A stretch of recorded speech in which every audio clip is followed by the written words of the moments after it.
First, I'd like to explain why we have a new person in the seat next to me, whispering in my ear where we are in the agenda, and that is a hearing and other information that sometimes I'll forget.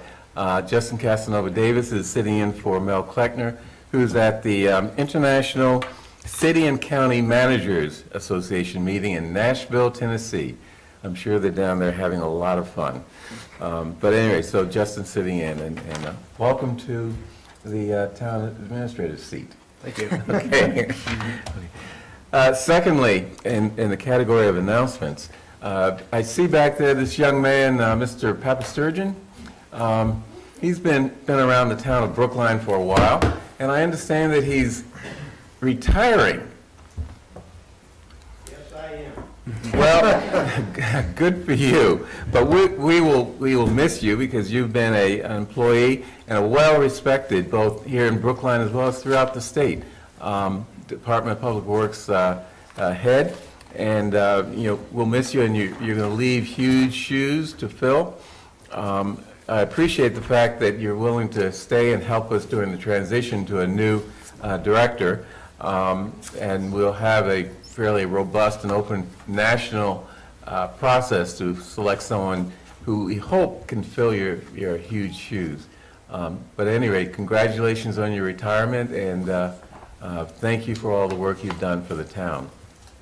Okay, good. And I'd like to quickly add that the town administrator holds Mr. Papasturgeon in high regards. I've had the privilege of working with him, and he's one of the finest public servants that I've worked with. I just want to wish him well and commend him on his service to the town. Enjoy retirement, Andy.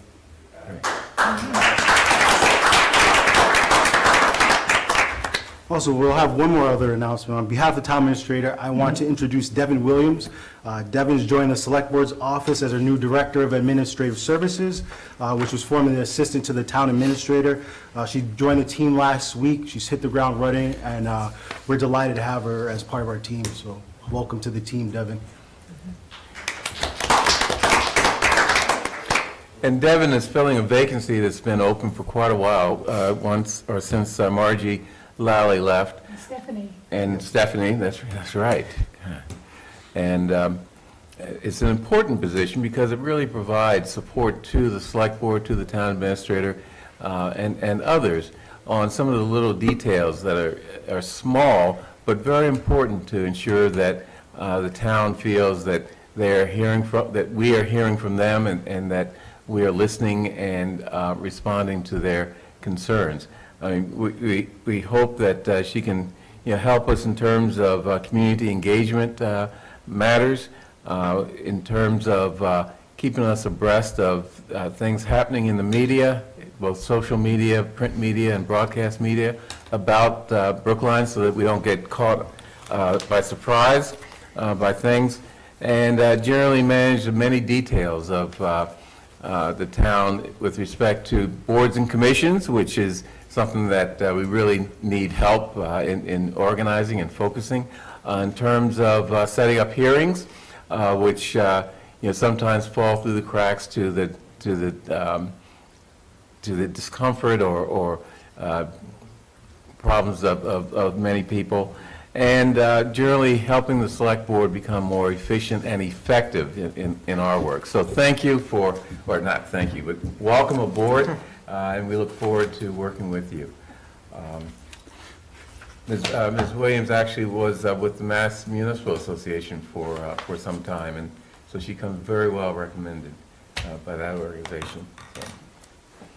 So next, any other announcements from board members? Oh, thank you. I was just going to remind people that tomorrow night is the Senior Center benefit, starting at 6 o'clock, honoring Cindy Cream, our state senator, who's done so much for and been such an advocate on behalf of seniors. I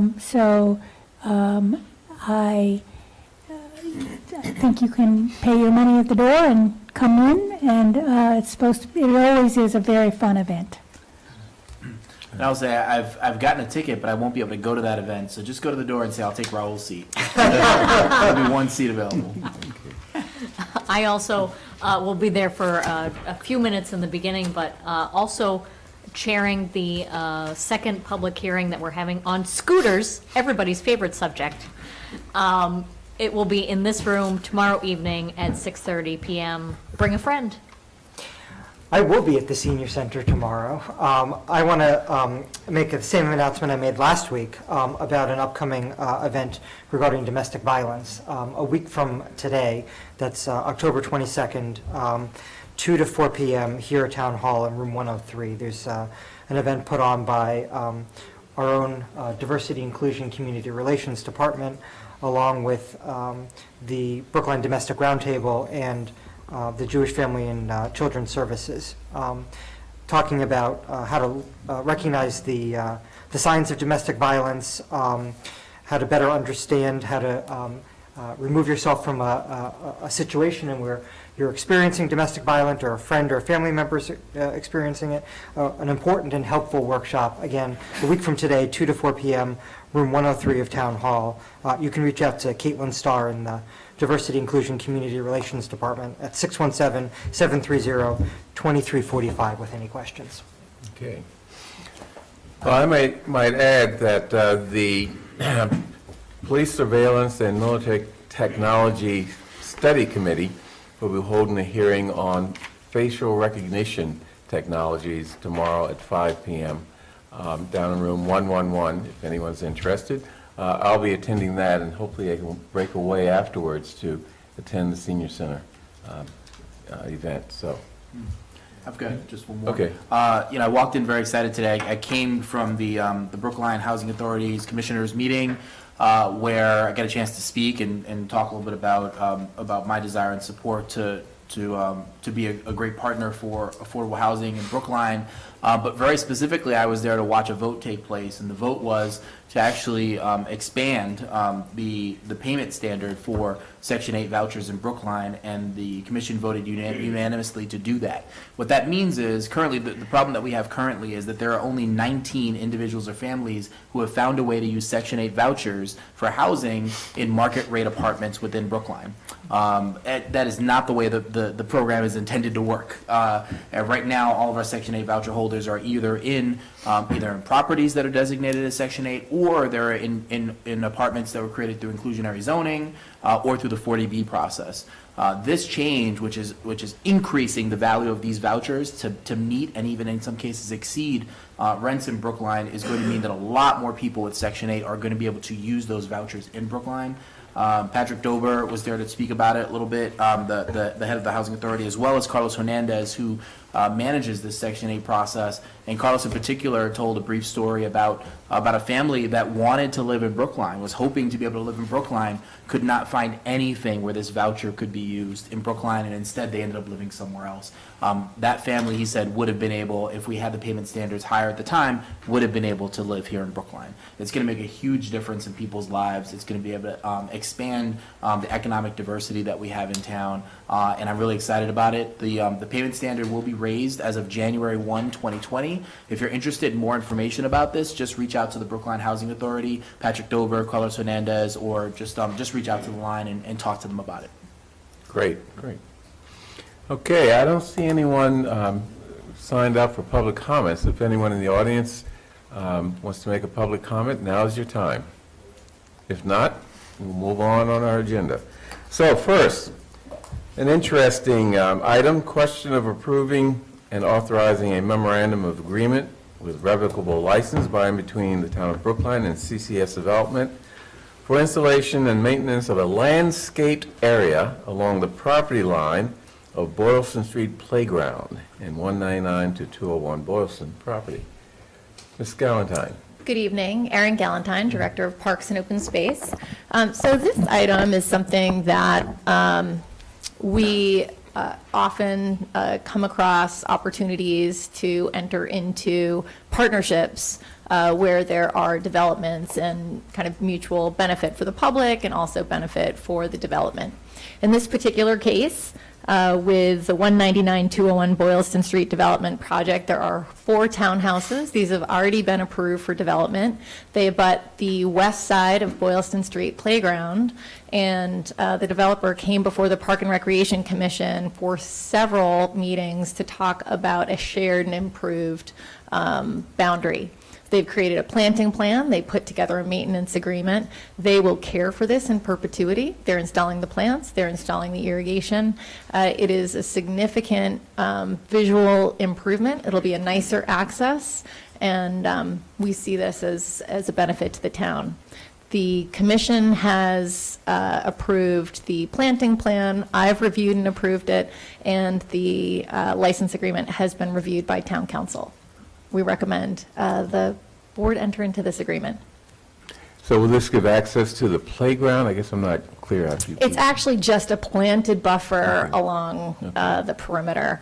And what we currently have is there's 4 feet of the town's property that goes to a tall fence, and then the private property. What we'll have is a 10-foot swath, which is 4 feet of public property, 6 feet of private property, that will be a fully planted boundary along the park. So the town's property will remain marked. We've done that with sort of a low granite curb so that it's very clear where the property line is. And we've included some specific language about this being a visual amenity and not for any other purpose. So it's really just creating a nicer landscape edge. We're borrowing a little landscape from them to do it. They're borrowing a little landscape from the town, and in return, willing to take on the costs of maintenance. So no public access, it sounds like. Is that what you said? There is, we're not, it's just like a planting bed, like any other planting bed. So you're not encouraged to go through it, but there's. Is there a pathway through it? There isn't, because it's literally the path, you go into the park and it's one boundary. It would be to one side of your path entrance. So you walk by it, but you wouldn't walk through it. I see. Okay, good. Unless you're a dog. Yeah, unless you're a dog. Then you probably walk all through it. Any other questions? Okay.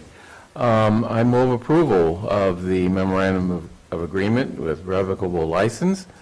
Mr. Franco? Aye. Ms. Heller? Aye. Ms. Hamilton? Aye. Mr. Fernandez? Aye. And chair votes aye. Thank you. Thank you. So you're still up there. I am. Question of acceptance of a payment in the amount of $5,000 from Babcock Place LLC for the planting of trees in connection with the comprehensive permit for 134 to 138 Babcock Street project. That's right. So condition 27 of the 134, 138 Babcock Street project required that for a certificate of occupancy, that $5,000 be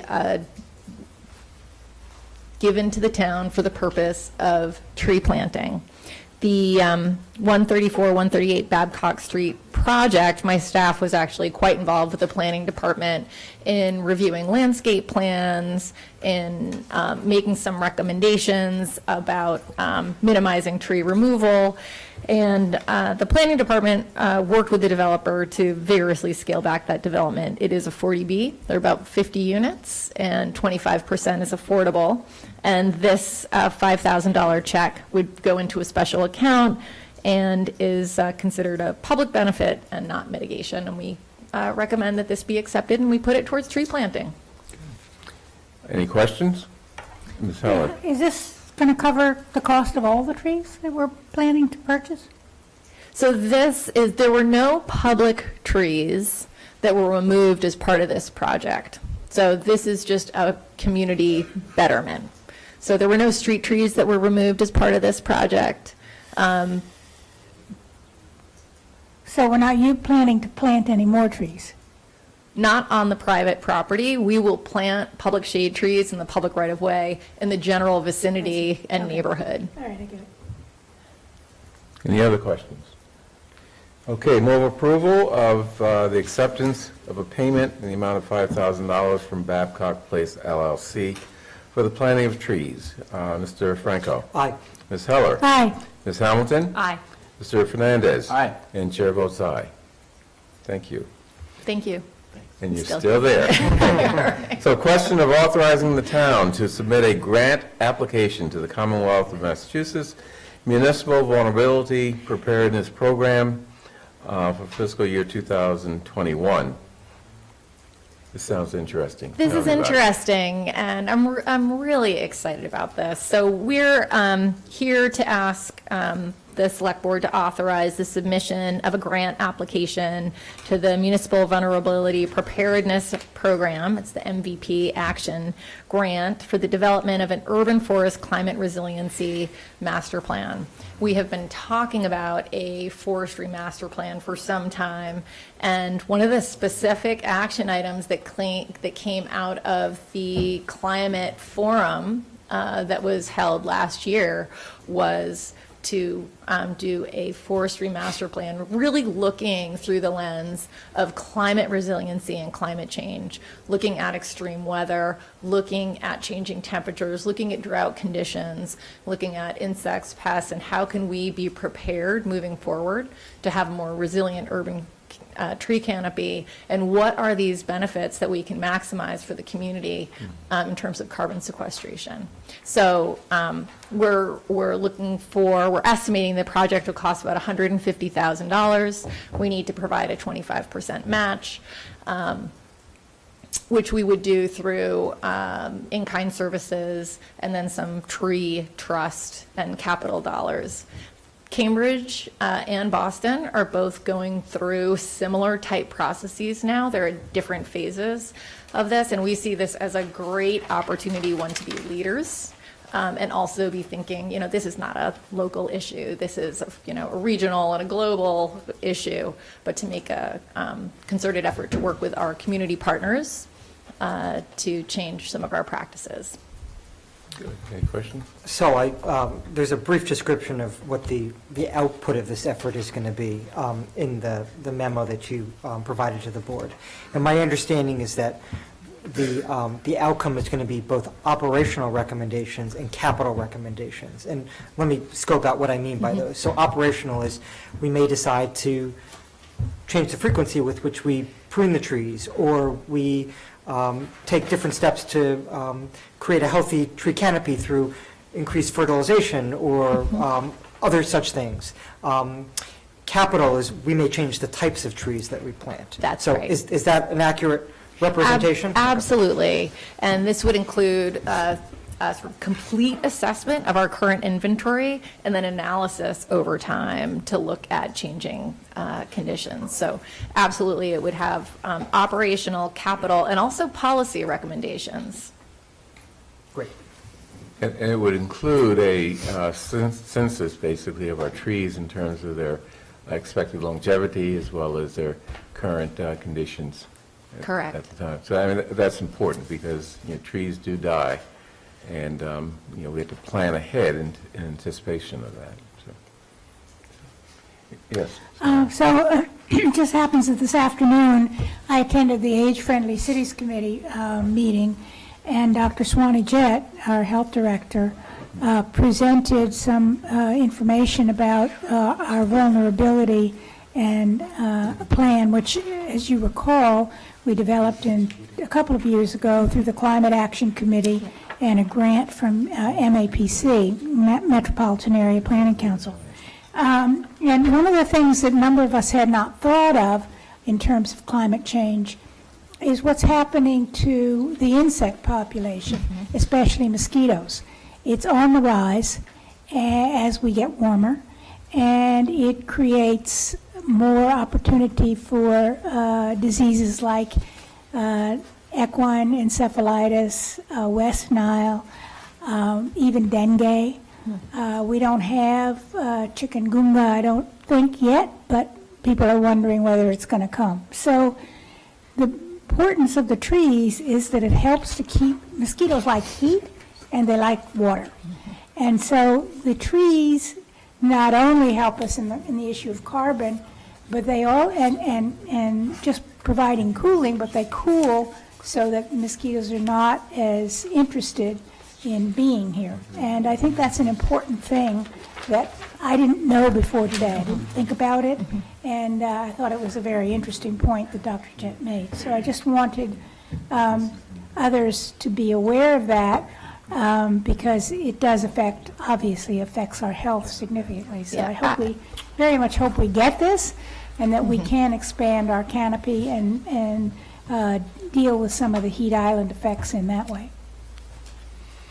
Okay. Any other questions? So you asked half of a question that I had, and now I can't resist myself. I'm going Okay. to ask the second. By the way, we are way ahead of time, so take your time asking the question. So the chair mentioned that one of the outputs of this effort would be a census of our shade trees. It's my understanding that we've done a census previously. I think we did one in '94, and we did one 10 years ago in '09. So is this just an updating of that effort, or is this something new that we don't have right now? So a little bit of both. So we have what we think is a pretty strong street tree inventory, all sort of stem by stem, located, and we have this on GIS. So what we need to do is verify that data, so we would update that. What we don't have is an inventory of the public trees on public grounds, parks, et cetera. So we would expand our inventory to include that, and then we're looking to do a LiDAR flyover, which would look at the entire tree canopy throughout town. So with that, we'd be looking at public and private tree canopy, and then really aggravating the benefits as it relates to the heat island effect, flooding, et cetera. The other thing, this will be a great opportunity to educate the public as to the role that trees, soil, and soil conditions play in carbon capture, which is something that is a critically important issue worldwide these days. And although our few trees in Brookline play such a small part in that global problem, it's still an important part that Right. People should be more aware of than I think they are. So, Absolutely. And we want to do our part. yeah. Okay. So, any other comments, questions? Okay, move approval of the submission of a grant application to the Commonwealth Commonwealth of Massachusetts Municipal Vulnerability Preparedness Program for 2021. All in favor, Mr. Franco? Aye. Ms. Heller? Aye. Ms. Hamilton? Aye. Mr. Fernandez? Aye. And chair votes aye. Thank you. Thank you very much. Next, question of granting a temporary license to Lars Anderson Auto Museum in connection with the following events to be held at 15 Newton Street. A wine, malt beverages, non-sales for an annual club dinner on November 1st. Also a wedding on November 9th. And an all kinds of alcoholic beverages temporary license for a 50th anniversary party on November 2nd. As I understand, correct me if I'm wrong, Mr. Franco, all of these events have received police okay? That's correct. The Yeah. police department sees no reason to deny these, Okay. any of these licenses. So, any questions? Hearing none, I move approval of the temporary liquor license to Lars Anderson Auto Museum as listed in the agenda. Mr. Franco? Aye. Ms. Heller? Aye. Ms. Hamilton? Aye. Mr. Fernandez? Aye. And chair votes aye. Next, question of approving the following transfer within the information technology appropriation. From telephone and telegraph, $5,000, to education training, $5,000. And maybe you can educate us on what type of telegraph facilities we have in this town. Well, believe it or not, we actually still have a fair amount of fax machines, Okay. which ironically is where some of the savings are coming in. So as we're collapsing the infrastructure down, that we're freeing up some monies in other areas. But I'm pleased to be requesting this particular transfer because what it highlights is that over the summer, we actually really aggressively went forward with a training program for a lot of our employees around technology, certainly Microsoft Office, and a lot of some of the newer requirements that we need to re-educate the force on in terms of ADA conformance and ADA compliance. So we had a very busy summer in terms of working with our folks and sort of getting them up to speed on some of the newer technologies. And I'm happy to say that there's an appetite to continue that, so we're going to need some additional funding to do that again. And I'm also very pleased to see tablets in front of all of you, and it looks like they're all functioning, which is great. Any questions, comments? I just want to compliment you, Mr. Stokes, for embracing this accessibility project. I know it sort of dropped in your lap, but once you were made aware of the issue, you've embraced it wholeheartedly, and I think I'm quite pleased with where we are and the path forward on how we're going to increase accessibility and make all residents and visitors and those interested in town government be able to access information. Oh, thank you, I appreciate that, and honestly, kudos to the departments, they've really stepped up, and, this is a road, we've got a lot of work to do here, but we do have mind share, so that's the biggest challenge. Good. Any other comments, questions? Okay, I move approval of the transfer within the information technology appropriation from telephone and telegraph to education and training. Mr. Franco? Aye. Ms. Heller? Aye. Ms. Hamilton? Aye. Mr. Fernandez? Aye. And chair votes aye. Next, Human Resources. Question of authorizing the filling of the following vacancy in the Human Resources Department, Leave and Disability Benefits Specialist. Ms. Braga. Good evening, everyone. So before you today, you have the Leave and Disability Specialist. This role was previously filled by Lon Danny, who was our occupational health nurse. We have reworked the position to be more of a functional liaison between our medical professionals and our third-party administrator and our employees. So hence the change in description and title. And this is a way where we're able to maximize our vendor services and increase our customer service to our employees who are facing leave and disability issues in the workforce. Okay. And the current employee is a contract employee? She actually her contract was concluded by New England Baptist in May of this year, so we've been without anyone doing that role. Okay. And so with our reduced staff, been handling that in-house. Okay. Any other questions? No? No. Okay. I move approval of authorization for the filling of, filling of the Leave and Disability Benefits Specialist position. Mr. Franco? Aye. Ms. Heller? Aye. Ms. Hamilton? Aye. Mr. Fernandez? Aye. And chair votes aye. Thank you. Chairman, Yes. this might be a good opportunity for Ann to discuss a little bit about the diversity efforts that the department is doing. It's a question that we asked about our authorization to hire. Maybe Ann might want to elaborate a little bit on that. Great. Sure. So since I've been here, one of the things that I've utilized is LinkedIn as a platform to be able to advertise positions, as well as reaching out to my network of folks in public administration. For this particular position, looking for someone who's had workers' comp or disability benefit experience, and reaching across, the borders, so to speak, into Boston or elsewhere to recruit potential employees. I've also worked with Lloyd, Gelano, and DICR to answer employment diversity questions and assist in developing the path forward for what we're going to do in those activities. Any questions? How about the success rate of your efforts?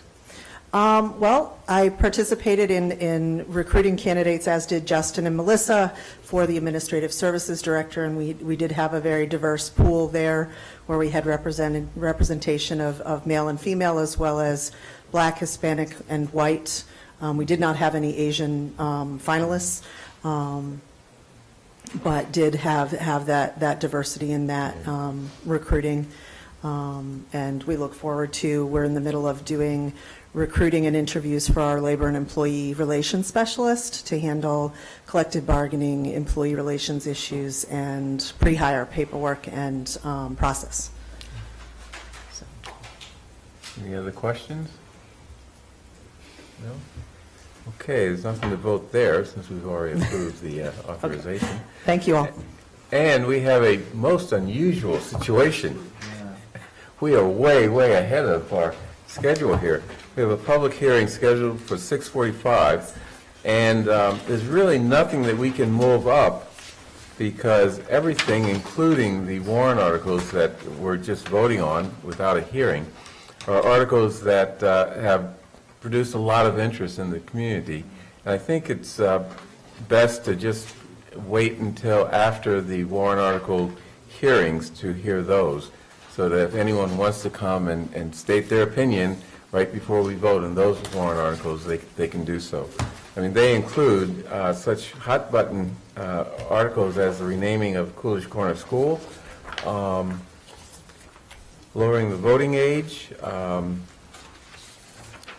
let's see, open-air parking licenses, solar power purchase agreements. These are things that people have expressed a lot of interest in, both in emails to select board members as well as communication through social media. So I don't want to give people or take away people's opportunity to appear and present it and present their views, even though it's not a hearing. So, yes. Well, the ones that we've already heard, like the renaming, Right. we're not going to have any further presentations. Well, people will be here, and my guess is that they will want to say something, and I don't want to, deny them that opportunity by, moving this up, and they come here and then, surprised that the item's not on the agenda. Okay. So, I mean, it makes it inefficient, but, I think that it's probably the better approach. And we can now take a half an hour break and go get some Coca-Cola, finish your dinner. Okay, so what's the word? What's the magic word? We're going to recess this hearing, or this meeting, until 6:45. Thank you.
Okay, we are back from recess as a select board, and the first item on the agenda is the Driscoll School. This is a hearing on whether to place a debt exclusion on the ballot for the Driscoll School expansion and renovation proposal. The plan is to schedule a vote on October 29 on whether to put it on the ballot and when, which will require a 2/3 affirmative vote of the select board. The purpose of this hearing is to supplement with the views of the public the presentation on September 28th by Interim Superintendent Ben Loomis that described the school committee's long-term capital plan, which includes a 4-section Driscoll as one part of a 3-part solution to the school's overall enrollment pressures and other issues. On the basis of information presented by the schools and input from the public at this hearing, the Select Board will be in a position to make a reasoned decision on whether to put a debt exclusion on the ballot and when to do so. So, Mr. Loomis, why don't you start and have your say, and then we'll open it up to the public. I have a statement to make. So Ben Lummis, Interim Superintendent of the Public Schools of Brookline. I have a statement to make, and then if you have other questions or need to review any of the presentation that I provided a few weeks ago, Yeah. I'm happy to do that. But just really to start is just a statement. So thank you for having me tonight. As you know, the school committee has reaffirmed the vote that the school committee, this body, and the ad hoc subcommittee to the advisory committee made in June 2018 to pursue a 3-school approach to address the overcrowding, substandard spaces in schools whose useful life cycle has been reached. That plan was and continues to be a 4-section school at Driscoll that will increase the district's enrollment capacity by 150 to 200 pre-K to 8 students and get 3 B classes out of rental space. It includes a 5-section Pierce school to replace the existing 5-section school that exists today, and a 2-section pre-K to 8 school that would also have district-wide special education and English language education programs. It will take some time to meet the needs that we've been putting Band-Aids on for some time now. We need to get started. The first project out of the gate is Driscoll. It has successfully completed the feasibility and schematic design processes. It serves the need of the Driscoll community by addressing the overcrowding and substandard spaces in the school. It serves the need to relieve the overcrowding in North Brookline by adding space for 150 to 200 pre-K to 8 students, and is the community's next step on replacing a very out-of-date school that is well past its useful life, and frankly, is well below what anyone would expect Brookline standards would be for its school buildings. Some are trying to tie the fate of Driscoll to that of Newbury. I strongly caution you against this. Newbury is in the very initial stages of site exploration. Think Cottage Farm or Stop and Shop from years ago. Those never panned out, and Newbury may not either. The town will make a concerted effort and a diligent effort to make sure it does, but it may not. We don't know that at this point. We are far from acquiring this land, and there's much process and many votes to come before the town ultimately decides if it wants to build a school there, or a swimming pool, or a park, or an ice rink, administrative offices, or DPW facilities. To link or bundle Driscoll with Newbury would likely put Driscoll on hold for years. It is more appropriate to link Pierce and Newbury because they are likely on a much similar timeline. So if Pierce is a 5-section school with MSBA, then Newbury, if it ever happens, could be a 2-section pre-K to 8 school with special education and English language programs. If MSBA decides we can build a 4-section school at Pierce, then it's likely we would need a 3-section school at Newbury or some other site. That decision will be made in the years to come based on information that we will have in the future and can't possibly get now or in the immediate future. We know we need Driscoll. There isn't a scenario anyone has considered that does not include Driscoll moving forward. Driscoll, Pierce, and even Baker are at or approaching the end of their useful lives, as they are today. They will all need to be addressed in the relatively near future. By going forward now, these projects can be sequenced in a more reasonable time frame instead of piling on top of each other. At some point, Brookline needs to get going on the first step, or all the other efforts will be put off as well. And we will continue to delay the much-needed cycle of long-term school building improvements that are necessary. The time for Driscoll is now. I urge you to vote in favor of putting Driscoll on a town-wide ballot so voters have the opportunity to vote in favor of a new school that meets Brookline standards. Thank you. Any need to go over any of the timelines or anything at this point, or are folks clear on those? Any questions from the board along those lines or other lines? Great, No? thank you. Okay, thank you. So now we'll take questions or comments from the audience. I see Mr. Ananian itching to get to the mic.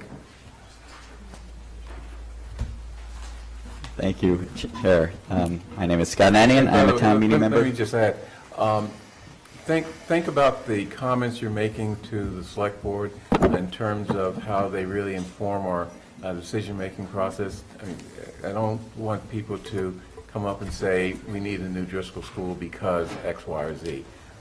That, we know that. It doesn't help to have that repeated. So. I will be as brief as possible just to set the stage. I'm here to speak on behalf of the 4-section Driscoll renovation project. This is, and I'll start off by trying to explain how this fits into the longer term plan for the town. Ben has done an admirable job doing that as well, but in terms of process and public process, this started, as Ben mentioned, in June 2018 with a school committee vote. Town meeting voted 220-2 for the Driscoll renovation in December at town meeting in 2018. In May, we started with an open letter, circulated by Driscoll parents primarily, but including a large number of people outside the Driscoll area with 547 signatures. And we had a town meeting vote, 155 for against 58. And then we spent months since May in a robust process. The school committee has engaged in a full and thorough process, revisiting all the assumptions and making sure that Driscoll really is the right next step, fitting in with a larger plan for the town's needs. We're looking at the enrollment figures, including that we still have a large amount of unaddressed need in our whole district, and evaluating how Driscoll fits into that. It culminated in a unanimous vote by the capital subcommittee of the school committee on warrant article 4 and the 3-school solution. Then the full school committee joined them on September 26th. The subcommittee of the capital subcommittee and the school subcommittee of the advisory committee voted 6-1-3, and then a vote by the advisory committee for favorable action on warrant article 4. We had a public hearing here at the select board on warrant article 4. Where you heard from a number of people, some of whom are in the audience, but I see a lot of new faces out there as well. And now we are finally here today at a discussion of setting the townwide override, the townwide debt exclusion override vote to enable this project. I do, as I said back in May, I still believe that this is a unity project that brings the town back together. We know we have needs in our town and in our schools. We have a lot of overcrowding, and the Driscoll project is the first of several steps that will help address it. First Driscoll and then Pierce, certainly. And we have organized our Driscoll campaign to build for the future. And in fact, the title of our campaign will be Build Brookline's Future, because we think that the work doesn't end with Driscoll. This Driscoll is just the first step. We know we have Pierce currently projected for May of 2021 to campaign for, and then what's next until our school needs are adequately addressed. This was a 4-section Driscoll project because that was the thing that brought the town together. From the beginning, I've sort of stood at the center of a lot of forces pushing both ways. But then as now I feel that a 3-section school just does not make sense given our needs in the schools to downsize, because Driscoll is already overcrowded as a 3-section school. To build it as a proper 3-section school would mean downsizing, which seems ridiculous given the needs. And a 5-section school has had a lot of community pushback, and as well it would be inequitable. So Driscoll, as a 5-section school, would be 239 students per acre of land that are there, which exceeds by 25% the next closest, which is Runkle at 190, Pierce is 157, Baker is down at 66. A 4-section school is the sweet spot in terms of consistency with our schools. It is part of the overall solution, including Pierce and what comes next. I believe we have the opportunity to move quickly on this and still preserve an opening in the 2022-2023 school year which, as I was talking with Driscoll parents this morning, is important because one of their big concerns is the playing fields. Allowing us to get into the new building and start building the playing fields for Driscoll in the spring of 2023 prevents those kids from being without playing fields for yet another year. I mean, because the construction, as you know, is on the site of the old playing fields. The kids are going to be without outdoor play space for a number of years. As it is, if we delay the project still further, we miss a growing season, we add another full year of no outdoor play space for the kids. So that's just to set the stage. The folks who come after me, I'm sure will address other questions that you have. But thank you for your time, and I urge speedy action on the debt exclusion. Thank you. Thank you. Please step up and state your name. My name is Jonathan Golden, and I'm a 20-year resident of Brookline. This is my first time speaking publicly at a select board meeting or a forum of this kind. And I come before you both as a parent, an educator, but also concerned taxpayer and citizen. And so my son just started the Driscoll School in kindergarten just this year, and I've been thrilled by the education he's received from the teachers. And I see that they're doing the best they can with a building that's over 100 years old and that, as you've recognized, needs updating. I also have 20 years of experience as an educator, 3 years as a director of academic operations at a high school, and I can see whether it's the auditorium, the classroom spaces, and the like, that all of those could use updating. But the point that I would like to emphasize in front of the select board would be in terms of cost, but also in terms of the upcoming superintendent search. That the more time that we take in terms before we put this before the public, that'll lead to rising construction costs that could accrue. And also, I think it's important to send a signal to the next superintendent and the pool of candidates, whoever that might be, that we can move this issue forward so that that person can focus on what is the heart of any school system, and that's the teaching and learning that happens within those schools. So I thank you for your consideration and the opportunity to speak. Thank you. Who else would like to speak? Please step up to the mic. Hi, my name is Beth Gilligan. I'm a Brookline resident, Driscoll parent. I live in precinct 13, so I just want to state I have been in touch with my town meeting members. There's strong support within the precinct. I'm probably a familiar face to a number of you. I've been working on this issue for months now. There's a dedicated group of parents, not only from Driscoll, but from several other schools who have kind of come together in support of this project. And I know we have a lot of supporters in the audience tonight. If people who are here to support Driscoll 4 could raise their hands. Oh, sorry. Could people who are supporting Driscoll 4 raise their hands? Thank you. And you see a range of different people, different schools, different demographics, all in support of this project. I don't have much to add from what Ben and Scott just said. I thought they made incredible points, but I would urge you to move forward with the override election. Thank you. Okay. Anyone else?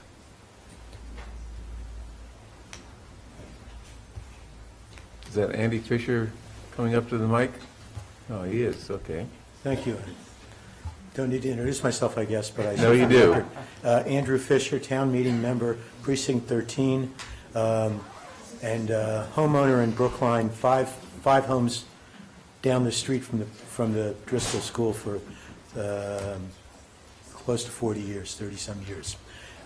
In that time, and particularly in the past, more recently, I've been hearing from neighbors and from neighbors and other residents and Driscoll parents how vital this timeline is. I hear different things about what the school should be, how big it should be, whether it needs this or doesn't need that. But those are things that we can work out over the next year. What we can't work out is putting the train back on the track if we don't vote, if we don't move forward. And I think that we all know that we all may disagree as to, or we may disagree or not, as to how big a school, how many sections, what it should contain. But those are things that we have time to work out. What we don't have time to work out is getting financing, because each delay, I don't need to tell the board how much each day of delay will cost in carrying costs if we fund it in 3 months, 6 months, or whatever. I therefore want to urge the board to recognize how important this marker is today to get a vote that lets us have a town vote and lets us get the funding in place. What we do with the funding, well, we may tweak that, we may not, but let's not derail the train now. Let's move forward. Thank you. Thank you. Anyone else? Ms. Schneider. I'm Ruth Ann Snyder, town meeting member in Precinct 6, and I'm for the Driscoll School. My mother graduated there in 1936. But I was surprised when I looked at the plans, and I saw that, and I can't give you the numbers, but there's an atrium that's being considered. And I just think that's a terrible idea, and as an example of a terrible idea already implemented in the town, I would invite everybody to come over to the library at the Pierce School. It's that open design atrium, and it's a disaster. It's always been a disaster. So I would urge you not to go with that design. Thank you. Anyone else? Please step up, introduce yourself. Hi, my name's Lisa Wilkins. I have a second grader at Driscoll. I've been paying attention to this conversation since it started, and I'm a pretty reasonable person. I haven't heard a reasonable reason to not move forward, at least with a vote on this. I think that's kind of, we don't need to rehash that the school needs to be renovated. We all know that. We all know that it's going to get more expensive. I just think that if it's so polarizing of a topic, let's put it out to a vote, and maybe we'll at least get the town numbers for a town election into the double digits. The turnout. So I just think let the town vote on it. I think that there's enough people in support of doing this and getting it moving forward. I've sort of been dubbed a playground captain of rallying support around this because I'm constantly hanging out on the playgrounds and talking to other parents. And everyone can't figure out why we wouldn't move forward with this, knowing that the costs are increasing. That's all I have to say. Thank you. Thank you. So, any other comments? Mr. Benka, are you for or against? I'm going to raise what I think is a very serious concern about this. Okay. I'm Richard Benka, 26th Circuit Road, former selectman, a retired lawyer, and now a volunteer at a middle school and high school in Boston. And I really do want to address the issue of the atrium, not as a matter of cost or of noise or energy conservation, but as an issue of safety. By way of background for my concerns, New York University built a new library. They put an atrium in the middle of it. 3 students committed suicide by leaping into the atrium. Higher glass walls and finally floor-to-ceiling metal screening had to be installed. Lives were lost. And now, in the words of one student, it's no longer an atrium, it's a cage. The same design team that did the schematics for Driscoll did the atrium at the Dearborn STEM School in Boston. And that gives me absolutely no comfort at all. This is not a question of somebody accidentally falling into the atrium. The railings at the Dearborn School are about chest high, with a second lower rail that could actually help somebody climb over the railing. And where there are workspaces and the glass walls are somewhat higher, there are workspace chairs and desks that somebody could climb. If you're a young person who has been bullied or depressed, or you've suffered some other form of trauma, or you're just angry and impulsive, what a spectacular way to show everybody your pain by leaping into a 4-story space. The town has paid for the schematic work on this and presumably owns it. Perhaps some other design team, less focused on the wow factor of an atrium, can utilize something from that other work that's been done and avoid issues of student safety. Yes, there should be a new Driscoll, but not this scheme, and thus, unfortunately, not now. And it is simplistic to say that this is something that can be resolved in the design phase. This is a fundamental problem with the scheme that has been chosen, and it's not a design detail that can be worked out in the future. Thank you. Thank you. Casey, how are you doing? I'm well, thanks. Mr. Chairman, how are you? I'm fine. Thank you. David Gayshock, Town Meeting Member, Precinct 13, and a Heath parent. Like my friend and neighbor, Mr. Benka, I am also an attorney, and we have a saying in the law, which is, when the law is on your side, pound the law, and when the facts are on your side, pound the facts, and when neither one's on your side, pound the table. So suicide risk anecdotes are the equivalent here of pounding the table. We have numerous both architectural and educational professionals who have worked on the design of this building over the course of many months. And as you all know, if there is a vote in December or whenever you choose to schedule it that moves it forward, the next phase is not breaking ground. The next phase is many, many more months of design revision where things like railing heights and railing materials are going to be worked out definitively as opposed to just roughly sketched in for cost purposes. The architect on the advisory committee who initially raised this question about the atrium in the past few days raised it in the context explicitly of it is not a reason to pause and go backward. It is something to be addressed as we move forward.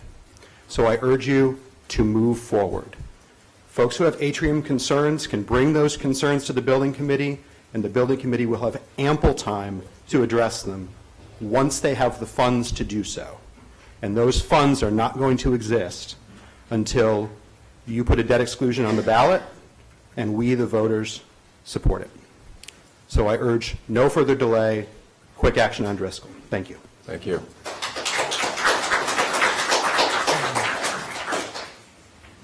Anyone else? Come on, out of all these people in the room, someone must want to say something. Okay, so hearing no further comments, any comments from the board or questions from the board? We'll close the hearing. Thank you. And by the way, we all receive your emails. We all read your emails.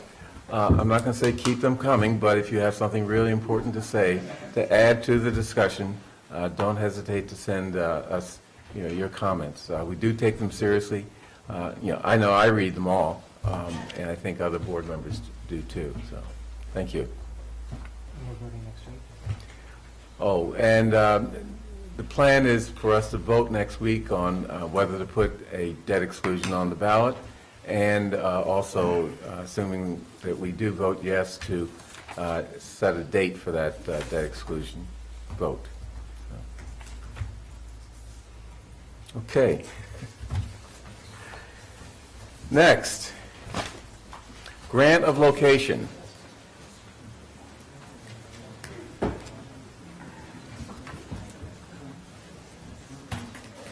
People don't want to stay for our grant of location hearing?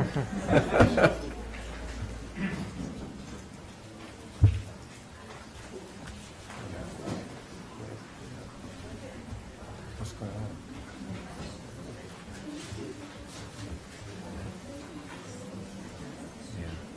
Okay, question of approving the petition of National Grid for permission to construct and a location for gas mains and other structures under the following public ways. Harvard Street, gas main southwesterly from the existing 36-inch gas main at Fuller Street, a distance of 57 feet. And on Fuller Street, a gas main southwesterly from Harvard Street, a distance of about 78 feet to 420 Harvard Street. Who is speaking for National Grid on this? I see John Barkus. Okay. Hi, I'm Mary Mulroney, representing for National Grid and requesting... Speak into the mic and speak a little louder. Okay. Good evening. My name is Mary Mulroney, and I work for National Grid. You're going to have to project. Yeah. If you don't want to stay for the rest of the meeting, please go home or whatever. Be quiet. Okay. So Good will you evening. speak directly into the mic? Yes. Okay. Okay. And speak a little louder so that people can hear. Okay. My name is Mary Mulroney, and I'm here on behalf of National Grid requesting a permit for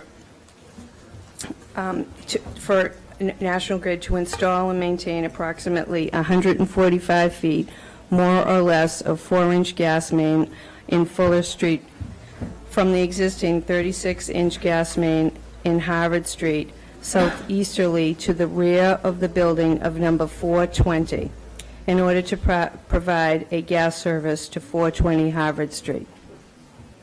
Okay. Any questions from the select board? How long will this work take? Will you be taking a lane?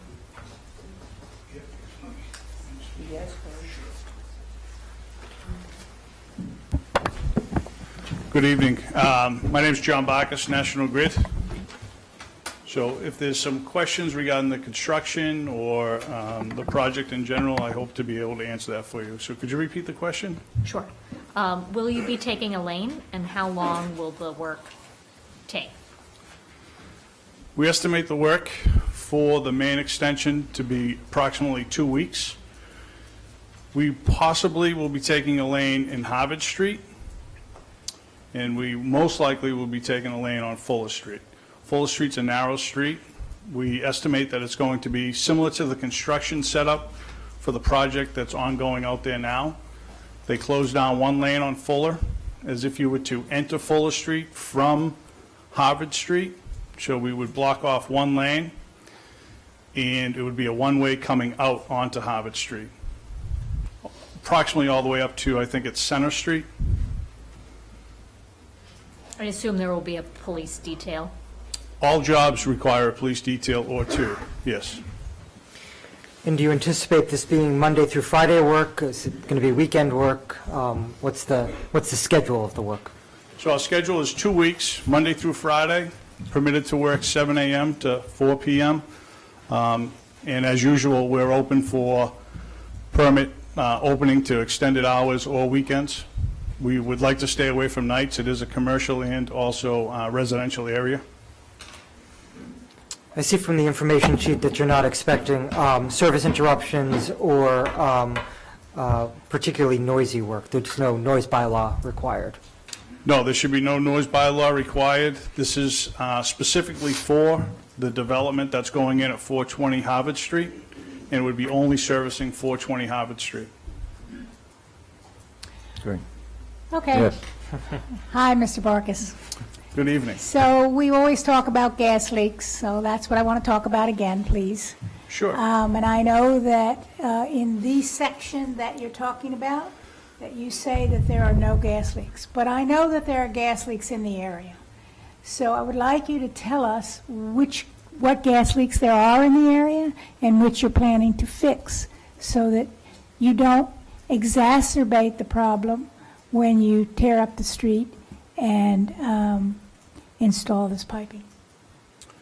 So, as required by the town, we survey the area for all granted locations for all utilities, and we surveyed this one particular area, and we found no leaks in the general area. I can tell you, Excuse me, but how far out did you go? So Did we you go- just look at the amount on Fuller and Harvard that you're actually tearing up, or did you go beyond the boundaries? so I requested that they go a block in each direction. So we do have one leak up at number 18 Fuller. It's on our records already. It is not in the general area of the construction and was not surveyed in the area as required by the town. What grade leak is it? That is a grade 3 leak. And how long is it existed, do you know? I don't have the date on that leak. I believe it was picked up in our leak survey this summer. Okay, so when you install this pipe, this new pipe, is that going to relieve the leak or make it worse, in your estimation? there'll be no effect on that leak with this project. Okay, so people on Fuller Street will not only suffer the disruption of, and I've been suffering the disruption because I live in that area and I've never been able to go down Fuller Street between Harvard and Winchester because it's always blocked off in the direction that I'm going. But at any rate, and that's been a long, long time, and I'm sure there are people in this audience who have also experienced that disruption and are kind of tired of it. But Yeah, the point is they're still going to smell gas, they're still going to be subject to methane. You know, there's still a problem here, and we really need you to fix these leaks. Oh, no, I understand, but to answer your question, the disruption that has been ongoing out there had, I'm not no saying impact this from to national. go with you. I understand Okay, that 'cause it's not you that's how that's that's how I causing the disruption. interpreted But, it, so. but the fact Right. of the disruption is, this is extending the disruption. You're not fixing any of the leaks. The neighborhood is still going to have that methane coming out of that other leak, still smelling gas, still damaging the environment. And we want to know what you're going to do about it. So to go back, again, just so I can repeat myself, the disruption that has been going on in that area has not been due to National Grid. I understand that. So when the roads are closed or the one lane is closed, that'll be a temporary day-to-day closure. And it'll also be with the police detail at all locations wherever we have to offset the traffic. So with that leak at Fuller Street, if that is the concern of doing this project, as you know, we are trying to extensively do repairs on gas leaks in this town. We've been working with you, the town, and other members from the engineering department to work on gas leaks and repair them. So if this was one that you would like to put on the priority list, which I'm assuming we both would agree should be, we can do that. Well, I would not only like it to be on the priority list, I'd like it to be on the list of a leak that you fix when you're doing this project. You've got people there, they're not very far away, they could fix the leak, and it's really not that much of a disruption for you, and it really helps the neighborhood. Right. No, I agree. We should fix it while we're there, but just like all departments, just like the town of Brookline, you have several different departments that do different jobs. So the department that would be going out to do this main extension is a different department all in general. It is not one of the ones from our maintain and construct department, but we can schedule it, we can apply for a permit, we can dig safe it, and we can make the repair. And when would that happen? I could probably have that done within the next 30 days. Thank you. Was that your question? Yes. Did you have a question, Mr. Hamilton? Just, if you could get us a date for when that repair might. Yeah, like I said, we can schedule it. Unfortunately, if I gave you the date of, let's just say, the 10th. Within 30 days is Yeah, satisfactory. within 30 days, yeah. And then I can also relay that back to engineering that it's been done, who supplies us with the permit. And would that require digging up the street to get to the leak? It would, yep. Okay. As all leak repairs do require us digging the street. So you'll be back here on that? No, we would not have to be back on that. That would just be a road opening permit. So, and again, not all leaks do require us to dig in the street, but all underground leaks do require us to dig on the street. Okay, any other questions from the board? This is a public hearing. If anyone in the audience would like to step up and either ask a question or make a comment. Ms. Schneider? No. Could you get to the, oh, I'm sorry, you can do it. I could hand you the microphone. I just wanted to ask if they were using union labor. I was here one evening when someone from his company came before, and there were many people here that said some of the disasters that have happened around the state are because they haven't used professional pipe fitters, professional workers. And so I'd like to make sure that they're using professional union people on this job, and every job in the town. So National Grid has union and non-union employees, and we also use outside contractors to do the work. All of our technicians and anybody that works within the pipeline all have certifications and all have experience working in the pipeline industry. We get certification through our own company and also the New England Gas Association. So all work is always done by professional, certified, capable people that are able to work in the industry. Okay, any other questions? Mr. Fisher? Oh, I'm sorry. Go ahead. Hi, can you hear me? Yep. My name is Tracy Burns. I'm a member of Mothers Out Front and a town meeting member of Precinct 8. I live on Beale Street where there's a known gas leak. As you know, unburned methane gas is 80 times more toxic than carbon dioxide as a greenhouse gas, and there are leaks all over our town.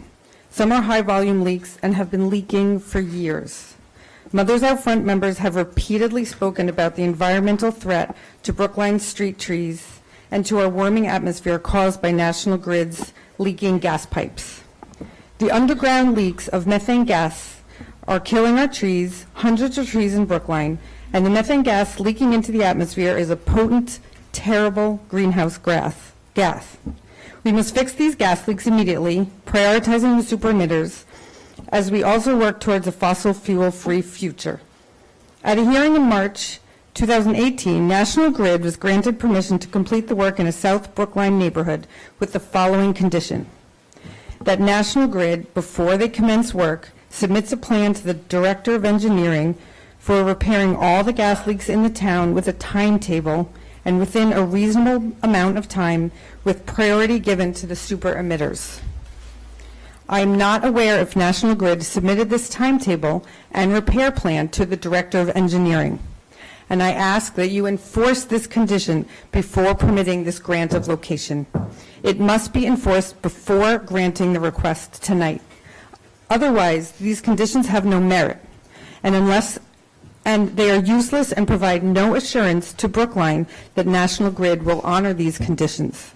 This is an urgent matter. The gas leaks in Brookline must be repaired. I ask that Brookline Select Board enforce these important permit conditions and require National Grid to fulfill their environmental and safety obligations to the Brookline ratepayers. Thank you. So, Mr. Ditto, do you have anything to add in terms of whether that has been submitted to you? Submitted to the town?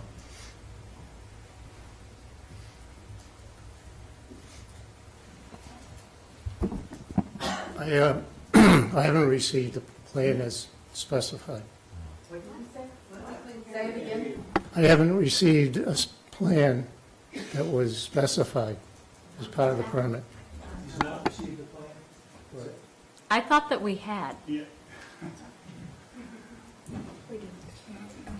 So even at the last grant of location hearing that National Grid attended, that was a question. We addressed that question. It was submitted. We also have sat down in a meeting with members from the board and also members from the town and discussed our plan to fix the leaks in Brookline. We've also said that we would like to work together to prioritize the leaks and how the best way to go after the leaks are. So when you say specific, we did not pinpoint each one leak and say we would be fixing this leak on Monday, this leak on Tuesday. We gave the timeline that we are regulated to fix the leaks and that we would like to start working forward on more repairs on main infrastructure, gas main infrastructure, and repairing gas leaks. So with that being said, we did sit down back in 2018. We sat there, we talked about the plan, we had a meeting about the plan, and we all left there on the same page that at any given time, National Grid will meet with the board and discuss prioritizing gas leaks and repairs.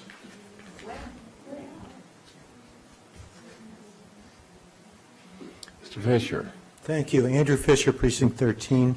It sounds to me that that's a lot like the answer we just had before about that my fellow town meeting member asked about union labor, and we heard about certifications and all this and that and the other, but the answer I heard was no, we don't have just all our workers aren't union workers. We have the same answer now. Well, we submitted a plan, but we don't have a schedule, and we haven't started yet. And in 2018, we were going to do something. I initially came up here to ask about Washington Square, where I bicycle through every day on my way to and from, sometimes multiple times.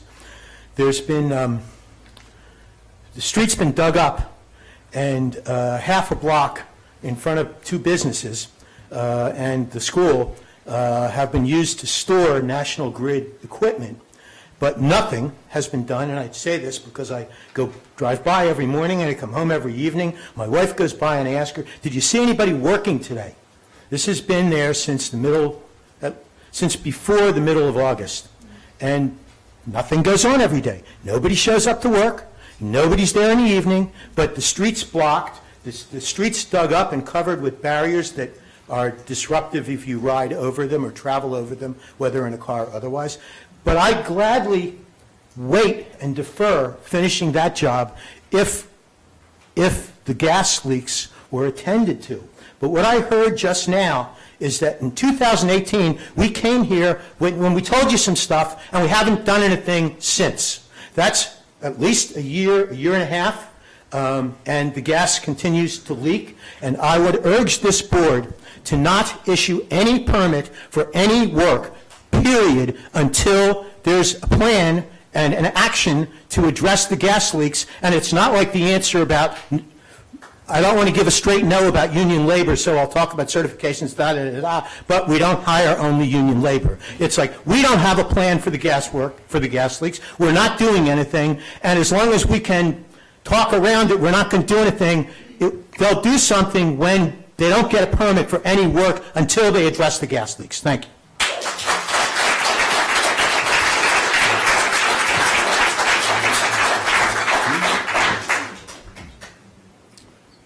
So to go back to the union workforce, by show of hands, how many people here are union employees?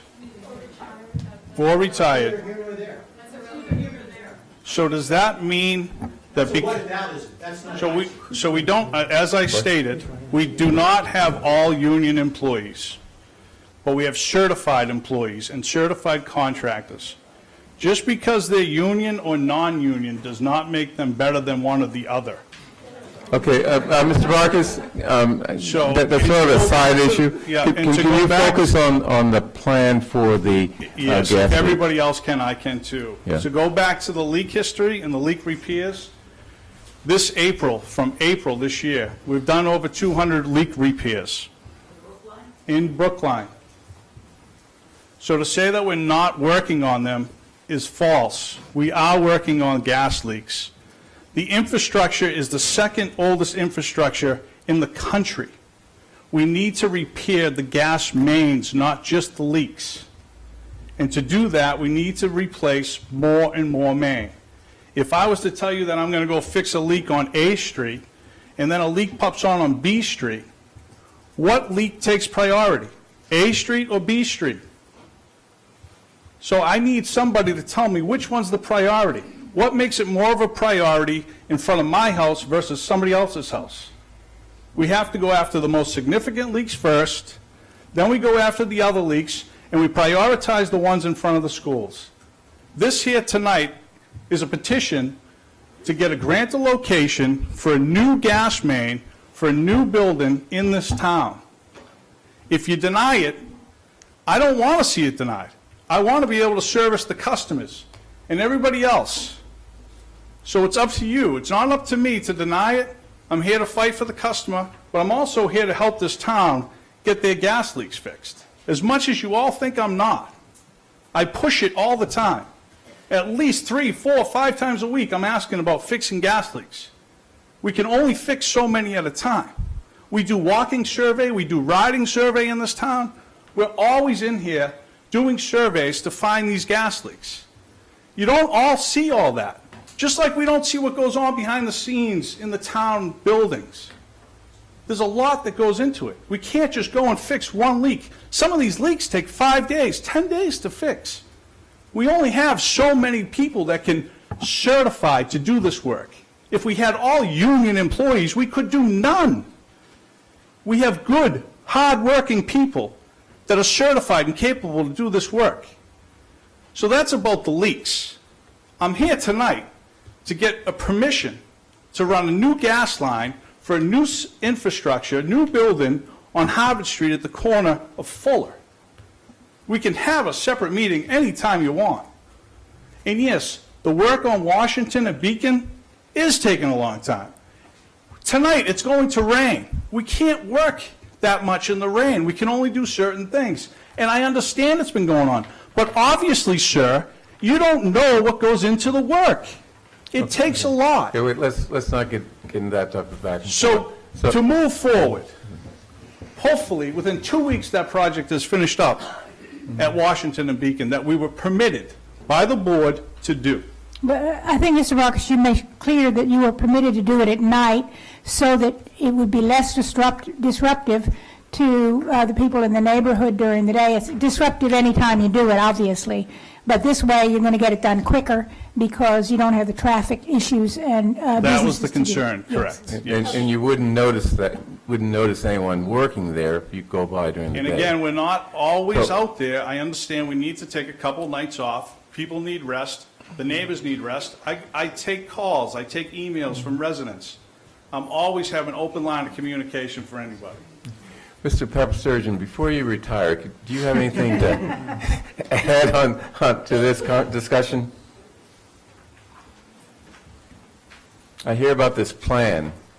Yes, a I'm not plan, sure. no a plan. I'm not What sure is that the you want to plan? hear from me just a few days before I retire, because you might not like what I have to say. Okay. But since April, since the lockout ended, we have been meeting constantly with National Grid. And with all due respect to John, we have pushed Grid to the limit in terms of repairing leaks in this town.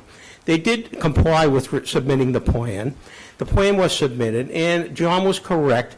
The timelines that were given were based on what they're allowed to do in terms of grade leaks. Grade 1 leaks have to be repaired in certain amount of time, actually immediately, and so on down to grade 2 and grade 3 leaks. They have more than complied with our wishes. They have been overly cooperative with us since then. As he said, they've repaired over, I believe the number is 239 leaks, gas leaks that have been repaired in this town since April. And that's phenomenal compared to what the experience has been over the years. And I attribute that to the cooperation that John has offered us through the administration and National Grid. They have been doing that regularly, and I applaud their progress for that. I come here every single week, and I see that the abuse that they've taken, and I understand there's a lot of concerns about gas leaks, and we're all concerned about gas leaks. But we are pushing them with every fiber that we have to get them done, and they've cooperated with us. And I don't think that they warrant the type of treatment that they've been given. And as he says, this is for a service for a customer building a building in Brookline. Do we really want to deny them that? I mean, that's up to the purview of the board, but I'm not sure that that's the message we want to send to our residents either. May I ask a question? Sure. So I think some of the frustration is a belief that we regulate National Grid, but the DPU sets a lot of the regulations, especially about the timeline they have to fix repairs that are grade 2 and 3. Can you speak to your experience with what we have control over for the town versus what the state regulates? I'm not totally familiar what DPU's regulations are, other than the timetables that issue requirements to Grid for the window that they have to repair a leak. All I can tell you is, I know that if there's a grade 1 leak in this town, Grid is here immediately. If there's a grade 2 leak, they have a certain amount of time to repair that leak, and if it becomes a priority, for instance, it interferes with a road reconstruction project that we want to do, we go to Grid, and they're more than willing to come in and expedite that or move it up on the schedule so that there's no further interference going forward. They've been always cooperative to do that. Grade 3 leaks are another matter. They have a long time, as you know, through DPU regulations to repair grade 3 leaks. And, you know, I assume that Grid has a process in place where they triage those leaks and they get to them as they get to them. I have to assume, in all good faith, that Grid is getting to grade 3 leaks, within a timely fashion. We had at one time, over 500 leaks in this town. They've repaired almost half of those leaks in less than 8 months. I think that's a pretty good track record, and I think they should be applauded for it. Thank you. So are you suggesting, I'm hoping you are, that the other half of the leaks will be fixed in the next 8 months? Well, we have a winter coming up too, so, it is weather-dependent work. And all I can tell you is that if it's a grade 1 leak, they'll be here tomorrow. If it's a grade 2 leak and it can be done weather permitting, I'm sure that they'll be here repairing leaks through the winter, as long as we're willing to permit them to do that. We have other considerations as a public works department. We have to be cognizant of the weather conditions, particularly with snowstorms too, and I don't want to get caught with a National Grid excavation crew on a street with a blizzard coming down on us. So we're very cognizant about how we issue permits. So I have to believe that Grid will continue to do their due diligence going forward. I'm confident that I may not be here to push them, but I'm sure that my staff will certainly push them going forward to continue that and to show the results that they've showed. I know the town administrator has been quite involved with the Metropolitan Area Planning Council on this issue, along with Ms. Heller. And myself. Yes, he was at the last meeting. Great. Maybe an update on those efforts would be something for a future agenda. Okay, good idea. Yeah. Well, my questions to Mr. Barkus have to do with trying to get, when we are issuing these grants of location, we understand that, they're not my National Grid is not going to come into the town and fix the 250 leaks in a day or 2 days or 3 days. But at least in the area where we have a grant of location, we want to make sure that they're fixing the leaks that are in that general area, not just in the little piece that they're ripping up, but because in that way, we will get, over time, we will get, and with their schedule to repair the grade 1s immediately, the grade 2s hopefully very soon, and the grade 3s hopefully also very soon, we will get it done. But it's very frustrating to those of us who are concerned about this environmental hazard and this health hazard that these things have continued year after year after year. And I agree that National Grid has really stepped up in terms of its willingness to work on the leaks and do it more expeditiously, but we need to keep that up. We really are concerned about it. Okay, any other questions, comments? Hi, I'm Diane Sokol. I live in Precinct 5 on Cypress Street, and I'm a member of Mothers Out Front.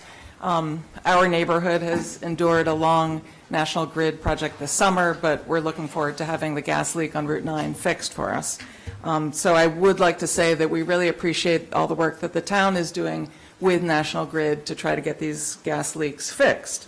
There are gas leaks all over town. When I'm biking or walking or driving, I smell gas all over town. I think realistically at 420 Harvard Street, it's too late to be denying a gas line to that building. We'll have to work with future buildings to not have gas to them. But my question is there any urgency today to install that new gas line, or can we be delaying that new construction and put some effort into repairing some of these leaks?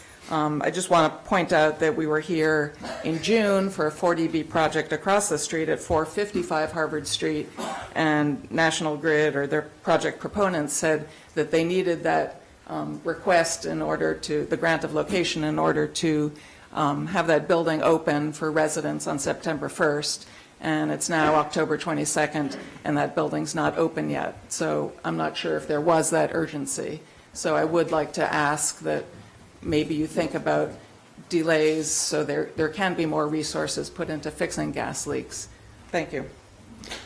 Yeah. I don't know what other board members feel, but I don't think that that's appropriate at this point. But I'm open to comments of other board members. I think somebody else wants to speak. Well, I was asking comments from the board first. Okay, yes. Good evening, Chair, member of the board. My name is Jonathan Barrett Parks. I am with 420 Harvard Associates, the owner of the building that is being developed on the corner.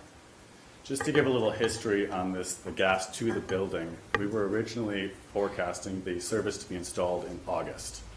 That service was to be a gas main extension, however, it was treated more like a lateral because it was going along the side of the building on Fuller Street.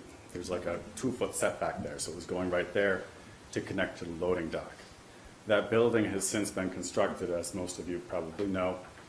We were originally supposed to have people moving in on 11/1. Now we are pushing that date to 12/15. If we do not have gas service to that building, I don't know what the option would be. So anyway, back to August when the lateral was supposed to be installed, it was flagged at the last minute due to a safety concern due to the proximity to the foundation. It needed to be, I think, like 7 foot away as opposed to where it was planned to be 2 foot away from the foundation. So everything was put on hold, and that's when this whole grant of location had started. So I just wanted to make myself available to answer any questions on the building itself, and also express the need for a gas service to this building. At this point, our inclusionary housing lottery for the affordable rental units has been closed. Those applicants have been notified, and they're going through the underwriting process for so they can occupy the building. Those dates have moved. They were originally supposed to be occupying on 11/1.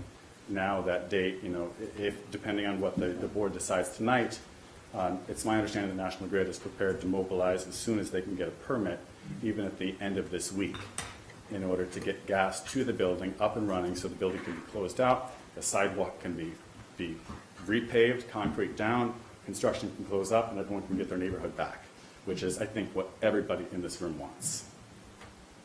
Thank you. Thank you. Okay, any other comments, questions? Okay, hearing none, I move. Let me just, Mr. Marcus kindly suggested that they could have that other leak at 18 Fuller fixed within the next 30 days. Correct. And first, I apologize that I get very upset and emotional, but I take my job very serious, and I'm working very hard to work on the request of everybody in this town, so I do apologize. So, yes, don't worry about it. You're not within 30, I know, but still, it's just me. Sometimes the only thing you have is your word, and that's all I have some days. So, yes, within 30 days, I can make sure that that leak gets repaired. So, correct. Okay, so is it fair to say that at the next hearing of a grant of location, if we ask you about that and it's not fixed, you'll understand if we say if...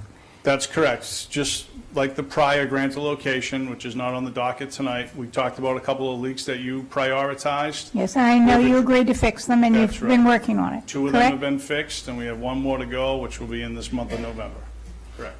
Can I ask you to email members of the board when that leak on Fuller Street is fixed? Absolutely. Just a small thing, but I think that would be helpful. No, it will go a long way. Absolutely. Good. Okay, any other questions? Seeing none, nothing from the board, I move the closing of this hearing.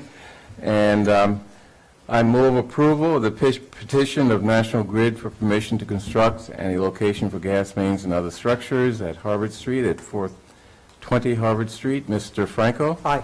Ms. Heller? Aye. Ms. Hamilton? Aye. Mr. Fernandez? Aye. And chair votes aye. Thank you. Thank you again. Okay, next, short item on the agenda, Veneta marijuana license.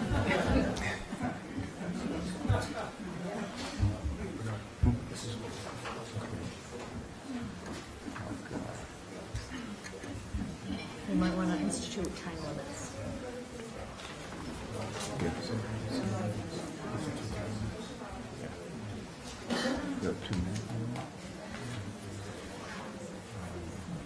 Give them 3, because like 31.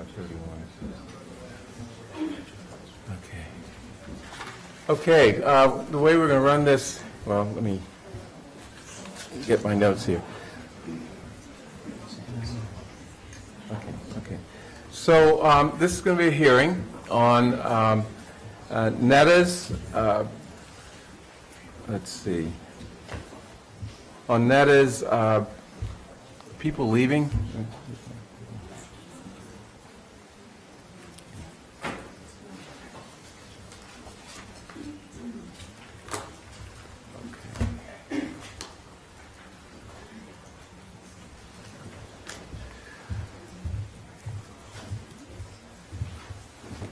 Okay, this is a hearing pursuant to Condition 5 of NETA's license conditions that says that approximately 90 days from the commencement of adult use sales, and we're way beyond that, the licensee will appear before the Select Board for a review of the impacts of the extended hours that we granted NETA in their license.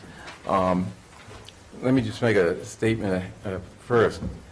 My job as a member of the Select Board is to listen, to pay careful attention to those people who have strong and emotional opinions about a contentious issue like this. But then I have to gather and digest all the information on the issue, including from people with strong opinions in one direction and people with strong opinions in the other direction. And information that is available to us from town departments, such as the police department in this case, and town staff. And with this information, we as a Select Board must use our judgment to figure out what should be done. In my view, the town should be supportive of local businesses to help them remain viable and make a profit. The amount of that profit is not for me to judge. That includes cannabis establishments. That support, of course, must be balanced by factoring into the equation the impact of those businesses on the residents of the town and taking vigorous measures to mitigate the most harmful impacts. And any business will naturally have some impact on our town. For example, you may have noticed during our meetings, this meeting and other meetings, that we make sure that restaurants have proper waste disposal practices that do not draw vermin to the neighborhood. And establishments that sell liquor are required to have managers on duty that are at all times, that are TIPS certified, meaning that they have the necessary knowledge, intervention techniques, and alcohol training to prevent harm to their customers and the community at large from underage drinking, public drunkenness, and drunk driving. They must also have crowd manager training provided by the state fire marshal. And like we do with all businesses, the town has taken steps to mitigate the impact of NETA on the Brookline community. Just a few examples are, we have shifted funds around to be able to address parking, litter, loitering in local parks, and other impacts immediately from town monies before the community impact funds that we receive from NETA under the host community agreement have been appropriated by town meeting. We have directed the police to focus on enforcement of parking and public consumption of marijuana as part of their regular responsibilities in Brookline Village. And we have worked with NETA to get them to reduce the lines on their properties, to assist with picking up litter, most of which is not their litter, and take other steps to address the real and perceived impacts that are upsetting some people. Clearly, NETA's presence has caused strong emotional reactions by people close by and far from Route 9 and Washington Street. But even on White Place, right next to the NETA store, not everyone thinks that NETA has brought crisis-level problems to their community. But as I said earlier, we have a responsibility, and we have listened to those residents who do think that there is a crisis. The purpose of this hearing is to have NETA appear for a review of the impact of the extended hours allowed for adult use sales in their license conditions. We cannot impose changes to their hours or their manner of operating without collecting and reviewing data showing that there is justification for such changes. And we can't do that until the license is up for renewal December 31st. We will first hear from NETA, then from our police department, and finally from the public. The primary question that we ask people to address is whether there are specific and substantial reasons for the Select Board to consider changes to NETA's license conditions as it relate primarily to their hours of operation, which is the subject of this hearing. And, when NETA's license is up for renewal on December 31st. We have 31 people who have signed up for to make comment. I'd like to urge people to listen to previous speakers, and if you're going to repeat what they say, it's acceptable to come up and say, I agree with so-and-so. Please remember their comment as my comment. And if you're being overly redundant, you can just not stand up unless you really feel necessary to present us with information that will help us in our decision-making. I'd also like to limit the length of people's comments or questions. I don't know, let's say 2 minutes. I think that's reasonable. You can say a lot in 2 minutes. If you don't need 2 minutes, don't use it all. So first we'll hear from Netta. Thank you. By their councilman. My name is Jennifer DePazzo Gilbert, and I represent Netta, and I have for over 4 years now. With me this evening from the Netta team are quite a few of their management folks, as well as the president of Netta, Amanda Rosatano, and Lynette French, who's the operations manager. We also have here with us tonight Sasha Woods, who is the traffic consultant from Tetra Tech. You've instructed us to be brief, and we will be. We first found out about this 90-day review on Friday, but we were able to retain the traffic consultant who was able to put together some data and do some observations over this past weekend. So right now I'll turn it over to Amanda Rosatano to make a few comments, and then you'll hear from the traffic consultant. She'll report, give a summary of the 3-month post-adult use traffic report, which the board was given, I believe, in early September, so you have that. And if there are any questions, we are here to answer them as the review goes forward. So thank you very much. Thank you. Pardon me? Okay. Oh, really? Okay, everyone should get close to the mic and speak into it. Don't worry about germs. More important that people hear you. Good evening. Good evening. I'm Amanda Rosatano, president of Netta. We're here tonight, as the chair mentioned, to review Netta's expanded hours, which were allowed as part of its adult use licensing by the select board. When we opened for adult use, we asked for expanded hours because we knew we would be busy, and we wanted to ensure that our customer volume was spread out over the course of the day to reduce impacts on traffic and parking, especially during the already busy rush hours. It was also critically important to us that people seeking safe access to legal cannabis would have adequate opportunities to gain that access with few other options around, and we see every day how that access is impacting people's lives for the better. Our hours of operation have been effective in meeting those goals. We have our traffic consultant here tonight who will review the findings of our 3-month traffic study and also some preliminary findings from a further parking study that is in progress right now. While she can speak in more detail, the headline is that we have not had a significant impact on that rush hour traffic, and we are meeting our established performance goals as outlined by our traffic demand management plan. Because of the police details we hire, it was observed that conditions at the difficult intersection of Route 9 and Washington, which has long been problematic, has actually improved some.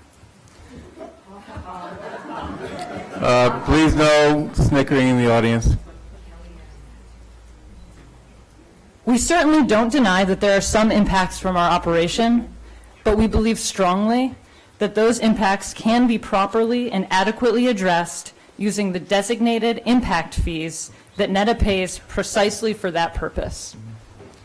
We understand that the town is just now beginning the process of allocating those funds, and we would ask that those funds be allocated for mitigation and that time to address those impacts is granted before any further restrictions are placed on Netta's operations.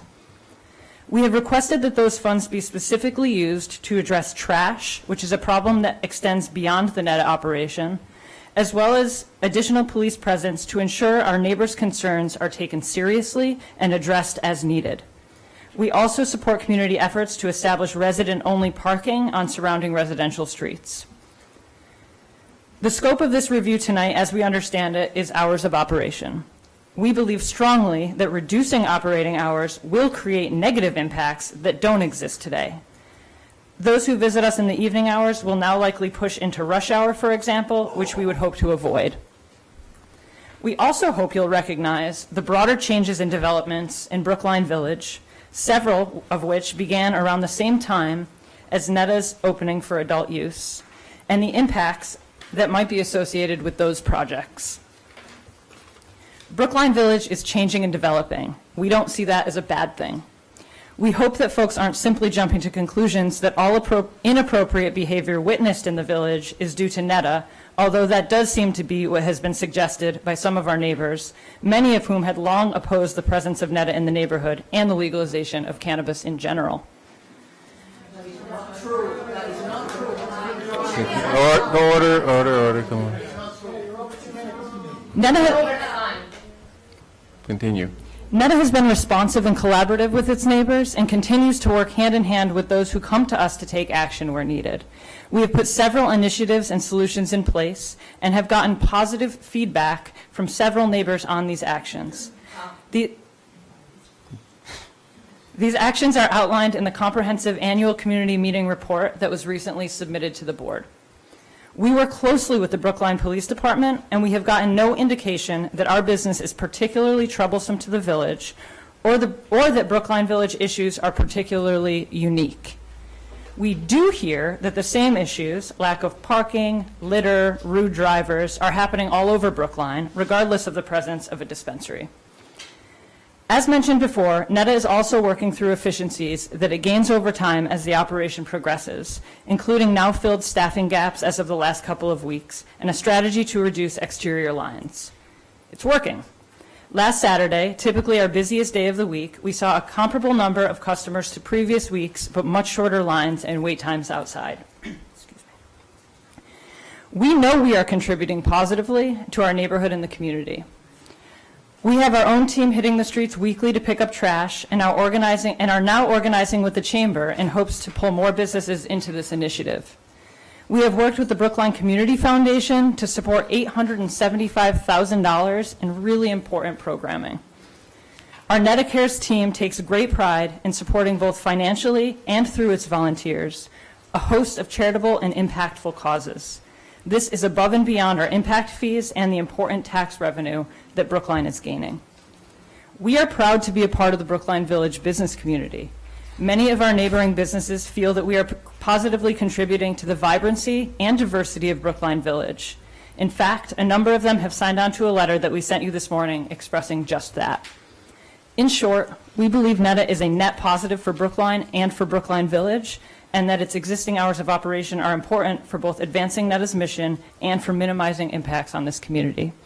Thank you very much. And with that, I would like to turn it over to our traffic consultant just to say a few Brief. words about All right. the study. Thank you. Thank you. Thank you. I will be brief. My name is Sasha Wood. I'm here from Tetra Tech. Tetra Tech performed a 3-month monitoring study in June to meet the requirements of the town's conditions of Netta's approval. At that point, on-site parking on the westbound side of Route 9 was closed to vehicles and used solely for the queuing of adult-use customers. Also at that time, on-street parking spaces in front of the site were converted to a pickup drop-off area. As a result of those two changes, there were a couple of improvements. There were no vehicles blocking traffic along Route 9 westbound, and no vehicle conflicts at the site drive between pedestrians and vehicles or between a vehicle entering and a vehicle exiting. According to our monitoring study, all of the TDMP goals were met. Those goals included the midday peak hour trip generation. The goal was 126 trips. There were 39 trips observed. For the PM peak commuter peak trip generation, 106 trips were projected, 26 trips were observed. Queuing on Route 9, the projection was to have the lane blocked less than 5% of the time. 0% was observed, and that was because there was no traffic in and out of the site because the site was being used for queuing of pedestrians instead. And as far as parking demand goes, the goal was to have less than 10 observations with 23 or more cars parked, and there were 0 observations with 23 or more cars parked because there was no parking allowed on site at that time. The monitoring study noted that customer trips generated by the site were higher than projected in the original Stantec traffic study, but they are expected to greatly decrease as more dispensaries open. I think what we're seeing here is a bit of growing pains because there's nothing else nearby. A lot of folks are coming to the Netta facility here in Brookline. As more dispensaries open, we would expect that the numbers generated on site should be decreasing. And perhaps that's why the numbers are higher than were projected. Further monitoring was recommended, and that in fact will be done after 15 months. It's planned to confirm the assumptions from the original study, and hopefully at that time the assumptions will be more closely met than what's being observed out there today. If parking is allowed on site, we would be able to more accurately quantify what the parking demand is for the site, as well as the trip generation in and out of the site. Since our monitoring study, Netta has been proactive in addressing issues raised by residents. They've responded to resident concerns by placing sandwich boards along residential streets to discourage Netta customer parking. They worked with ride-sharing companies to relocate the pin for the site from Washington Street to Route 9 to encourage those drop-offs to happen along Route 9 instead of Washington Street. In order to better understand the current parking conditions adjacent to the site, we just went out and made additional parking observations this past Friday from 4 to 10 p.m. and Saturday from 2 o'clock to 10 o'clock p.m. to coincide with Netta's busiest hours. At that time, I found that parking along Route 9 was at times fully utilized. Netta customers were observed parking on Route 9, especially the westbound side, which is the side that's adjacent to the site.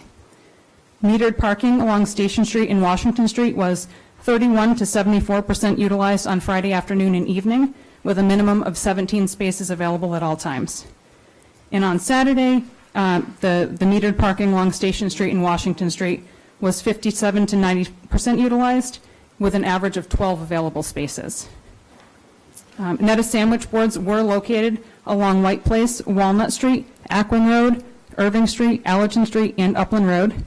And a police officer on a bicycle was observed issuing parking tickets along residential streets, and I observed parking tickets on other residential streets where I didn't see the police officer actively ticketing.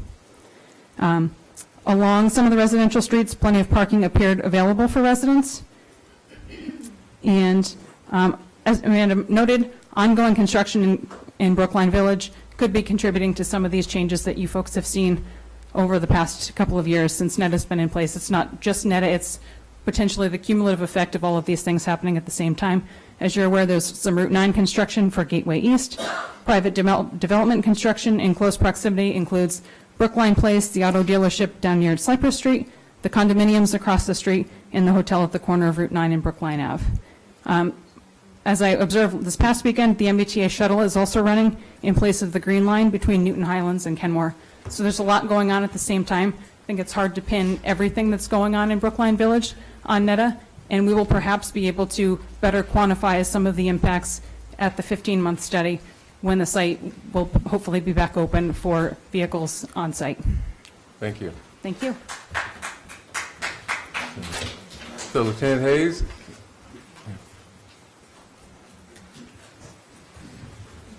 Hi, I'm Lieutenant Derek Hayes, with the Police Department.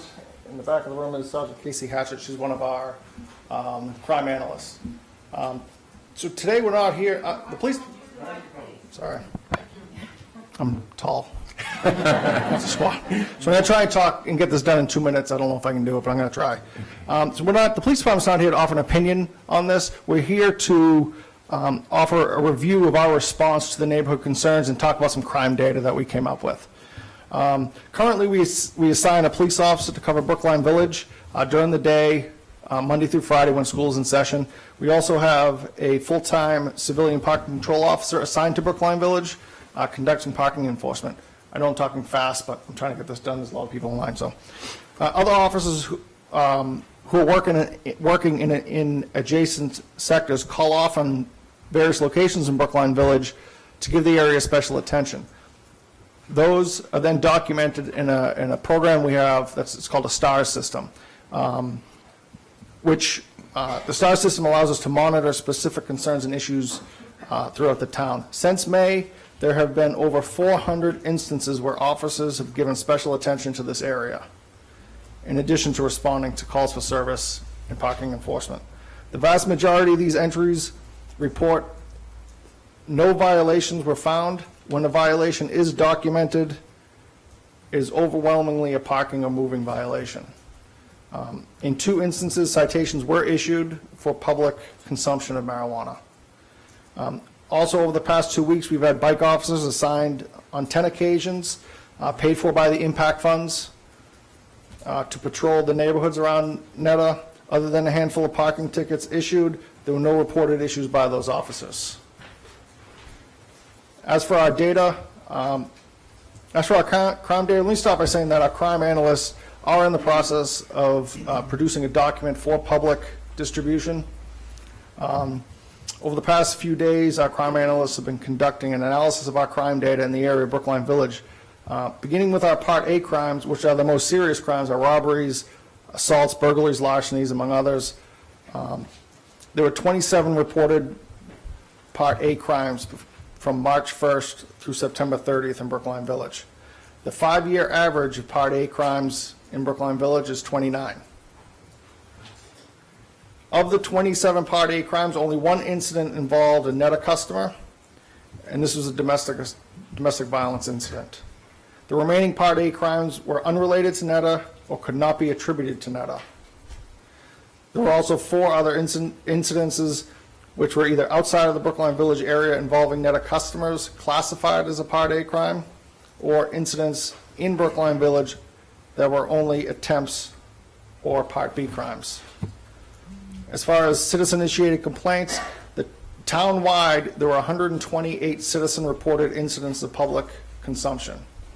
18 of the complaints were in a several-block area surrounding Netta. 1 of those complaints amounted to an arrest, with the remaining complaints being cleared without a violation or not being observed by responding officers. Town-wide, there were 7 calls for public urination, 3 of which were in the area of Netta. None of these calls could be directly attributed to Netta. In summary, with regard to Part A crimes, there's no statistically significant increase in crime in the area surrounding Netta. With regard to calls for service for nuisance-type calls, there has been a measurable increase in citizen-initiated reports and police resources being dedicated to the concerns of the neighborhood. Thank you. Thank you. Okay. So we have 31 people signed up to make comments. I'm going to start off and ask you to limit your time to 2 minutes. Start off with Michael Simpson.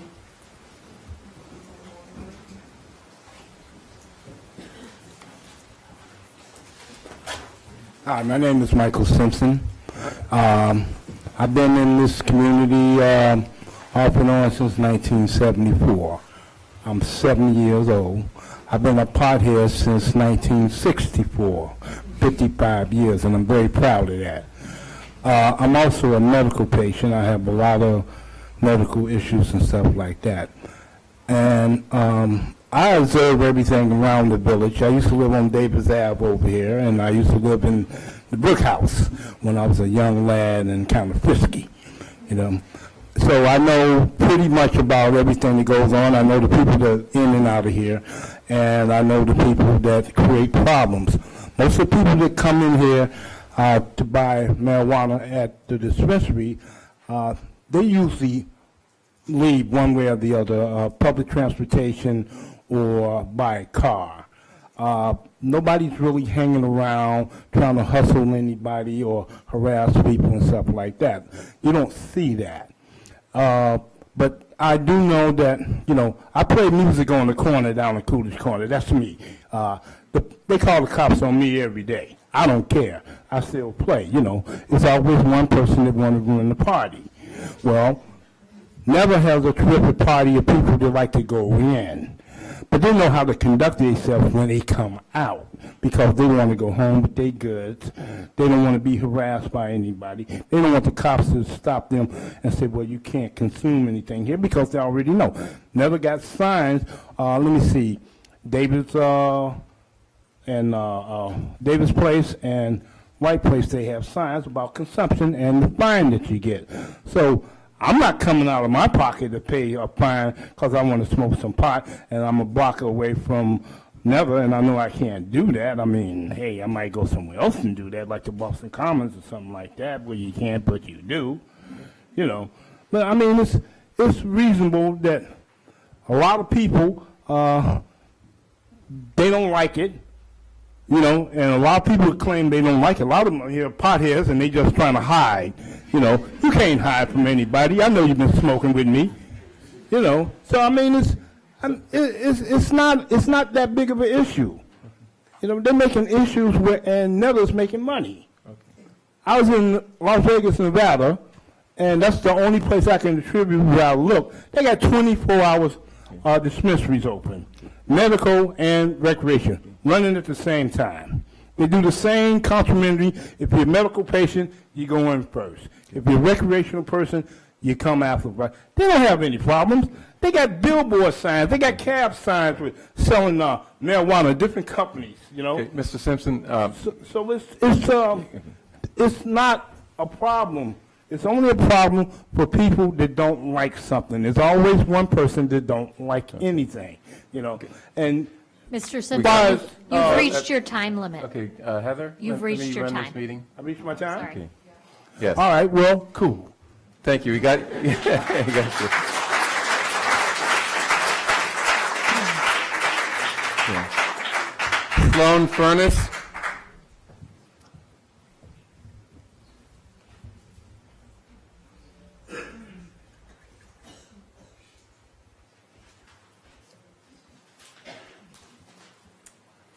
Hi, my name is Sloan Furnace. I live at 10 White Place with my husband and 2 girls, ages 6 and 9. A few weeks ago, I spoke to many of you about concerns I have related to illegal activity associated with recreational marijuana on White Place and in Brookline Village. To summarize, since Netta's opening in March, I have witnessed multiple incidents of trespassing on my property, public urination, illegal parking that blocks driveways, and aggression from Uber drivers and customers of Netta. I regularly witness public consumption of marijuana. One of the most offensive of these illegal incidents was when my 9-year-old daughter watched a man pee against Liz Linder's building from our living room in the middle of the afternoon. And I know the police just said that this was not a Netta customer. I watched him, I had my daughter identify him, and I saw him go back to stand in front of Netta. I've watched the demise of my street and my neighborhood as these illegal acts caused by the huge volumes of customers traveling to Netta every day have gone largely unpunished. Tonight, I would like to focus on my personal experience as a direct abutter to Netta. As much as I do not want to witness people peeing in my driveway or publicly smoking pot, I cannot avoid it. I'd also like to say I did vote yes on recreational marijuana. I see it from my kitchen while I'm doing dishes, from my living room armchair while I'm watching TV, from my front porch, from my back porch off my kitchen, and from my bedrooms. Yesterday, while I was working on my computer in my living room, I saw a man with a Netta bag empty its contents into an apple and then smoke from the apple. That was a first. It's usually a joint. I now have a protocol. When I see a suspicious act, I go to get my phone, I go outside to see if I can smell pot. 9 times out of 10, I do. I take a picture and I call the police. Not once have I called the police to report someone smoking pot without actually smelling it first. I'm tired of policing my house. My family went out of town 2 times this month so we could avoid another Saturday experiencing Netta customers. Ms. Furnace, I'm going to give you a little more leeway because I gave Mr. Simpson some, but please try to wrap up so other people can have an opportunity. I'm also tired of listening to the huge crowd outside my bedroom that fills the Netta parking lot on Thursday, Friday, Saturday, and more recently Sunday nights.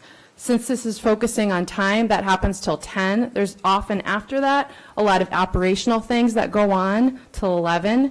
I have a 1st and a 4th grader who need to go to sleep. I see the line of tens to hundreds of people from my bedroom. I no longer sit on my upper rear deck, which used to be my favorite place to sit with my husband because it looks out onto the overflowing Netta parking lot.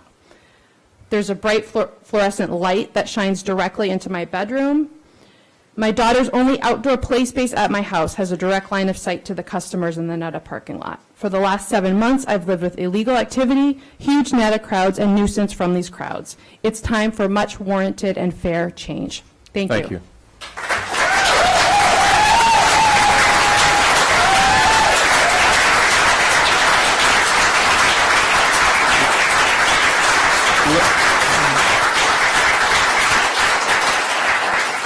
Lev Maskovich. Yes. Hi there. My name is Lev Mickiewicz. I'm the Sorry. owner of 9 White Place. My name is Lev Mickiewicz. I'm the owner of 9 White Place. I'm currently renovating the building, so I don't spend as much time on White Place as Sloan and some other neighbors. But in the 4 or 5 hours that I spend there a week, I notice a couple of different things happening. So first of all, Sloan has a really nice, and Sloan is the neighbor across the street, number 10, that's probably the closest residential abutter to Netta. So a couple of things happen. People constantly come over and sit on her porch. I've seen this number of times. Every couple of weeks it happens as I'm there. Every time that I'm there, there's always a car idling. I have a no parking space right in front of my house because there's a turn in the road. It's a really narrow street, and so there's a no parking sign that's placed there to help people that are turning and going through. There's always a car idling for 30 to 45 minutes as someone is presumably in Netta, and I've witnessed people coming back to the car with the Netta bags. I can't imagine that that's good for the street. It's probably not great for the environment, being that the car is running there for 45 minutes, but that's a different note. So I'm also a realtor. And so as a realtor, I think to myself, well, what happens to my property value, given that now when I do an open house, if I were to go sell my house or one of my neighbors were to go sell their house, there's a $100 fine billboard or whatever, sandwich board that sits 50 feet away from my house. And I can't imagine that people coming to the open house would like that. I also don't think that they would like the sandwich boards that say, what are the other ones? The other ones say no, right, residential parking only. So they're like 5 different types of boards right along White Place and in Brookline Village. So it's something that is an issue. It's something that needs to be addressed. I've spoken to a couple of different people about possibly trying to get a police officer that's constantly there at the head of White Place, and I think that would relieve some of the pressure on the immediate abutters. But until that time, I think that something needs to be done in terms of curbing the number of people that are going in and out of Netta, because I heard someone, this isn't a statistic that I personally know, but I've heard someone at one of the last meetings cite that Wegmans has the same traffic as Netta, and that seems unacceptable given how much parking Wegmans has and how much parking Netta has. So something needs to be done about that. I know that this is a licensing board hearing, and you guys potentially have the power to limit the hours and give some relief to the neighbors. So please consider doing that. Okay, thank you. Dana Parker?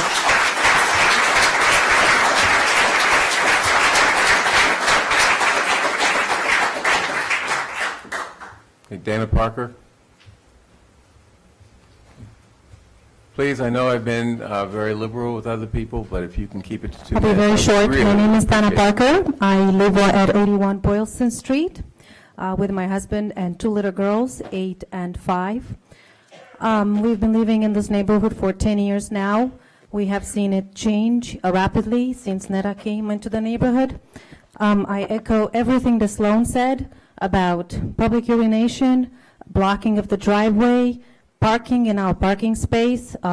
Oftentimes, Netta customers being very aggressive when you tell them to move their cars. Oftentimes, I have nowhere to park. With 2 little kids, I have to walk from far away to get home, wherever I find parking. So I think something must be done to change. Thank you. Thank you. Okay, the next 2 people, I wonder if you could combine Mateo Price Otero and Anna Otero. Yeah, we have different concerns. We'll be brief, but we have different concerns. Okay, please, keep to 2 minutes. Thank you.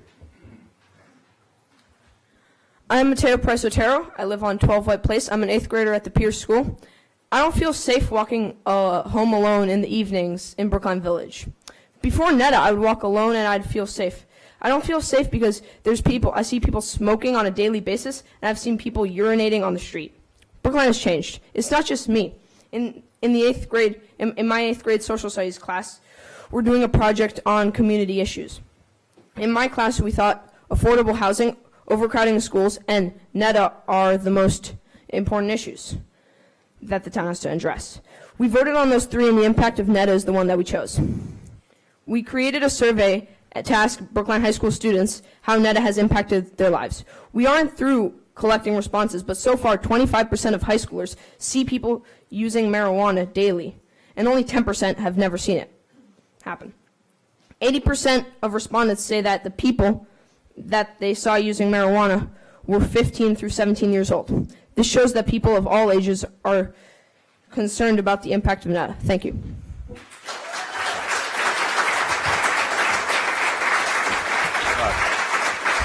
Thank you. Good evening. I'm Ana Otero. I'm a 16-year Brookline resident, and I live on White Place behind Netta.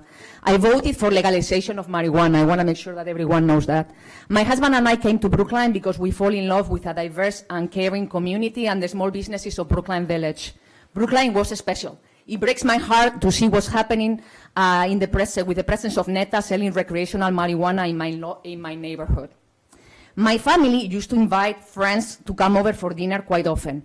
We have stopped doing this. We do not feel comfortable. We don't want anyone to see what our neighborhood looks like. I have personally witnessed a significant increase in loitering, littering, and panhandling.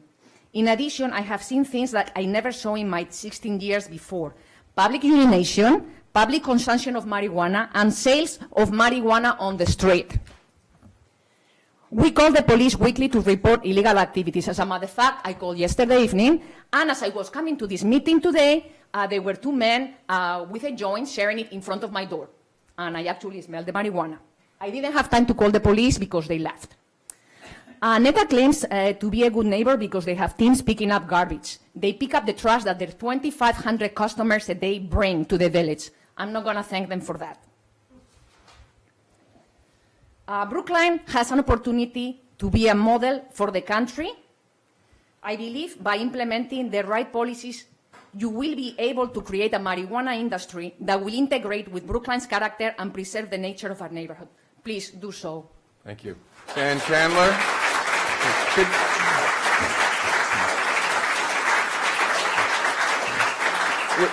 We are aware that you like what people are saying. The applause slows down this process, and we may be here very late. Well, yeah, we're listening to what you say. The applause doesn't help. And we have a number of warrant articles that we're voting on, as well as a number of warrant articles that we're holding hearings on. And those people want to get out of or in here soon and out of here quickly. So please be respectful of them. Dan Chandler. Next. Is Dan Chandler in the audience? Linda Pizzonia. My name is Linda Plazonja. My husband Jonathan and I have lived in Brookline for 33 years, spending the last 26 years at 167 Walnut Street, where we raised our family. I am the moderator, along with Faith Michaels, of the Facebook page Brookline Townwide Discussion Group, where Netta is frequently the topic, and I work for the mayor of the city of Newton, where I am the citizen assistance officer for the city, fielding complaints from residents. As a resident, here's what Netta has brought to my otherwise quiet neighborhood. Unpleasant interactions with customers and employees as they circle my street, turn haphazardly in driveways, block driveways, and take up valuable parking. It is not unusual to see customers hanging out in their cars, windows down, playing loud music as they idle curbside to get high. I've seen the contents of the ubiquitous white bags change hands as they are resold on the street. My porch and bedroom window are mere feet from the street. I can see and hear everything. I understand members of the select board doubt the reports of the impact of Netta on the neighborhoods. I invite you to come and sit on my porch and see the mayhem for yourselves. As the admin of the discussion group, I read and review numerous posts about similar activities made by my neighbors from White Place, Emerson Park, The Point, High Street, and Brookline Village. The problems caused by the mismanagement of the introduction of Netta's retail sales operations to these historic neighborhoods is widespread and undeniable. Most importantly, as the Citizen Assistance Officer in Newton, I hear from residents every day, 8 hours a day, about every little thing. People joke that I work in a cave with citizens against virtually everything. And it's true. I hear about potholes, about parking tickets, about leaf blowers. But you know what I have not heard one thing about? Not one call, one email, one letter? The opening of the Cypress Tree retail marijuana store in Newton. How is that experience? How is it that the experience in Newton is so different?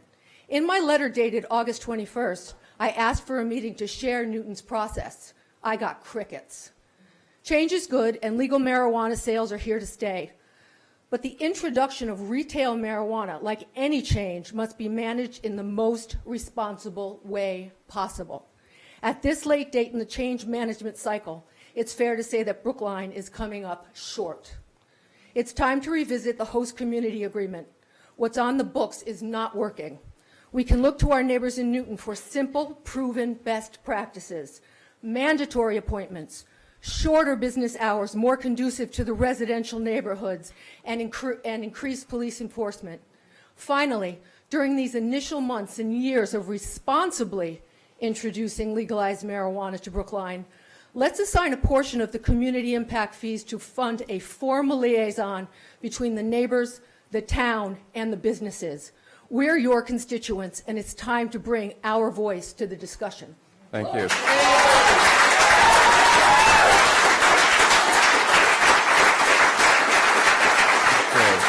Susan Rothstein.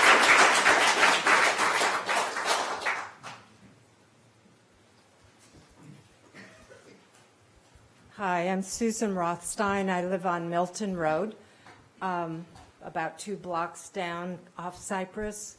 We're not troubled by any parking or walkers because we've had National Grid on our street for 4.5 months.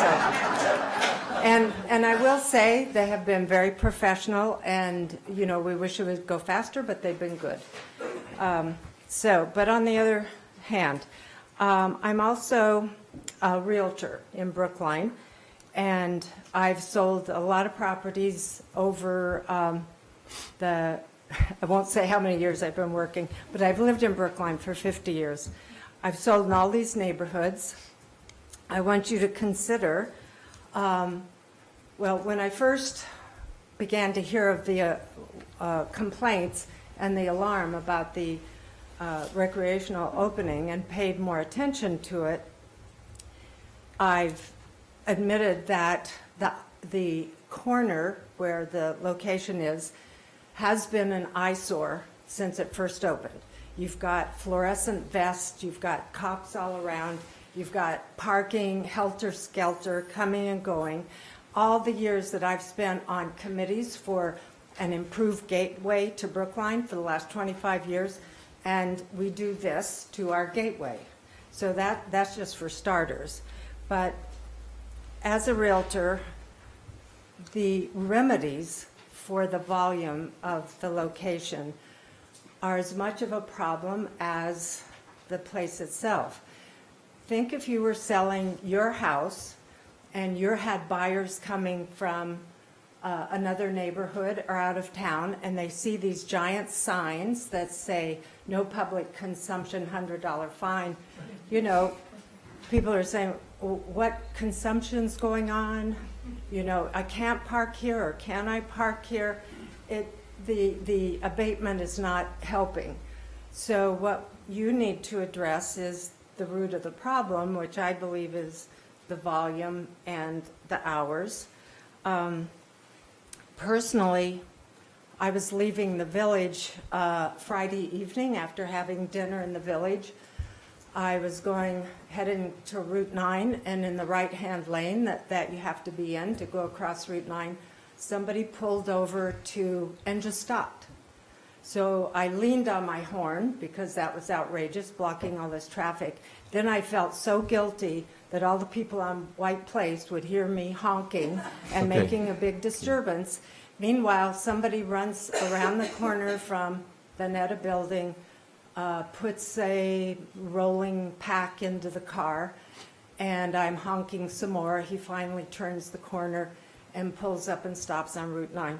So, I mean, this is our life. This is not the way our life should be lived, with signs and blockage and all the other things that Okay. people have described. So we're asking for relief of the volume, of the hours.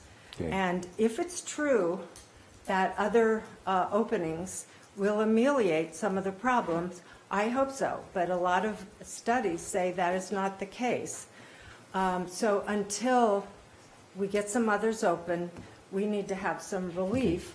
These neighborhoods should not be sacrificing to get, sacrificing the quality of life or the hits on their property value. They should not be sacrificing for the rest of the town to get. Ms. Rothstein, Thank going you. way over. Thank you.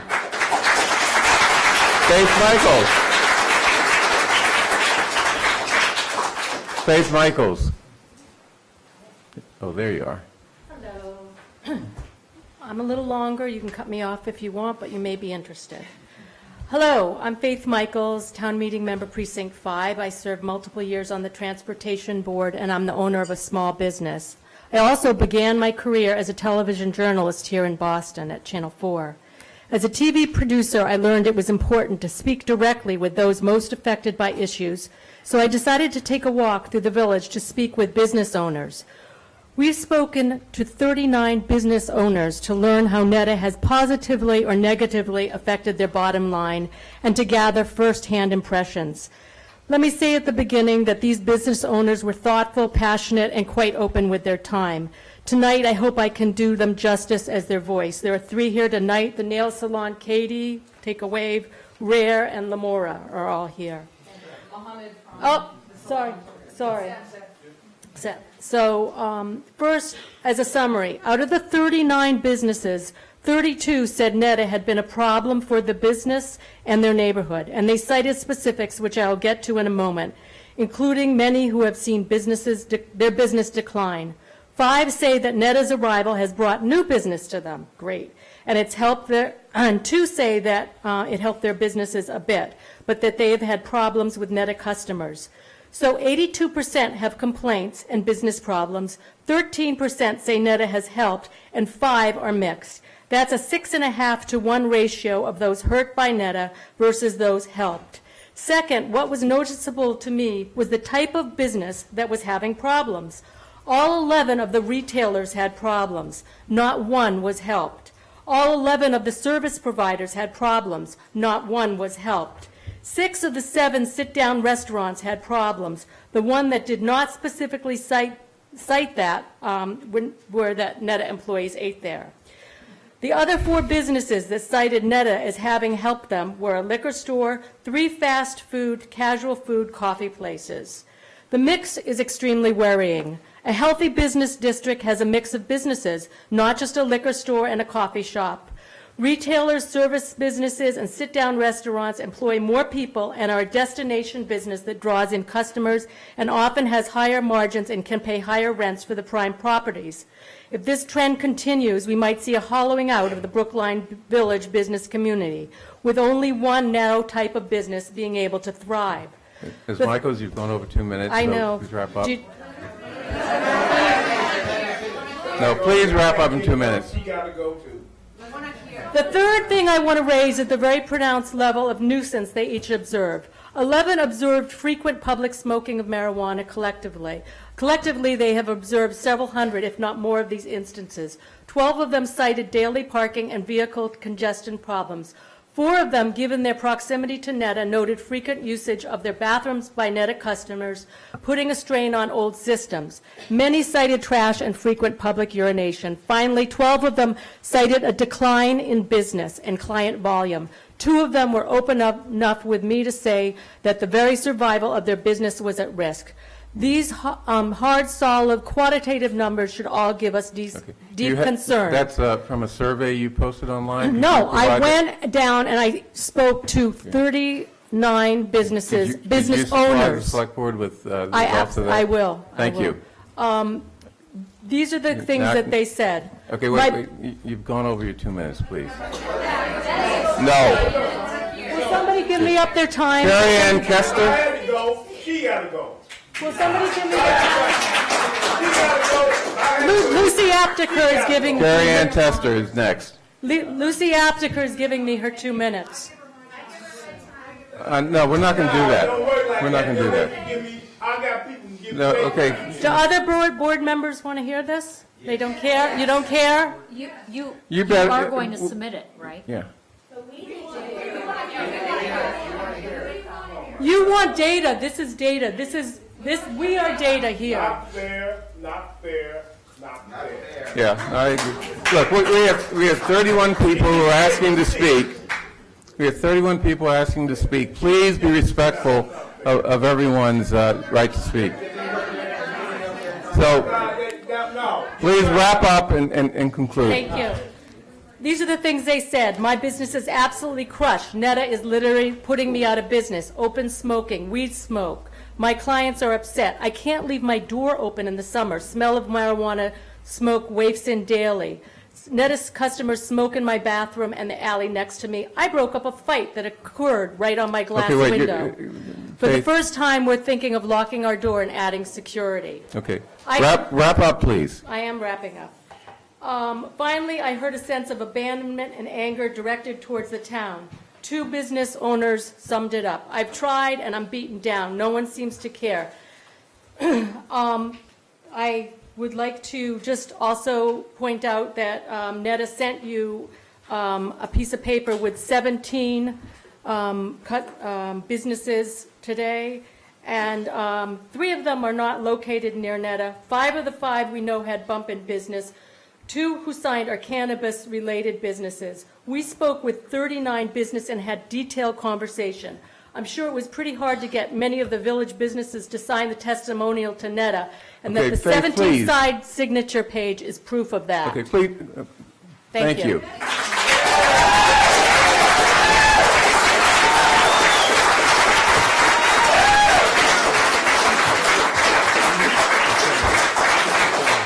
Okay, Carrie Ann Tester? Carrie Ann Tester, please.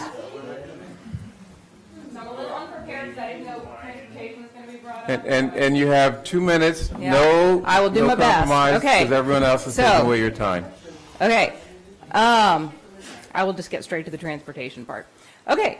So Netta had a traffic study done in 2018, August 2018, when they were a medical cannabis-only dispensary. Vehicles were counted as medical cannabis patients entered and exited Netta's parking lot. Based on that study, plus projections, they set some targets for a follow-up study. Netta did this follow-up study in June 2019, 3 months after walk-in recreational pot sales started, and their hours increased from 59 a week to 85 a week. In that follow-up study, vehicles would be counted entering and exiting Netta sites, just like they'd been counted in August 2018.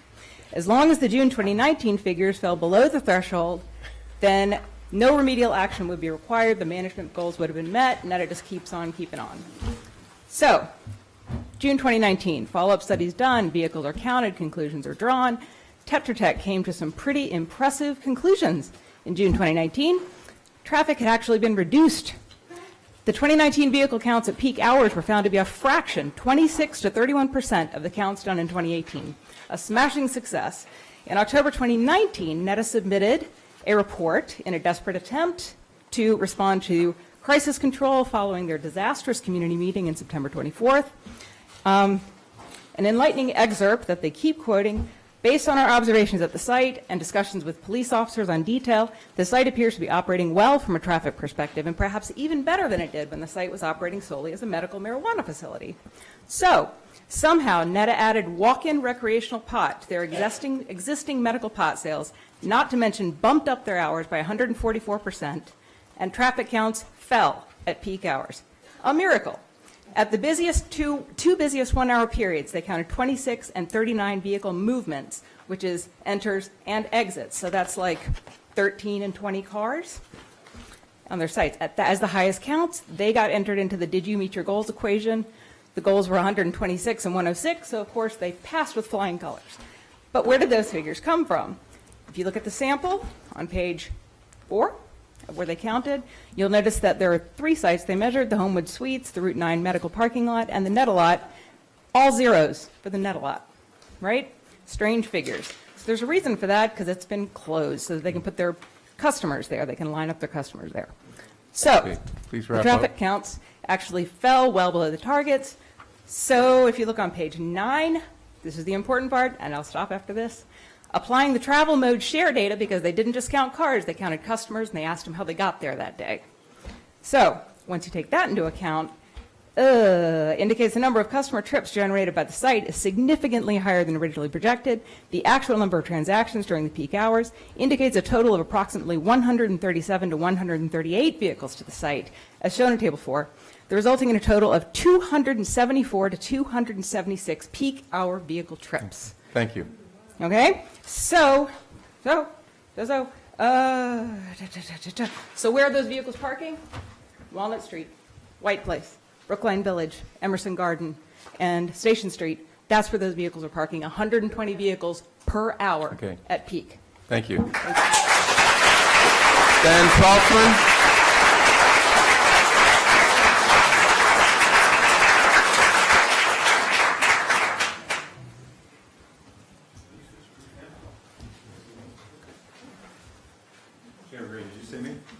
Pardon me? Am I up? Yes, I you're hope so. up. Here I am. I'm Dan Saltzman. I'm a town meeting member, Precinct 6. I live at 62 White Place. I live at the far end of White Place, not so close to Netta. Like my neighbors, my family has seen countless impacts from Netta, countless impacts since their operation opened to adult use, and only since it's open to adult use. We've seen many public instances of public urination. I'm not going to get into it. Everybody's talked about it. We've seen it. Right in front of our house with our kids standing there. We see people regularly blocking our street, parking illegally, all the stuff that you've heard about tonight and that you're going to hear about from other people. We see it all the time. But what's been most pervasive, most intrusive, most troubling has been the public consumption. And I just want to talk about one instance that just happened on Sunday night. I walked out of my house with my 11-year-old son to take a walk. Immediately smelled weed. He smelled it. He now knows what it smells like as much as anybody. I looked around. I see a guy smoking. I called the police, told them what was happening. That was it. We moved on our way. And then the rest of the walk, it's my son asking, what's going to happen? You know, what's going to happen to that guy? Are the police going to come? They're going to arrest him, etc. That was the walk. We come back about 10 minutes later.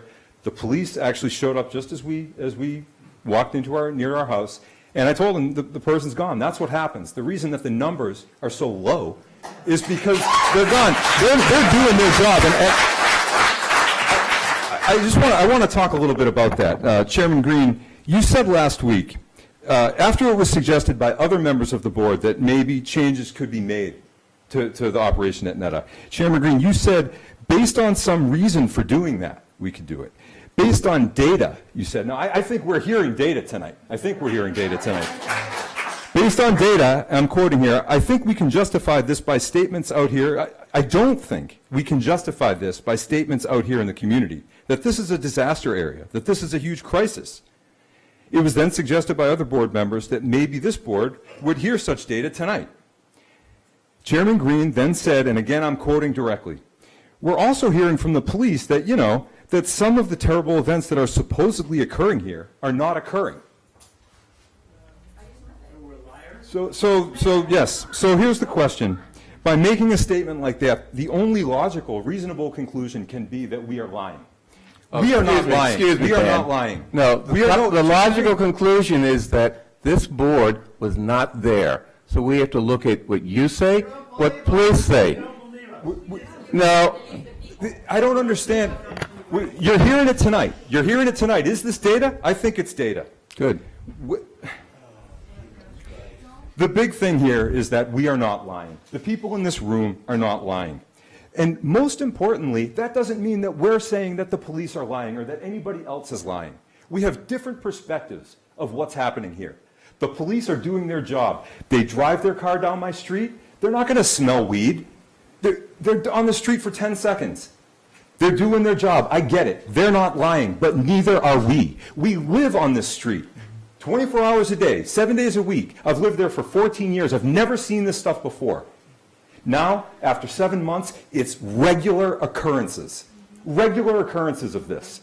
It's just different perspectives. We're not lying, they're not lying. He's not lying. It's just different perspectives. And what we're saying is happening.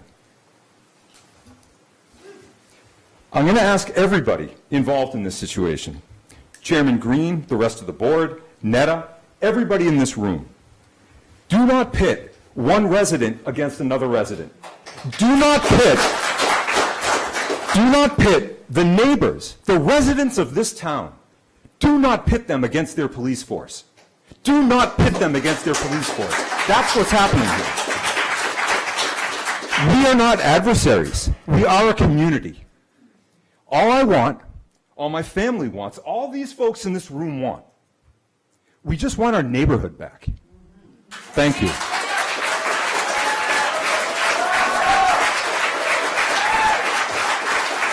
Olivia Fisher-Fox. Olivia Fisher-Fox. Okay. She's there.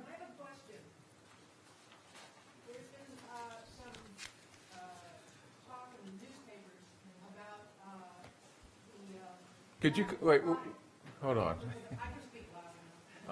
You're not. Okay, I'll let you ask your question, but you have to come up to the mic, so you're on TV.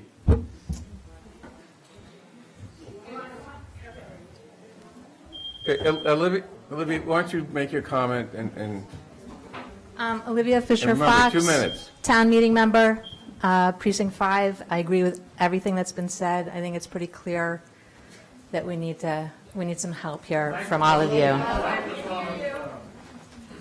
Okay, thank you. Just to say, I think it's pretty clear from everything you've heard tonight that we need help from you. Okay, thank you.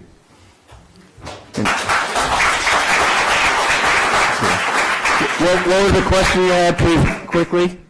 I'm Annette Bourne, 52 White Place, resident for 25 years. And I used to be in commercial real estate, so I get what happened to that building. By the way, you're on the list for comments. The question I have is that there's been things in the newspaper about the vetting of the actual pot product is going slowly, so therefore there's less product at, I assume, Netta and maybe other places. And so doing a study when this, if this is true, doing the study when this decreases on, there are less customers coming in because there's less product. Is this true? Is this happening? Oh, you have to ask Netta that. Okay. Okay. Is that the comment you wanted to make? You're listed here on the sheet. I'm sorry, what?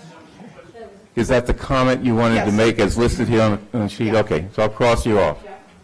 Okay, Thomas Mitchie, I think.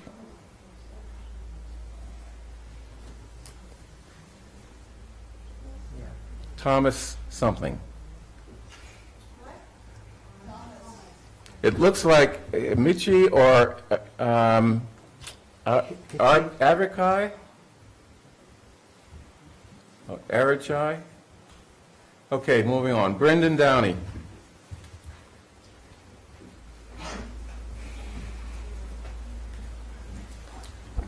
Good evening. Excuse me. Good evening. Brendan Downey, 61 White Place, 25-year resident of Brookline, 15 of those on White Place. My wife and I have been active in the schools, athletics, service in some local organizations, so I think we're quite familiar with the Brookline culture and how it's evolved. Since Netta has come on board, it's not an evolution, it's a 100% pivot to a downside.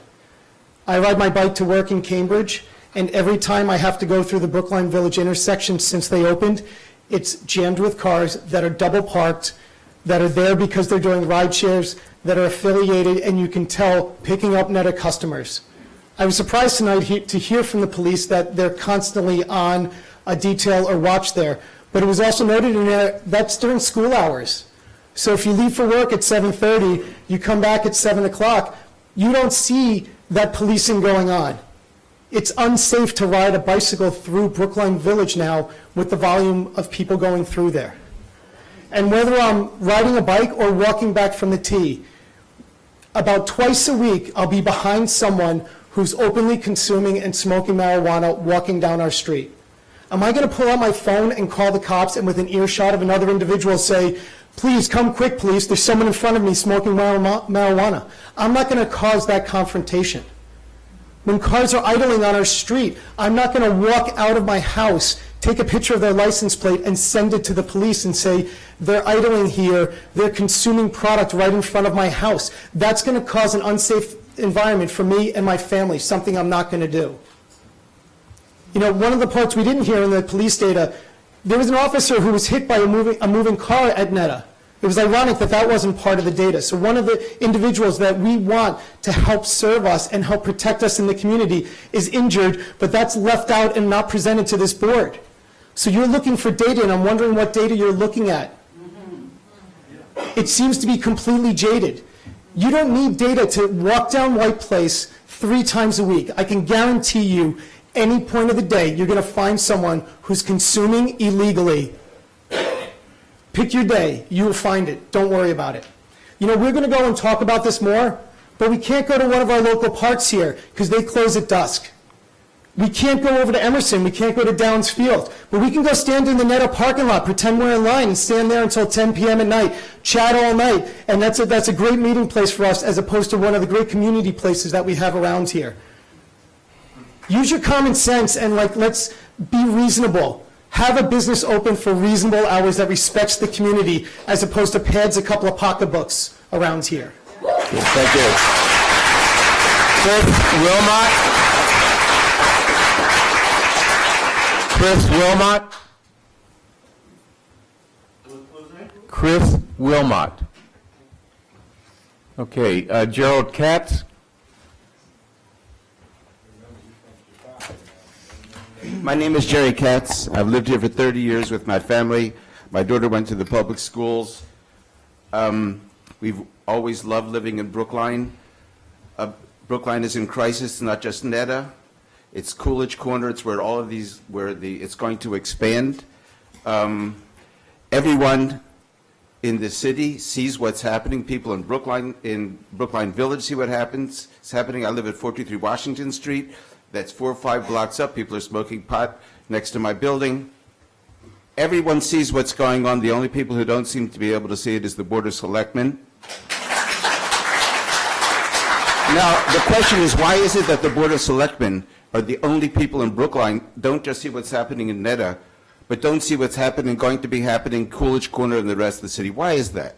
It's not because people are bad people, it's because they're bewitched. What are they bewitched by? They're bewitched by the fact that there's $75 million in revenue coming into the city. People have that the perception is that Brookline needs the money. Brookline does need the money, but you can't get the money by destroying Brookline. Now, what troubles me the most is when I personally approached members of the Board of Selectmen, and I tried to explain what everyone sees, what everyone in Brookline is talking about all of the time, people, the traffic, the smoking, everything, I get a hostile response, and they say, what is your data? What have you personally seen? And the people who are on the Board of Selectmen just sit there and say, bring us the data, bring us the data. You people live in Brookline. Why? It's your duty. You're a member of the Board of Selectmen. Why don't you go to Brookline Village? Why don't you walk around? Why don't you see that in Brookline Village what's happening? But you don't. You're sitting here and doing nothing. And you're asking us to come to you. You have all of these people talking to you, but you don't listen. Coolidge Corner. Can you imagine the mob of people that is sitting there in Netta, sitting there in the middle of Brookline Village? I mean, sitting there in Coolidge Corner when I raised this issue to the board people on the Board of Selectmen? They said, well, how do you know what's going to happen? They're going to be lined up 2 by 2. Does anyone want to have people lined up 2 by 2 in front of their own houses? Everyone here lives in Brookline. You have a duty. What is your duty? To go out and check it out yourself. Don't come and basically just listen to it. You have to listen to the people. Next, mitigation. All I hear from the Board of Selectmen is, we're going to mitigate, we're going to do this, we're going to do that. It's a $75 million business. People from NETA came in here as simple people, as if it's a mom-and-pop grocery store that's being persecuted by the people of Brookline. This is not a mom-and-pop grocery store. This is a mega business, and a mega business who has getting millions and millions of dollars of revenue. Mitigation is an absolute failure. Now, you've heard from realtors. Wrap up, please. Okay, I'm going to finish. You've heard from all the different people, the realtors, the people who live here, the businessmen, people who are being faced with the disaster. On the other hand, we have the Newton model. No one is complaining. It is a no-brainer to save Brookline. We're not here saying get rid of marijuana. We're saying two main things. Two main things are purchase by appointment only, lower the hours, mainly purchased by appointment only. Yes. Listen to the people. Listen to the people. By appointment only, limited hours, save Brookline. Josh Ziskin. Josh Ziskin.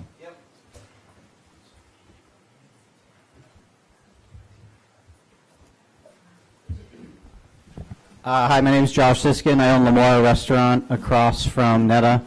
I grew up in Brookline, graduated from Brookline High School. Glad you like our meatballs. Thank you.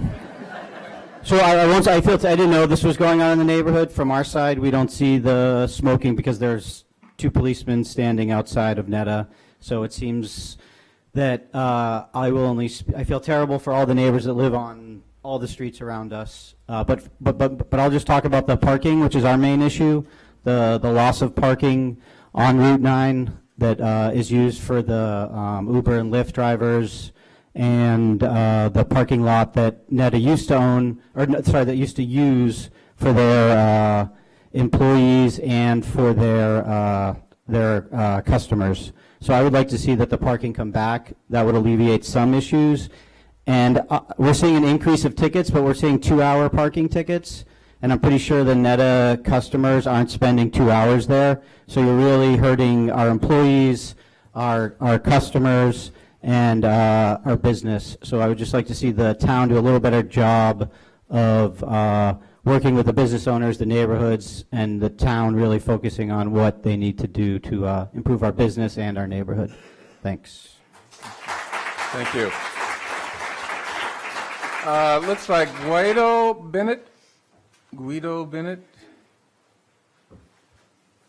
Mr. Bennett, or Ms. Bennett. Gordon Bennett, sorry.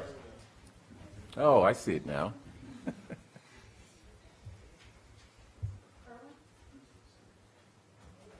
Good evening. My name is Gordon Bennett. I've lived on Davis Avenue for 18 years. Some of you may recognize me. I haven't actually been in front of this board for 4 years. I was with Dan Saltzman, the sponsor of a warrant article back in 2014 regarding zoning for the marijuana, the RMDs at that point in time.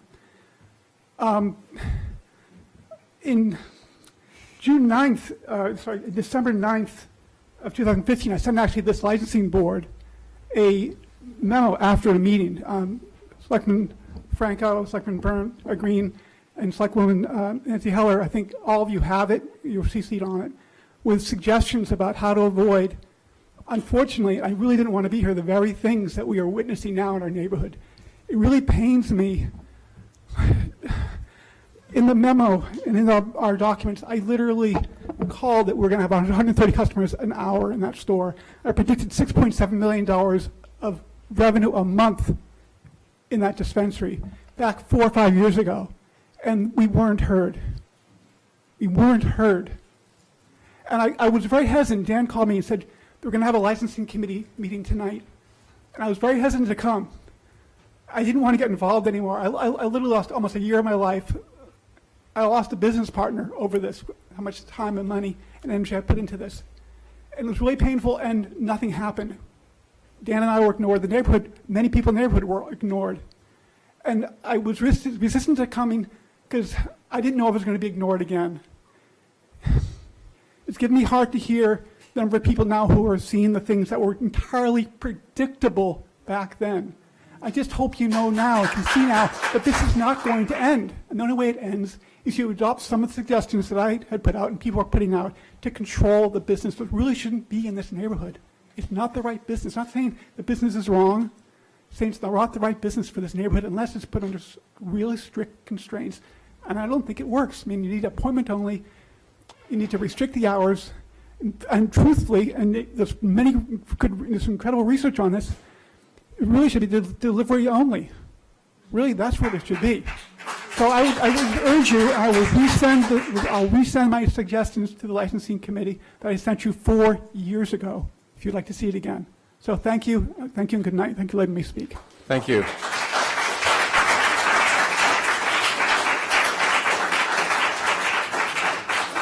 Jeffrey Monk.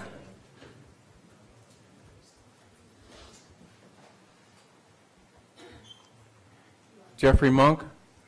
Okay, Bebby Nixon? BB, sorry. Good evening. I wasn't really planning to speak tonight, but I'm BB Nixon. I live at 25 Waverly Street, and I have a couple things to say. One is the main impact on me from the Netta invasion is that I no longer feel comfortable going into my own village. I avoid it. I don't belong there anymore.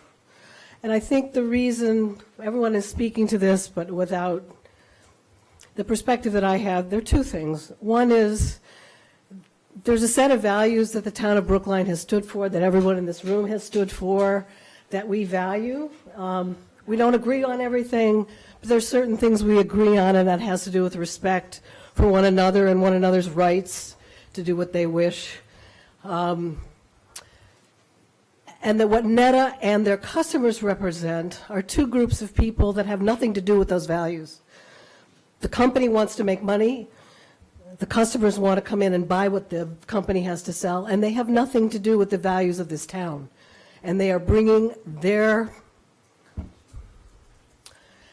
impacting our town with their outside values, and we have an obligation to one another to contain that, to bring it back. I'm not trying to say we should stop selling marijuana. We can do it better, and we can do it within the regulations that are being proposed here so that we get our town back, because we lost it. And it's getting worse, and will get worse.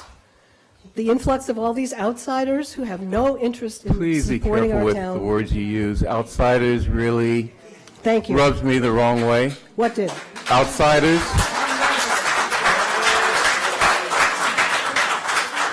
If they were not outsiders, they would not be driving here. Well, you're really stepping on some tender ground. The idea that people think that these outsiders coming from Boston, I mean, that is a message that we do not want to convey to the world. And I hear this. I'm not picking on you. I hear this way too much. Hold on. 2,500 outsiders a day coming into our pristine neighborhood to change our values, to corrupt our children. I mean, this. I didn't say that. Yeah, and they have a right to come through our town. I am an outsider. I was born in Texas, okay? I can talk. Outsider is not a bad word. We are not being prejudiced. Well, it sounds, okay, that's it. It sounds that way. That's just the message I'm going to give. May I just say? Please continue. Please continue. I regret if my choice of words caused the response that it did. It was not my intention. I take that, okay. Thank you. I still assert that the people who come to buy do not care about the values of our town, and they would not behave as they do if they did care. That's all. Thank you.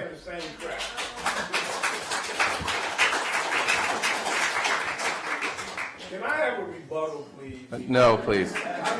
No rebuttal is necessary. Is there another Nixon? Well, BB, but Okay, great. Ranch Kimball. 2 minutes, please. No overheads. Oh, God.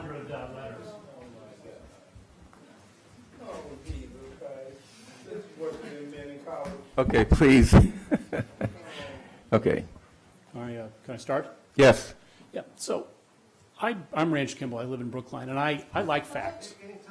Thank you. And I like facts. And I think what we'd have to say tonight is, by my count, we've heard so far 17 people get up and give numerous firsthand data.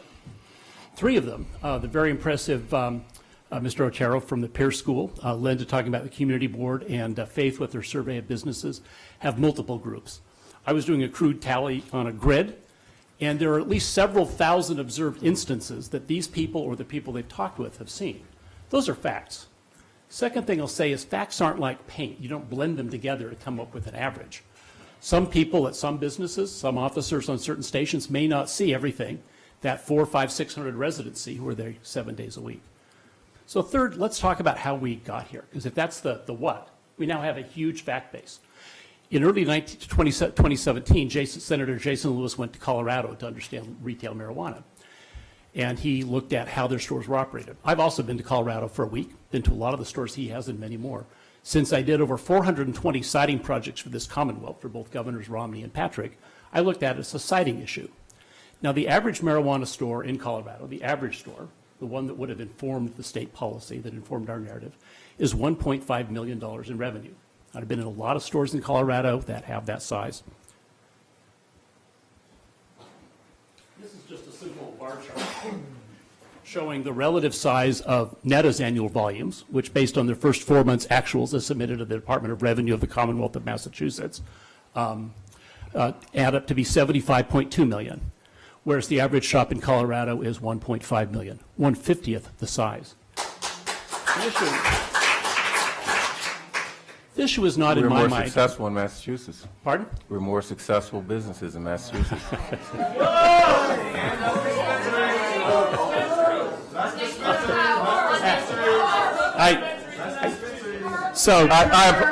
Ranch, I apologize. No problem. Okay. No problem. So I think, Mr. Chairman, select board members, I'm talking to you now as people who've all worked in government. My concern is not with how Amanda runs Netta, which is actually pretty efficient. It's not with some of the data that Jen gives. My concern is simply this is a massively inappropriate citing. Yes. It is a massively inappropriate citing. It is simply a 50 times bigger citing than I think people thought they were going to get. That's just not in proportion. In a little town of Brookline, in the village, is what is apparently the largest marijuana store in America. Not in Los Angeles. In Las Vegas. In Washington State and Colorado, the very large stores are on the base of freeway off-ramps with 60, 70, 80 parking spaces in shopping malls. It is simply, in its current operational structure, sited in the wrong place. So at root, I think I'm going to take a bit of a gamble.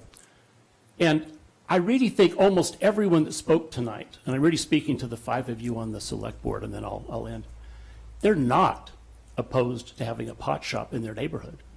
What they're really concerned about is they don't have a pot shop in their neighborhood. They don't have a Colorado-sized $1.5 million a year shop. They have what is probably the largest marijuana shop in America. It is a siting and size problem. And it would be irresponsible for government to look at something that was that far out of the bounds of what was originally intended and not provide a remedy. I am happy, given my research and my travels to the states and talk to the regulators, to answer questions now. As you all know, I'm happy to talk one-on-one or with the community. I'm happy to meet with Netta. I've toured over 30 sites, often talking to the owners and managers. But I'll just say, conclude with 2 things. One, you've heard several thousand facts tonight by people that have watched carefully and were very disciplined, I think, in the way they presented them. And second, it is a site under its current operational structure that is impossible to fit into a lovely village in this town. Thank you. Thank you. Linda Olson-Pelkey.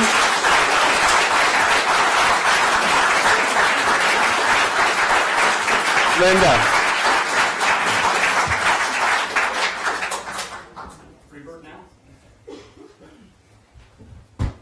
Hi. Hi.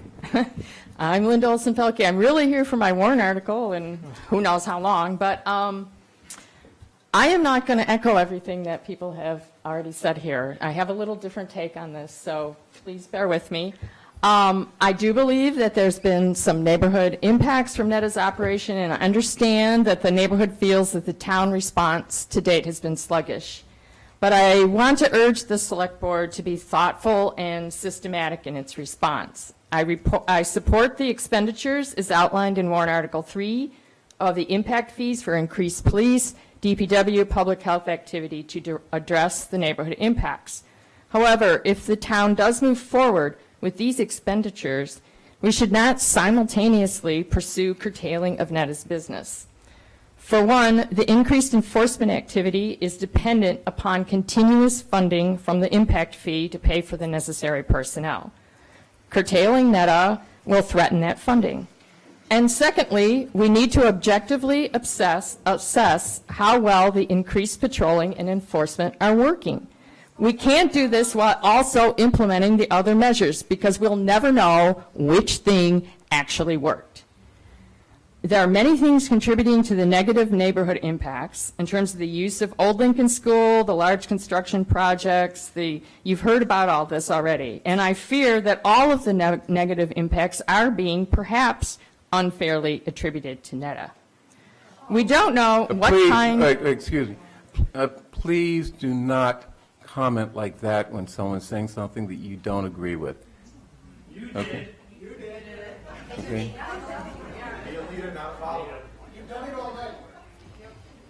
We don't know what kind of impact shortening NETA's hours of operation will have.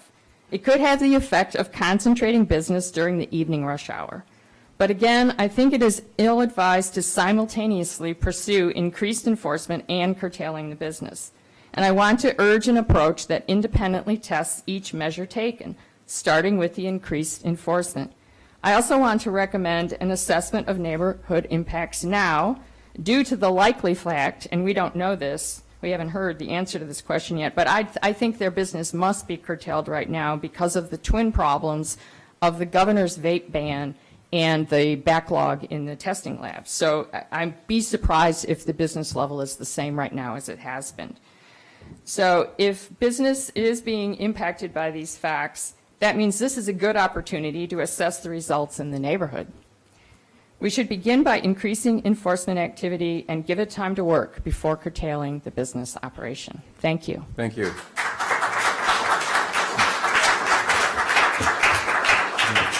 Edward Campion.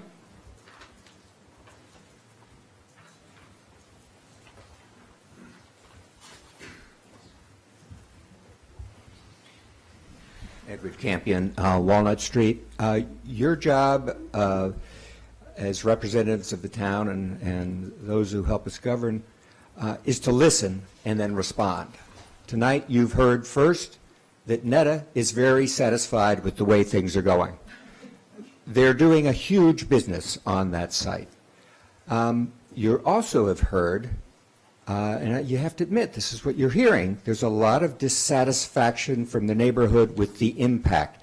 Basically, it amounts to a nuisance being created by the sale of recreational marijuana at this site for those 12 hours a day, 7 days a week.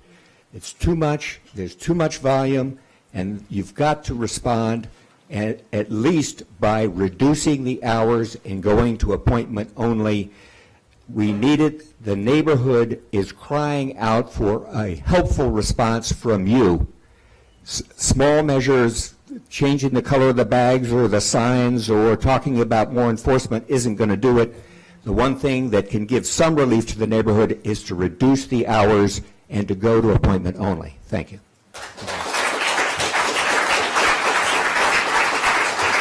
Seth Barrett. Hi, my name is Seth Barrett, lifelong 52-year resident of Brookline. I live and work in Precinct 6. Thank you for hearing all of our comments. My business is Rare Restoration on the corner of Washington and Davis. I live at the corner of Emerson and Davis. From my business, I have a bird's eye view of the increased activity in the village, and from my home, I see much of the ancillary activity that comes along with it.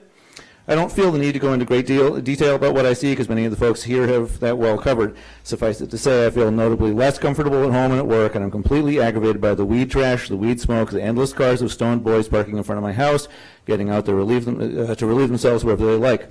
But I'm not anti-NETA, and although I don't smoke myself, I'm not anti-weed. What I am is deeply frustrated that tangible, common-sense measures are not being taken to alleviate the discomfort the abutters to this new enterprise feel every day. As soon as you build a mall, the neighbors will feel the impact. Clamshell packaging shows up in the bushes, cars idle, teenagers party. It's inevitable. But malls will be built, and that's okay. It's just that neighbors need to be cared for. I want the town and the police and NETA to say, yes, we will take care of you. I want to see tickets actually get issued for public consumption. I could write 30 of them a day just right in front of my shop. I want to see short-term parking put in place so local shopping customers don't circle forever. I want to see public consumption signage become permanent and be added to poles. I want to see pedestrian safety taking priority over anything else at the corner of Boylston and Washington. I want to see drug avoidance education enter grade schools. And I want to see people getting arrested for buying weed at NETA and selling it to minors. I want to see NETA value the fertile ground we offer them and show it by funding every single one of these common sense measures, just like a shopping mall would for its abutting neighborhoods. That's what I want.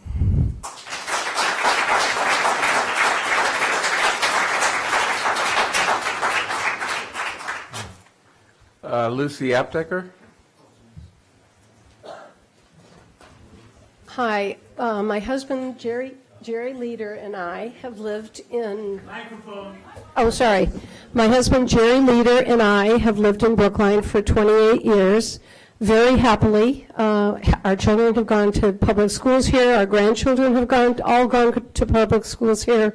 We're really delighted to be part of this community, and we contribute in multiple ways.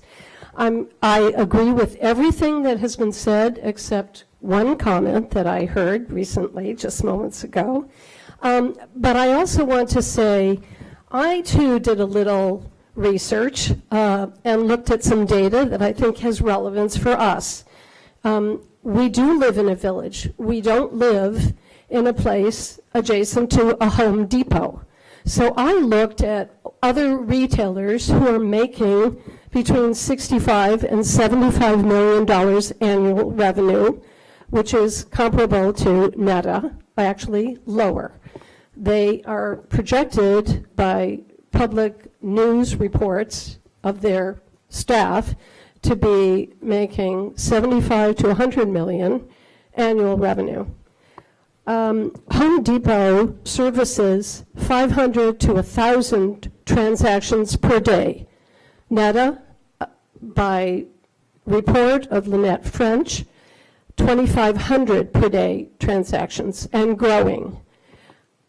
Home Depot provides free 500 spaces of parking every day. NETA provides 0 parking spaces.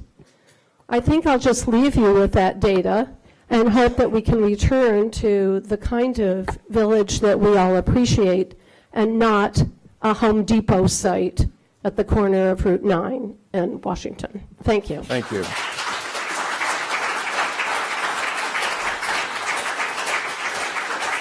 And I take it your husband, Jerry Leader, goes along with your comments. Okay.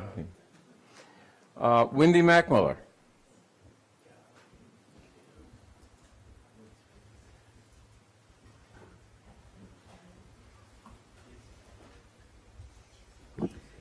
Hi, Wendy Mockmuller, town meeting member, Precinct 5, president of the High Street Hill Association, and I live at 110 Walnut Street. So thanks for hearing us all tonight, and thanks everyone for the comments on both sides. Just a few items of full disclosure. I did also vote yes on the initiative. I wasn't particularly concerned about the location. And I did not go to any of the public meetings, which I regret. So I'm probably a little bit late in this, but what I have noticed is a big change in the neighborhood regarding, I would say, traffic pedestrian safety is I would say my number one issue, and so I'm going to really try to focus on that right now. You've heard pretty much all of the other comments. The past few weeks have been relatively quiet, I think probably because of the product not being fully available, and also because, and again, it's not all because of Netta. We also know that there's a construction site right there at 20 Boylston. They haven't been on the site for probably a month, so we've been realizing a bit of a reprieve lately, which has been very nice. At the same time, I have noticed more police presence, which I appreciate, both on bike, on foot, and by car. The things that I wanted to point out briefly is just some of the incidents that I specifically have seen. I understand that that's what you want, is what we have seen personally. So in a short amount of time, I have seen numerous incidents of illegal parking on Walnut Street alone, and this includes parking in the actual lane, not in a parking spot. So, and that's been at least 6 times just on Walnut Street alone. And I know that these are Netta customers because I've seen them come back with the bags. I have a bird's eye view up on my porch where I can see a lot, and I have parking right in front of my house. So I've seen people come with their bags. I've seen them park right in front of a house that's not a parking spot, look back and wonder if my car is going to be okay, and then come back with the bags. I've witnessed also the same kind of thing, particularly on Washington Street, with people idling their cars on sidewalks. Uber drivers on sidewalks, and because we've asked them and they were waiting for people at Netta, and also people blocking the entrance into White Place, which I think is particularly dangerous, both for pedestrians trying to cross over White Place and also for cars trying to turn. It's very dangerous for cars to be parking illegally in a lane and not in a parking spot, because it's a narrow street and cars are trying to pass one another. So I saw all these things happen. And then also literally countless incidents of cars idling on my street alone, on Walnut Street alone, for 30, 45, 50 minutes.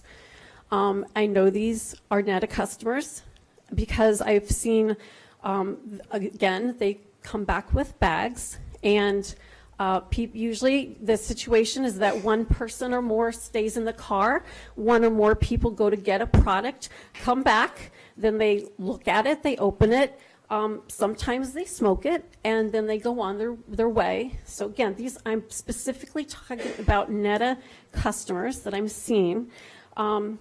I will say that by and large, I'm out in my yard all the time, I'm talking to people. Most of the customers that come by are fabulous. I've had conversations with them. The staff is fabulous. I've had conversations with them. I've gotten to know some of them. I have not a problem with that at all, but I'm very concerned about the illegal parking, the idling, which is not good for our environment. As a town, we're trying to reduce our greenhouse gas emissions, and when some cars are idling for that long, it's very bad. And this is many times a day, just on my street alone. And then the other thing, and this has come up time and time again, and I implore you to please, let's do something about this, is the pickup and drop-off location in front of Netta. I understand, apparently the PIN has changed from Washington to Boylston. That's not good enough, because I continue to see, as we all do, that not just Uber drivers, but cars are picking up people right there at the corner. They're stopping in the crosswalk. They're dropping people off. And they're not only backing the cars up, which is that's always been a case, but it's been exacerbated by this situation. So I hope that some of you will come out to the area randomly and just kind of stand and take a look and see what's going on. But I really hope that you will consider the pedestrian safety issues with regard to the crosswalks, the illegal parking in particular. And thanks for listening. Thank you. Ramon Mateo. Yes, Ramon Mateo.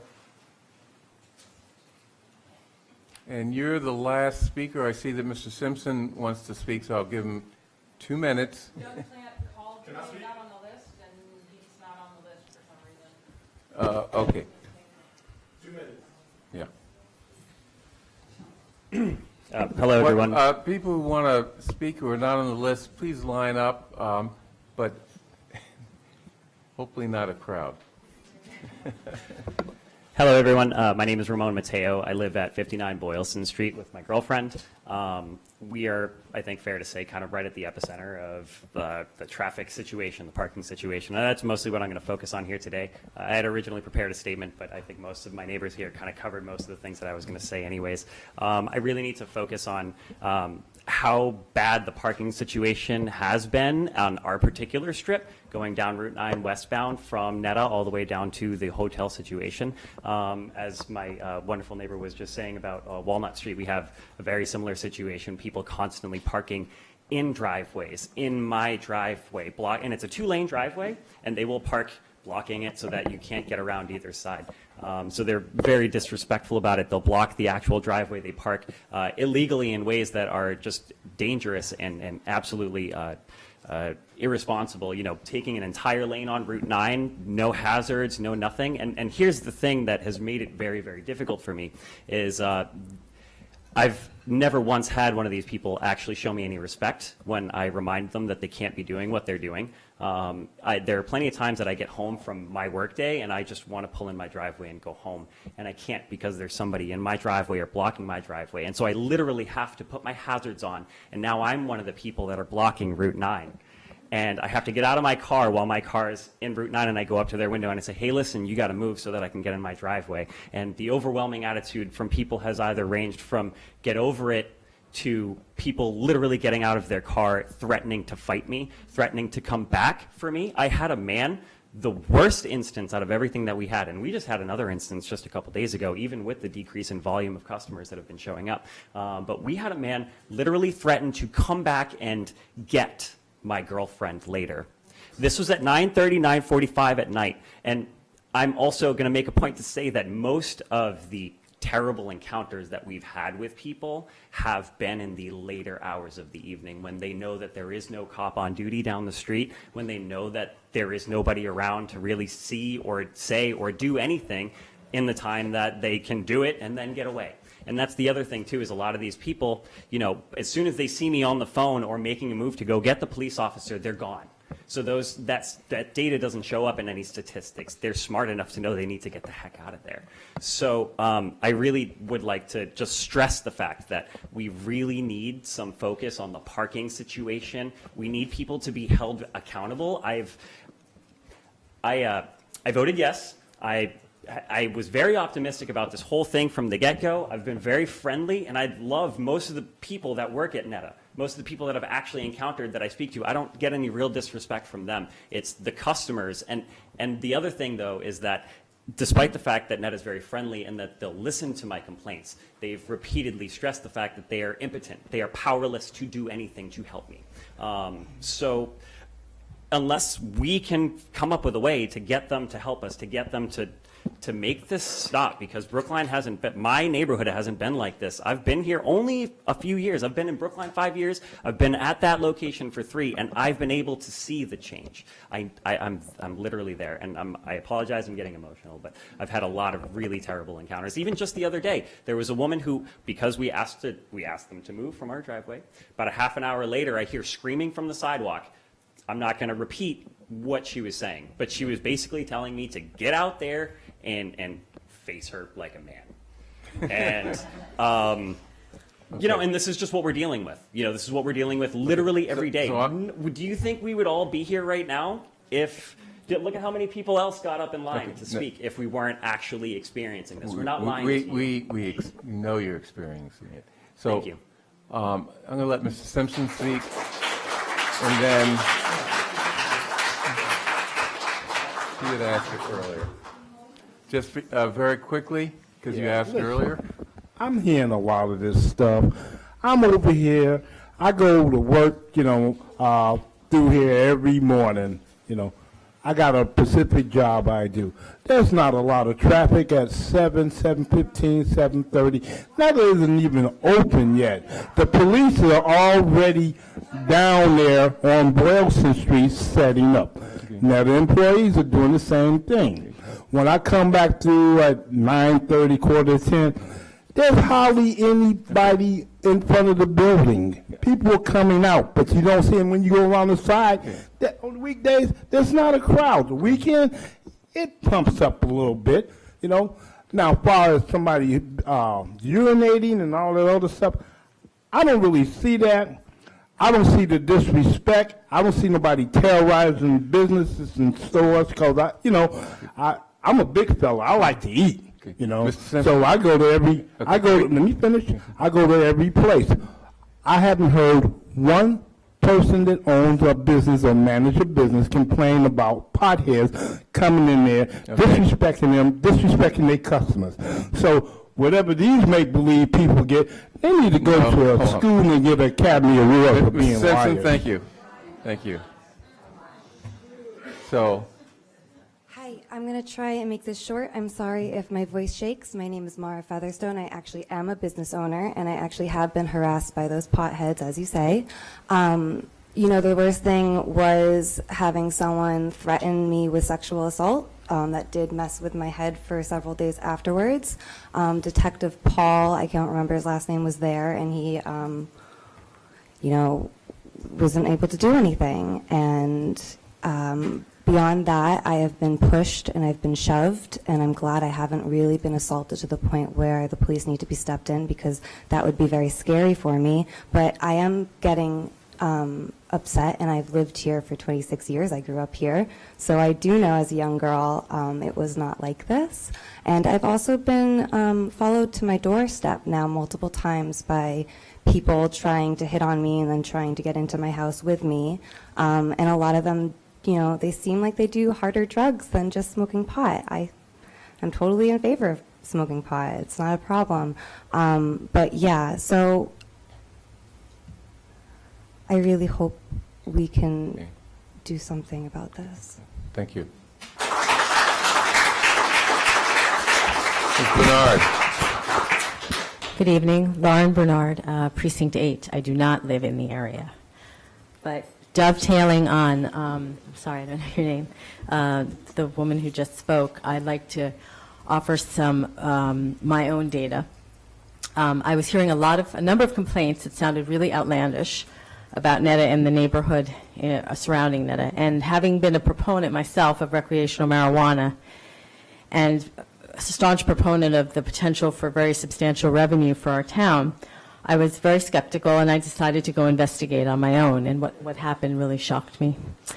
This was my experience, my personal experience, my own data, a Saturday night about 3 weeks ago. I was groped by a man carrying a Netta bag who walked very close to me and then ran away when I shouted. I was solicited to buy pot 3 times. I was spit on when I refused. I observed 2 adults reselling to minors. They looked to be in high school. I saw 1 instance of public urination. I observed at least a dozen people smoking pot on the streets and in nearby parks, particularly Emerson Gardens. Where I dined that evening, the owner said to me that she has to kick out inebriated folks, and families do not want to eat in her restaurant as much as they used to, and she's lost revenue. At the time I was groped, I approached 2 police officers to complain, but they were very busy with traffic control and indicated they could not speak to me. Bottom line, for the first time ever, I felt truly unsafe in Brookline. Please, please revisit the host community agreement. Seriously consider reduced hours, appointment only, and responsible regulation, because we shouldn't be afraid to walk around. Thank you.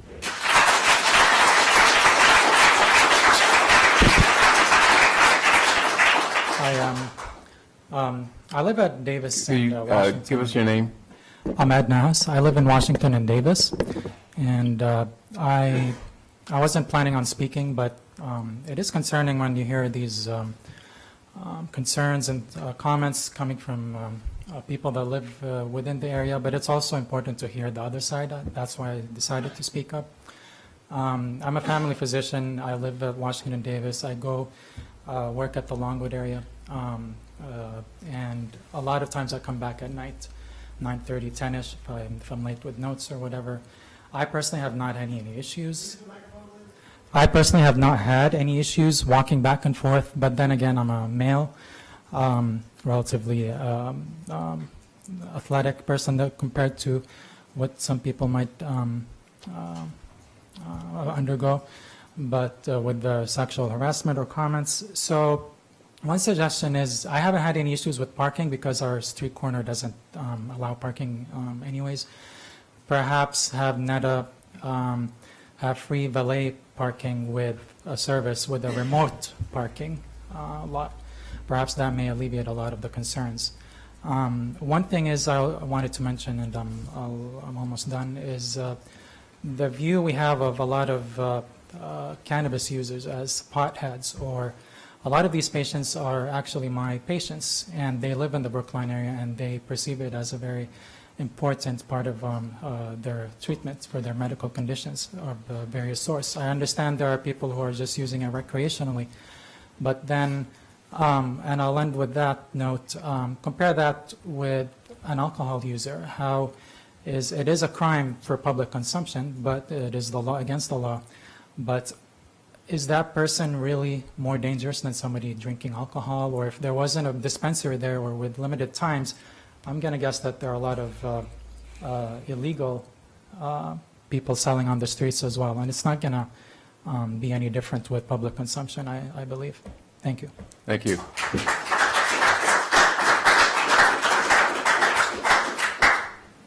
Regina Frawley, town meeting member from the other side of Brookline, precinct 16.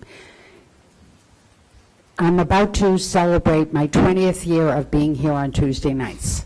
If you took all your meetings here combined, you might come approximating 20 years of sitting here. I've heard more licenses reviewed than I ever wished to hear in the rest of my life. I've seen more respect and more concern about whether a restaurant has a fan that will absorb the smoke so it won't disturb the neighbors. And tonight I'm hearing everybody telling you how bad it is to be in the neighborhood with that smoke, and you seem to be completely unconcerned. So you're hearing such significant data that people in their naivete think that the Board of Selectmen and their staff will do. Instead, these people have gone out of their way to do scientific type quality research, and you need to listen. Thanks. Thank you. Linda Roseman. Good evening, Select Board. Thank you for listening. I'm Linda Roseman, town meeting member, Precinct 14. I'm co-president of the Settlement Neighborhood Association. I'm also on the board of the Brookline Neighborhood Alliance, but I'm speaking for myself tonight. I do not live near NETA, nor do I live near the proposed marijuana retailer in Coolidge Corner. In fact, I live across the street from Heath Elementary School, so I will never have to worry that my neighborhood will be subjected to the kinds of things we're hearing about tonight from NETA's neighbors.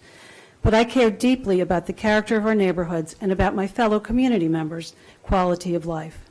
I love my neighborhood, and if these things were happening in the settlement, I would be distraught. I attended the NETA community meeting, and I've been here tonight, and we've heard so much heartfelt testimony about the kinds of negative impacts that people are experiencing every single day of the year. I think maybe NETA's closed on Christmas and Thanksgiving. This is not acceptable, and at this point, I have not heard a single neighbor of NETA ask that NETA be closed down. They are simply asking for reasonable changes, such as reduced hours and appointment only. I believe that if you've been willing to use your authority to at least reduce the hours to something reasonable, perhaps your constituents would not have felt the need to take the extraordinary step of filing warrant articles to legislate changes that you seem unwilling to consider. Thank you.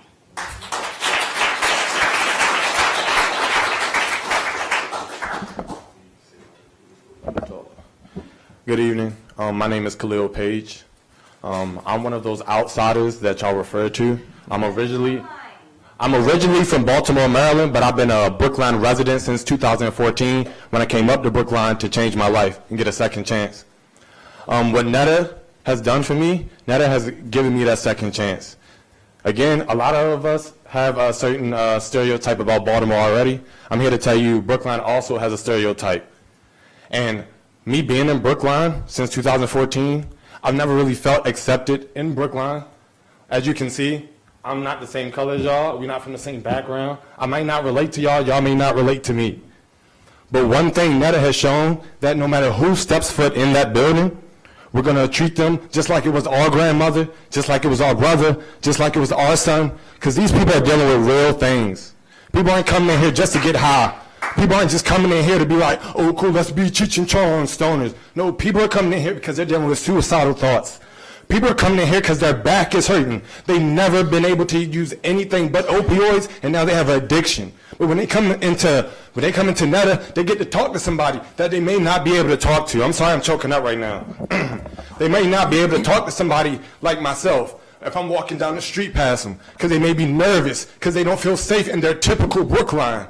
Just because there's change in Brookline doesn't mean it's always for the bad. We know that if you go to any store, you're going to have bad customers, you're going to have good customers.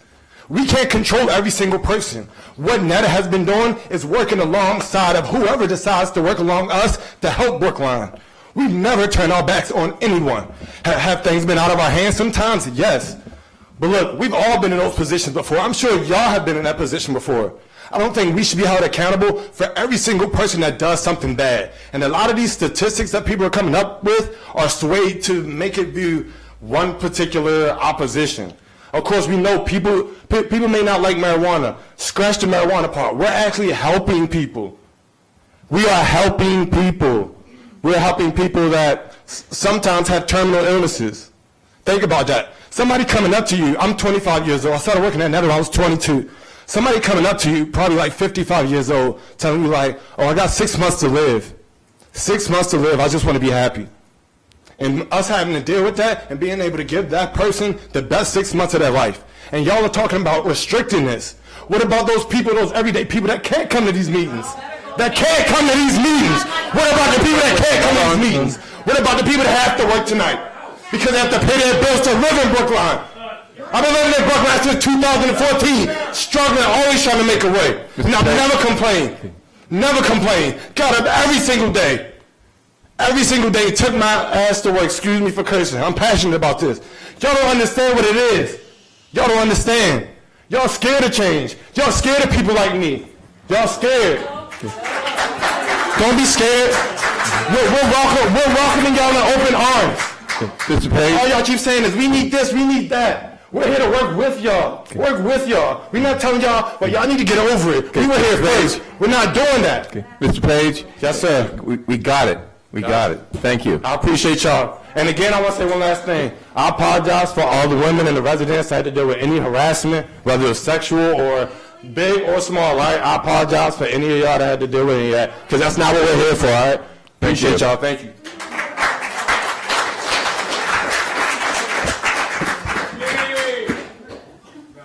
Hi, Hi. My name is Mariana Yang. I'm on Walnut Street. I'm on Walnut Street. I just want to say, I don't think we had these complaints when Netta was open for medical marijuana, nor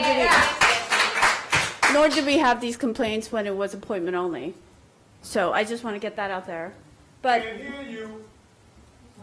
one thing I wanted to ask. Speak closer to the microphone, would you? Thank you. I'm pretty close. Okay. So one thing I wanted to ask, and I can't get the answer to, maybe you guys know better, is that when the policies were set, when we were anticipating and giving out the permits or whatever that was needed, I'm wondering what the projected revenue was. Was it 75 million? Or was it 2,500 transactions a day? Were those things statistically, is that what we were planning for? Is that what we planned for? And if not, what were we planning for? What did we expect?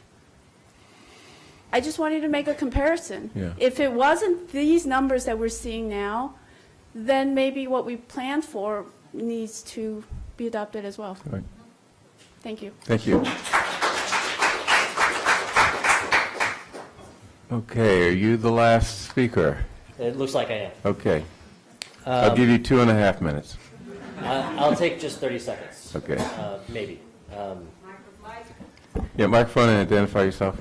My name is Kent Briard. I am on Walnut Street, the very bottom of Walnut and High Street. So I literally have to fight for parking every day. So for me, when I drive home at night after work, there's not a spot. And if Netta closed earlier, there would be a spot. I wasn't here before Netta. They were here before me. I knew what I was getting into when I moved into the neighborhood. At least I knew what I thought I was getting into. I don't think that anyone in this room wants to keep marijuana out of people's hands that need it. And I think that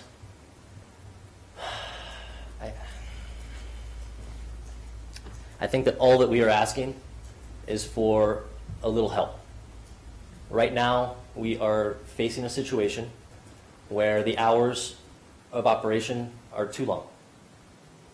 That's all we're asking for right now.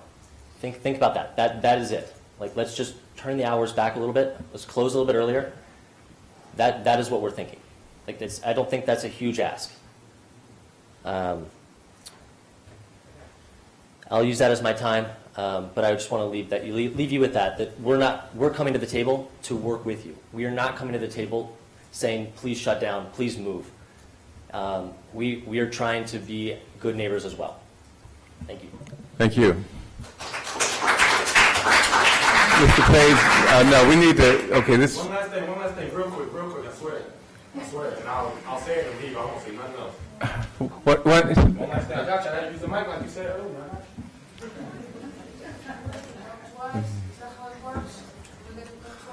You want to go twice? Yeah. Okay. Real quick, I just want everyone to realize if we do that restriction for the hours, that plenty of people are going to get laid off. And these are people that you consider being the outsiders, people that probably wouldn't have the opportunity to be in Brookline to see these different faces. These people will get laid off, and then they have to go back to probably situations they might not want to go back to. Okay. So we're talking about literally getting rid of people's jobs that Brookline, that Netta, not just Brookline, Netta provided for people. I'm done. Thank you. Is that a fact? That is a fact. Okay, so I'm going to close this hearing. Anything board members want to say in conclusion? I do. Okay. So I just want to take us back a minute to when I think about the history of how we got here. I think about the first licensing hearing that we had for the medical side, and my feeling at that time was that we should do appointment only. I'm sure Amanda remembers that. But they said that thought that they could manage, and the other board members were convinced, and I agreed that we would go along with it, and we did. And for the most part, I think, as some people have said tonight, and I've talked to people in the neighborhood who've also said that we didn't have a problem. You know, a couple of rogue people would be parking badly or whatever, and or maybe consuming, but it wasn't a huge problem. I think one woman said to me, "Yeah, maybe in the time from when we started the medical marijuana to the beginning of the recreational, maybe there were 2 incidents or something." So it really wasn't a problem. And I think Dan Saltzman made that point, a couple of other people have made that point. What's changed, as Ranch Kimball pointed out, is the volume. And I was for appointment only when we changed to the recreational, although since there was not a problem when we did the medical, it seemed, okay, well, maybe they are able to manage it. But it clearly isn't happening. It just isn't happening. And I think that the hours are exacerbating the situation. So my feeling, I've told anyone who's asked me, either email or called me or whatever, about the warrant articles, I have made my decision that I am going to support those warrant articles. But I also feel that we need to come to some way of dealing with the situation which is out of hand. It's just too many people, too many problems. Only since March, when the recreational opened. So I think it's incumbent upon the town to do whatever we can. I've suggested to the police chief that he has bicycle patrols going up and down White Place constantly. But at some level, that's not really the answer. We don't want to live in a police state either. So, I do think that the appointment-only model and curtailing the hours will help. We have to see. This is a new industry. It's a new experience. And I'm not sure we're going to be able to tell whether those things are really going to make a difference, but I think they will. Opening other pot shops, there's been mixed reviews of that from other communities across the country. Some say that that it's not made a difference in the individual shops. So I don't know that it would really make a difference here. But obviously Newton is much more successful than we are, and I think we should look to them. I also have no problem with the delivery model. I think that it would be a better way to go when we have a facility in a smaller neighborhood like ours. The problem with that, I'm told, is the Cannabis Commission has not authorized the delivery-only model. So that's a problem.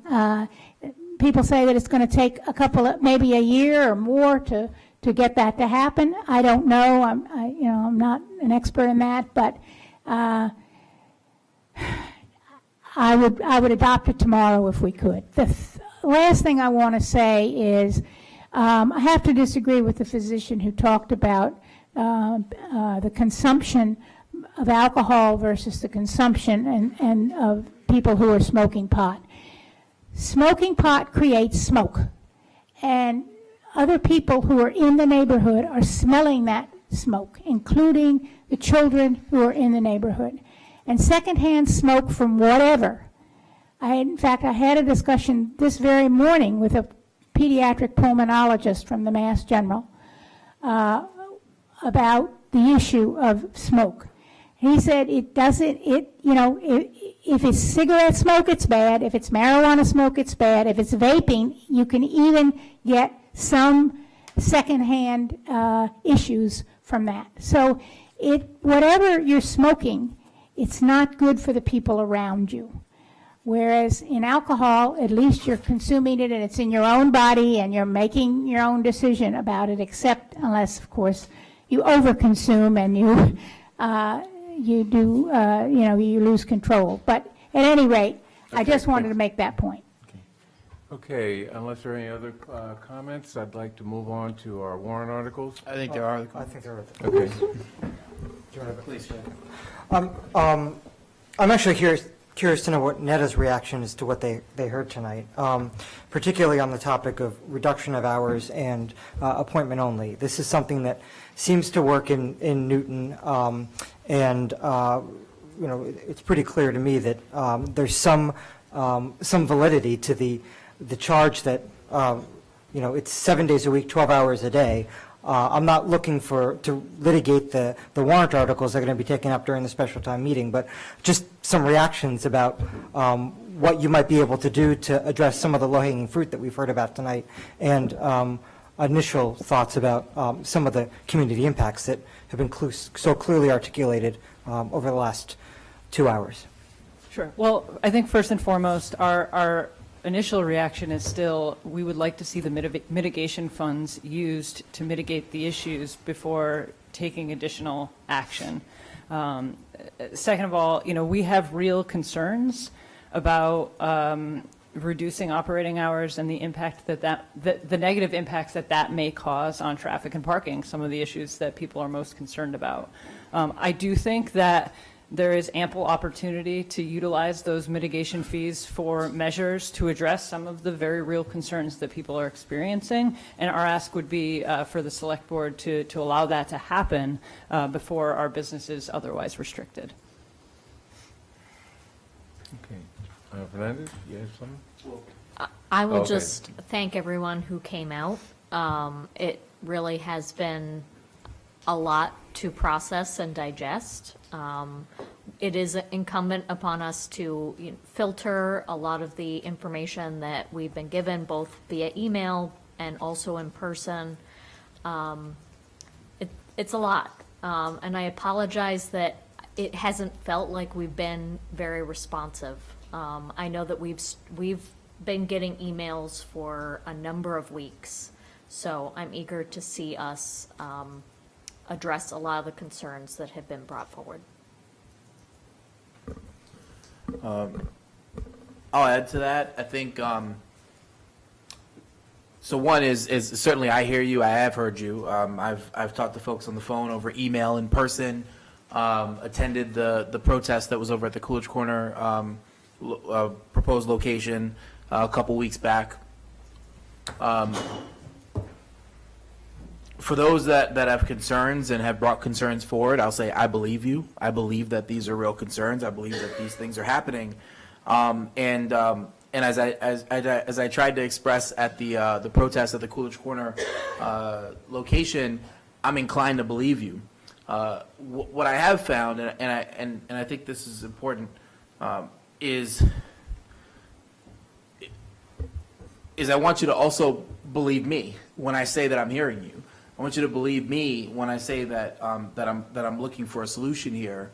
And for anyone that's talked to me directly for any period of time, I think you can say that I have been listening and that this is something that matters. I've said multiple times to multiple people, I'm inclined to agree with you about a lot of this stuff. What I will say is this: if I vote in favor of some of the changes that many of the people here are wishing for, it's going to be despite some of the ugliness that I've heard from some folks out here tonight and in the past, frankly. If there are folks in your movement that are othering people, that are talking about outsiders, that are casting a broad aspersions on many people based on the actions of a few people, I encourage you to root them out of your movement. Ask them not to show up to places like this with you, please.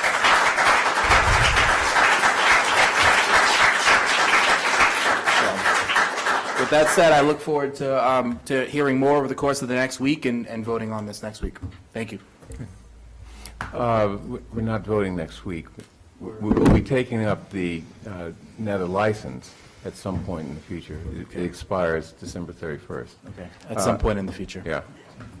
Let me just add, I agree with Mr. Fernandez that what we've heard tonight is very compelling in many respects. We're listening. Just because we don't immediately respond does not mean we're not listening. We're not digesting and thinking of ways in which we can address the concerns that have been expressed. It is not true that we've not done anything since we've been receiving emails and have been encountering people on the street expressing concerns about both NETA, issues around NETA, as well as the upcoming cannabis store in my neighborhood on Beacon Street. We have taken steps. Maybe they're not as big as you'd want, and sometimes when we, for example, have the police be more aggressive in terms of their enforcement, there's blowback from that. But we're struggling to try to figure out what is the best way of addressing the concerns that people have, both real as well as perceived, because sometimes perception is reality. All I can say is that we take this very seriously, and we're working to figure out what is a good solution. No, why don't you write it down and send it to us? No, why don't you go, like they claim, where they are, and find out for yourself. Okay. Actually,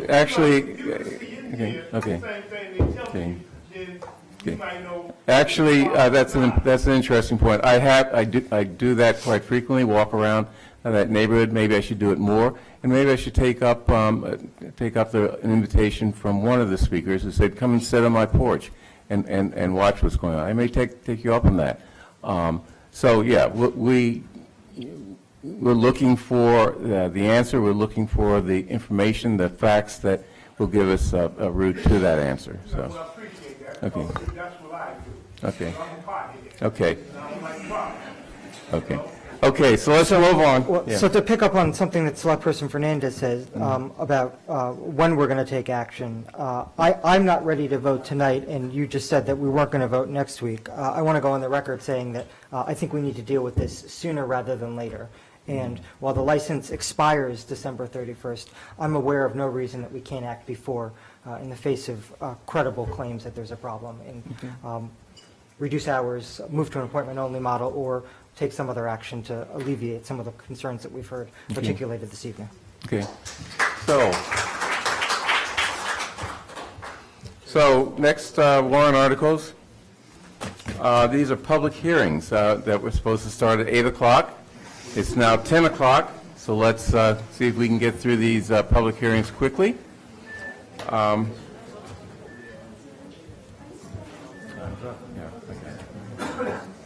Yeah, you have to push it.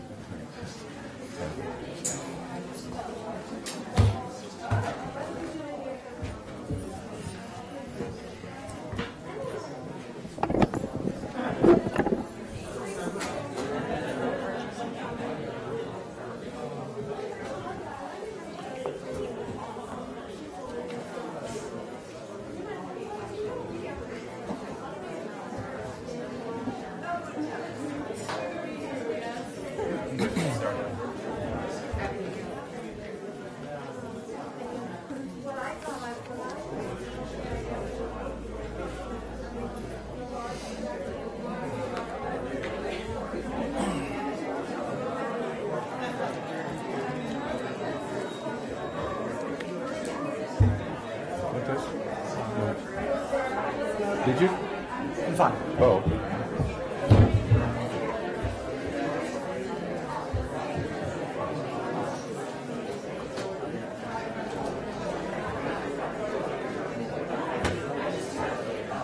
I'd like to know what we can do before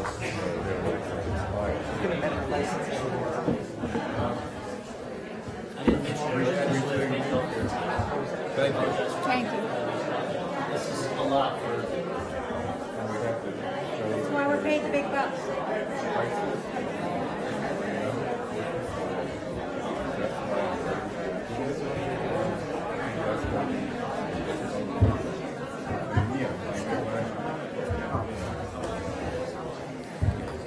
Fine.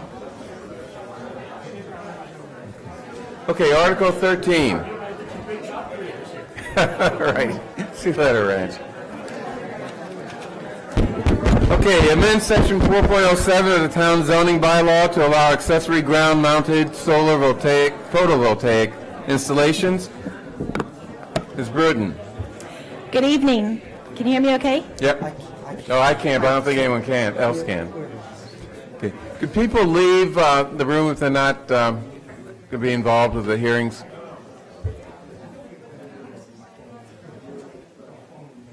Good evening. My name is Kara Booten. I'm the Director of Economic Development and Long-Term Planning.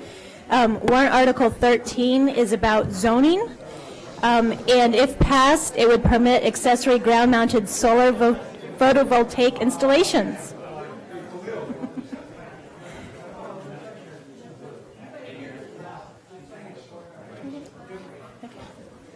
So, thank you for taking up this warrant article tonight. I'm going to try to make this brief, and we can go as detailed as you would like, but I know this is the first time you are hearing this warrant article. In short, right now here in Brookline, we already permit these. These are roof-mounted solar panels. We allow these. We give building permits for them all the time. We do not allow these. These are solar panels that are ground-mounted. They could either be mounted on the ground with a structure, they could be mounted by a pole, and many of them now are becoming on the market where they are mounted on a pole that's shaped like this, and the whole piece tracks and follows the sun. The technology is getting cheaper, it's getting more efficient, and it's becoming more residential in scale, and that is why we have just started to see some homeowners in town interested in installing these ground-mounted solar on their properties. Right now, our zoning does not allow it. This is primarily because we define ground-mounted solar It's a legacy issue in our zoning bylaw. We defined it in order to meet one of the definitions of the Green Communities Act. Right now, ground-mounted solar is only allowed on 2 municipal properties.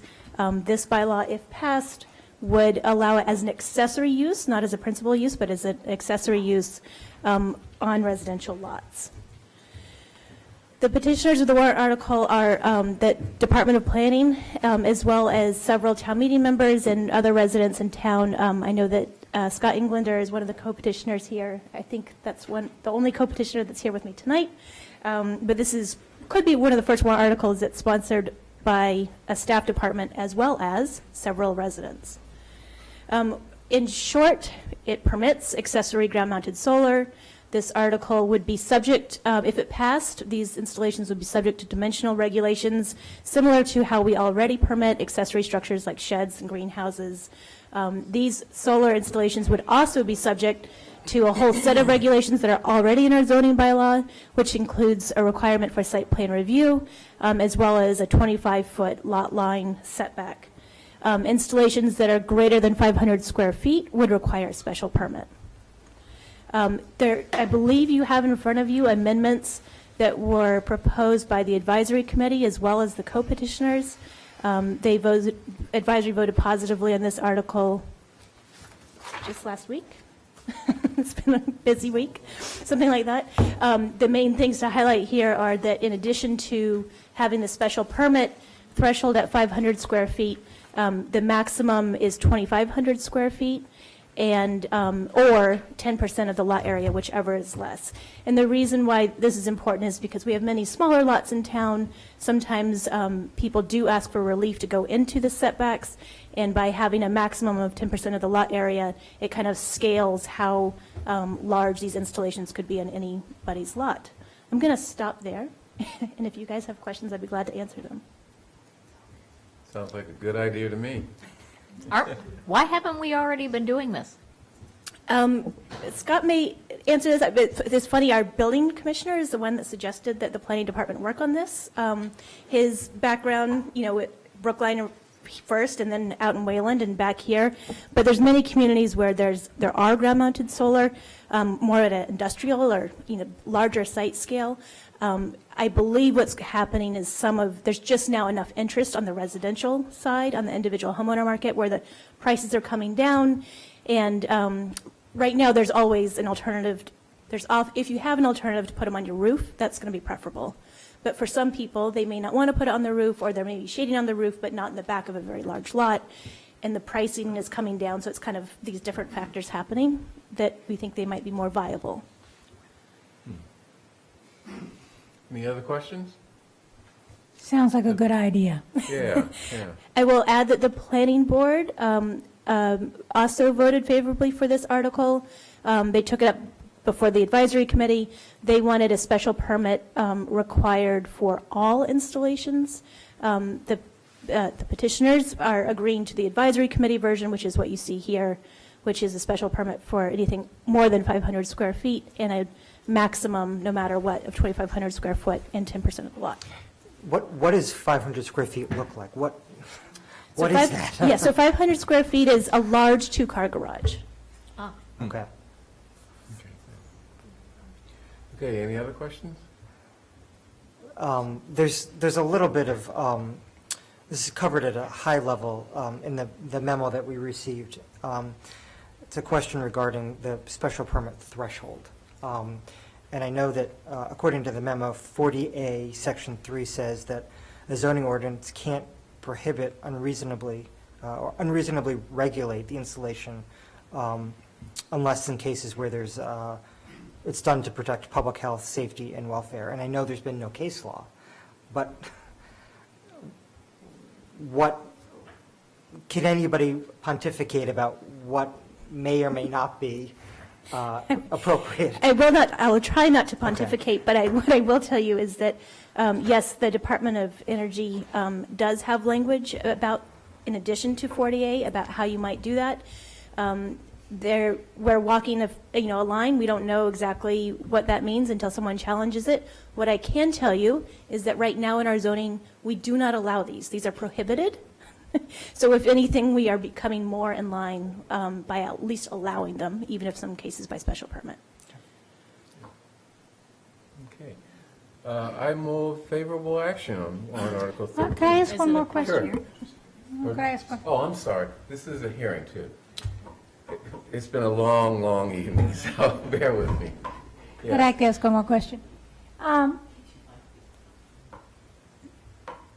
Do you prescribe the lot size as a ratio with the photovoltaic? In other words, Yes, the answer is yes. So if you had say a 5,000 square foot lot, the maximum size you could have is 500 square feet. okay, so that would be something approximating what I have. I have a two-car garage. I can't imagine putting a solar array of 500 square feet on my tiny, relatively small lot. It seems to me that is an awfully big size. I can understand how people with a bigger lot, and there are certainly plenty of those in Brookline, might want an installation that would be big, but I'm a little concerned about that ratio, just because I can visualize it in my own case. Yeah. Okay, any comments from the audience? This is a public hearing. Ms. Snyder. Could we build a solar farm up in Fisher Hill? Ruth Ann, are you talking about the Newberry site? Are you talking about the Newberry site or the park? So the Newberry site, it would need to remain. Karen, Yeah. could you repeat the question for Sure. our TV audience? Yes. So Ruth Ann Schneider, town meeting member of a precinct near here. Thank you. Ruth Ann was asking whether or not something like a whole solar farm could be built. We were joking about maybe Fisher Hill. What about the Newberry site? As an example, if we wanted to do a solar farm, that would be not considered an accessory use. If the principal use of the property is for a solar farm, not for a house or for a small commercial building, this article would only permit accessory uses. So right now the answer is no, but that's something we could come back to as we evaluate town-owned properties for other solar viable sites. Stay tuned, because there's another warrant article about trying to get permission to do solar on the roofs of several of our municipal properties. Thank you. So, yes, Scott. Sure. Please come to the mic. Everyone wants to see you and hear you clearly. Sure. Scott Englander, town meeting member, Precinct 6, and one of the petitioners. Just to respond to the excellent question by Nancy, I think it's worth keeping in mind that there are other constraints that would likely bind in a situation like yours, predominantly setback and other things. And so perhaps Kara could say something about those, because those restrictions would tend to make these relatively difficult to do in most places in North Brookline. So, Without complicating things, what I will say is this is in the same accessory use as sheds and greenhouses. And so, yes, there are setbacks, and yes, you can also get relief from setbacks through a special permit. So I would think about it as where you see sheds and greenhouses today, that's where likely these might be allowed. Any other comments, questions from the audience? Okay. So this is, any comments, questions from the board? Any further? Are you ready to vote? Okay, let's do it. I move favorable action, unless someone wants another action, on Article 13, amending Section 4.07 of the town zoning bylaw to allow accessory ground-mounted solar photovoltaic installations. All in favor, Mr. Franco? Aye. Ms. Heller? Aye. Ms. Hamilton? Aye. Mr. Fernandez? Aye. And chair votes aye. Okay, Article 14, amend Section 6.04 of the zoning bylaw pertaining to electric vehicle parking. Sir Ananian is, oh, here he is. Didn't notice you over there.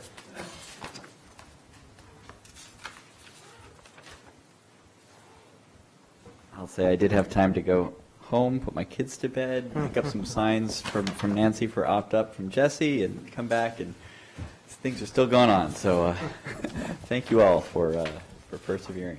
My name is Scott Mannion. I'm a town meeting member for Precinct 10. Warrant Article 14 starts from, is part of a number of articles that came from the Sustainability Summit. It comes from the realization that our state has set a goal of having 10% of all vehicles registered in the state be electric by 2025. That's in only 6 years. And Brookline in Warrant Article 31, which you'll hear, I think, next week, has set an even more ambitious goal for itself of 30%. And so we are nowhere near having either 10 or 30% of the parking spaces in our town be ready for the electric vehicles, which we've sort of pledged and know need to arrive. And for that matter, I'm sort of pleased to say I think the last time that this particular warrant article has a long history, I brought one very similar in 2016. And at the time, it was with a companion article saying we should get these chargers in the town parking lot working. And now we're at the point where they're not only working, almost every time I drive by, they're filled with cars. And I think that's a good place, and we need to sort of take the next step now. This has gone through a lot of process, and the wording that I think you have before you is the wording that proposed by the planning department that Maria Morelli and I co-wrote. And I have no objections to that. It says it's 15% of spaces with 15 or more parking spaces should be EV ready. That's not requiring installation of a charger necessarily. It's just installation of an outlet. And the 15 space cutoff is probably a little higher than I would like personally.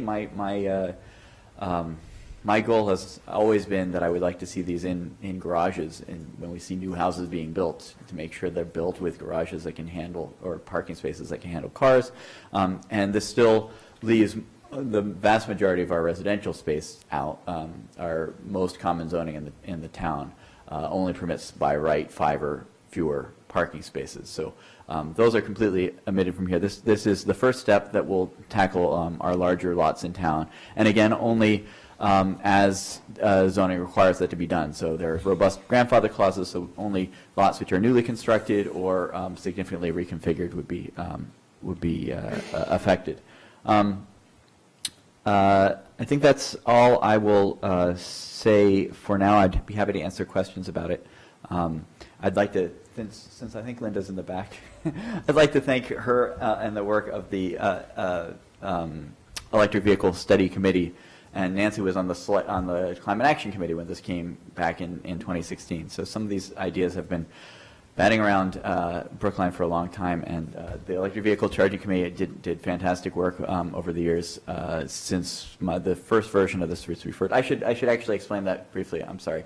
One of the reasons this was referred originally was because there was a concern brought up about the intersection of the building code and zoning. At the time, there wasn't a definition of what an EV-ready parking spot was in the zoning, in the building code, and so our zoning article had to have some details about like what amperage was and what kind of plug there should be, and there were some concerns raised that would violate the sort of separation of building code and zoning.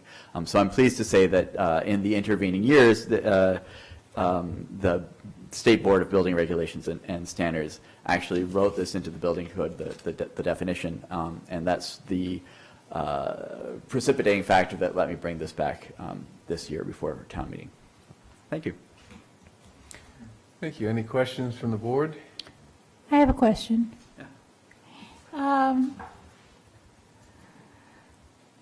Maybe because it's so late and my eyes are kind of glazing over here, but is this the same article that you presented to us before in which you proposed that we subsidize? No, sorry. This is, there's 14 and 17. I will actually be here for 17 slightly later tonight. Okay. There are two sides of the same coin. Because we have this big challenge of trying to figure out how all our parking spaces eventually are going to get, or at least 30% of them are going to get to this point.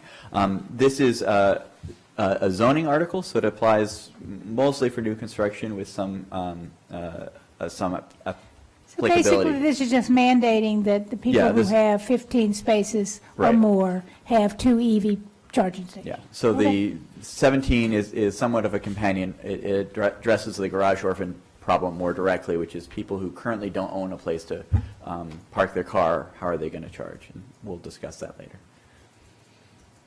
Okay, any other questions? This is a public hearing. Any comments, questions from the audience? Okay, let's move on. By the way, I made a mistake. Like I said, it's late in the evening. We weren't planning to vote on Article 13, but I think there's no real reason why we can't. It's noticed for a Yeah. possible vote. Pardon me? It's noticed for a possible vote. Okay. So no reason why we can't just keep that vote. Article 14 probably does require a little more thought, do you think? I'm ready to vote. Other people ready to vote? Yeah. Okay. I move favorable action on warrant Article 13 to amend okay, it's very late. Warrant Article 14 to amend Section 6.04 of the zoning bylaw pertaining to electric vehicle parking. All in favor, Mr. Franco? Could we just say that it's the version that Mr. Ananian has presented to us tonight? Right, okay. The advisory committee. The advisory committee amendment to Mr. Nanian's original warrant article. Is it the full AC or the subcommittee of the AC? Just because I'm reading the document I have in front of me, and it says motion of AC Public Safety Subcommittee. Yeah, sorry. There's been a lot of work. I'm pretty sure that's the same as the Okay. as the full AC motion. Okay. Okay, all in favor? Mr. Franco? Aye. Ms. Heller? Aye. Ms. Hamilton? Aye. Ms. Fernandez? Aye. And chair votes aye. Okay, warrant Article 15. Thank you. Ms. Pelkey. Amend Section 6.02 of the zoning bylaw to eliminate minimum parking requirements and establish maximum parking ratios for storefront uses within the transit parking overlay district. I wish I knew how to operate Windows computers because I don't. So I know mine is supposed to be in that folder somewhere, but it's not this one. Oh, thank you. It's 15.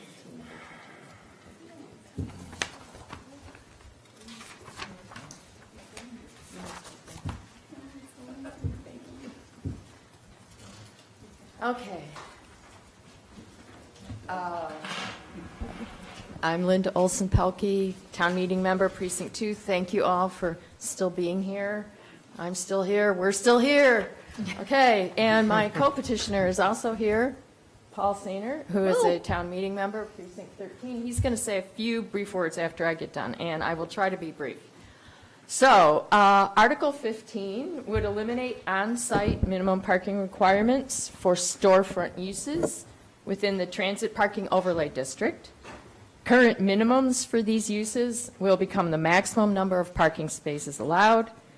The transit parking overlay district is the entire area within 1/2 mile of all Green Line T-stops. And while this article is technically about parking, it really is about good urban design, good land use economics, climate change, transportation, public health, business vitality, and saving the places that we love in Brookline. So these are some images of Coolidge Corner, and the way that this works with transportation and land use is the fact that we have a multitude of uses here. We have public parking, we have transit access, we have biking and walking, and parking.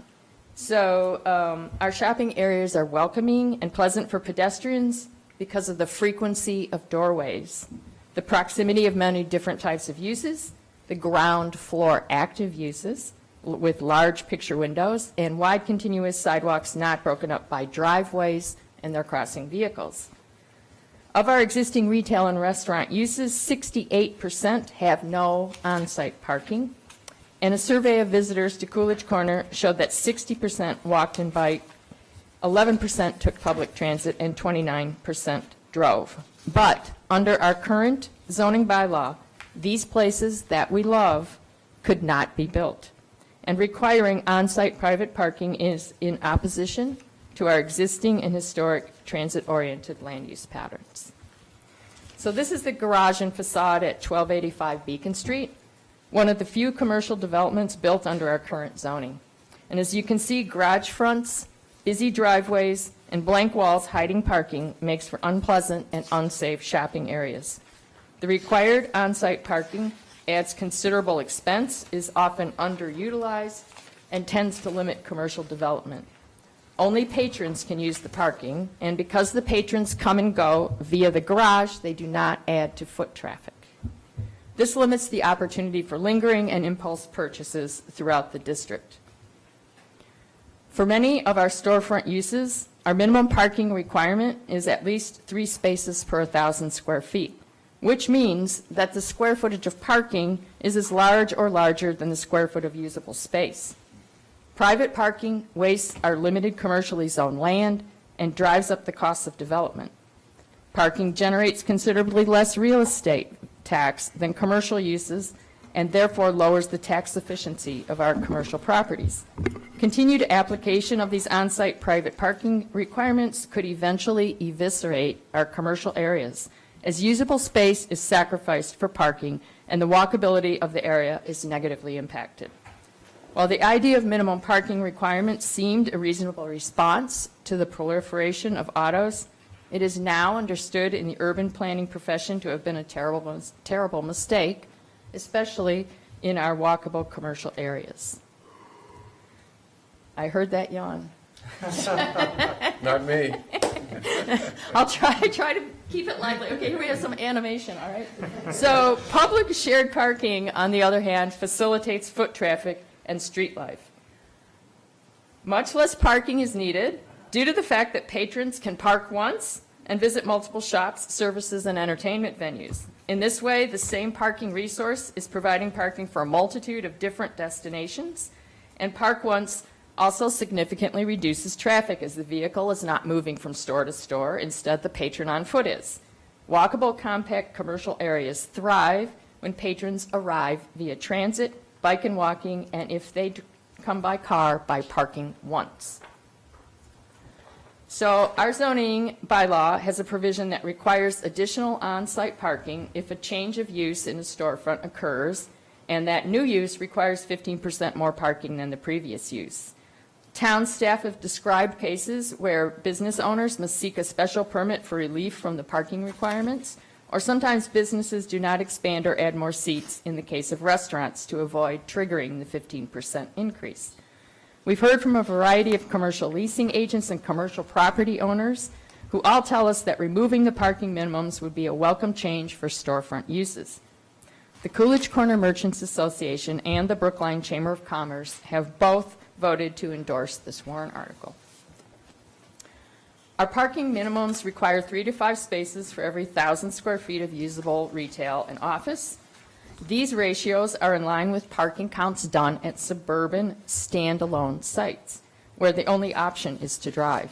Therefore, in addition to being difficult and troublesome being a private on-site parking, our parking minimums are also far too high for a transit-oriented area. For new developments, it's better to evaluate each project's parking needs based on location and use. As you can see from this chart, for every special commercial zoning overlay district that we've done over the past decade, the parking minimums have either been eliminated completely or drastically reduced. As you can see chronologically, we kind of got better when we finally decided to do no minimums and having maximums instead in the last 2 commercial overlay districts we did. One-size-fits-all parking minimums do not work. So the storefront uses covered by this warrant article are all uses allowed in G districts, which could potentially occupy first or upper floor commercial spaces. Banks were excluded because it was hoped that the small deterrent of retained parking requirements might limit the number of new banks in our business district. Both the marijuana retailers and child care centers, as you all too well know now, have an extensive site plan review, licensing, and permitting procedure done outside of zoning review. Child care centers are unique in that they have a very low institutional parking requirement, which is reduced by 2/3 if the children are under 15, and they have an unlimited authority for the ZBA to grant full relief from any parking requirements. So this is really not going to impact child care centers. So what won't Article 15 do? It won't dictate the right amount of parking for new commercial development. It won't solve the problem of needing to better manage our on-street public parking better. And it will not allow significant new commercial development because that would also require additional zoning changes such as raising the FAR. So what will Article 15 do? It'll make it easier to adapt and change a storefront business and shorten vacancies. It'll maintain the built form of our compact, walkable commercial areas. It'll support our businesses and enliven our sidewalks with shared park once walkable parking. It will continue to allow new commercial development to tailor parking to conditions, just as we've done in the past with our overlay zoning. It will avoid prescribing an inappropriate parking solution, which is the on-site requirement, and it will enable the shared use of existing private parking areas, which currently cannot be shared. So I hope that you will support Article 15, and I think Paul is going to want to say a few words here. Thank you.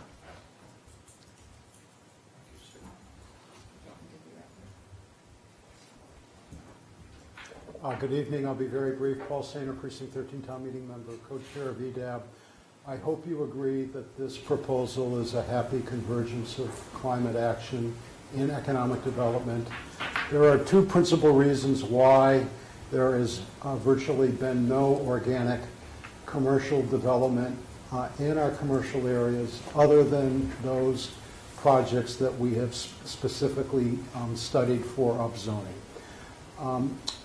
The only exception to organic development is what Linda showed for 1285 Beacon, which I hope you agree was not a particularly happy outcome.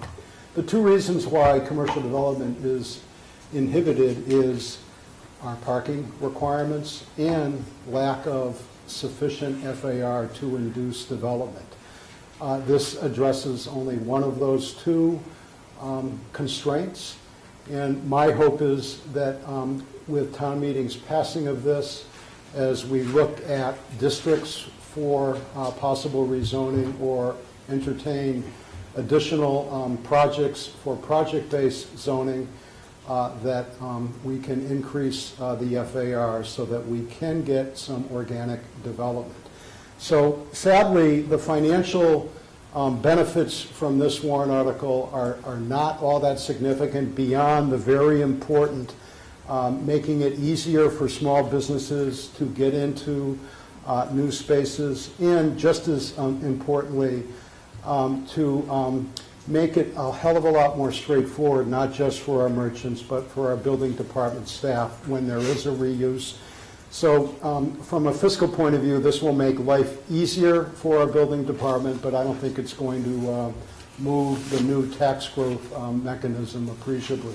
It does set up that potential, so it might be intuitive to you, but I'm going to point it out anyway. When you look at land uses in our commercial area, parking is a very low-value land use compared to hotels or offices or restaurants or retail space. Roughly, parking generates about a fifth of the amount of taxes that those commercial uses do.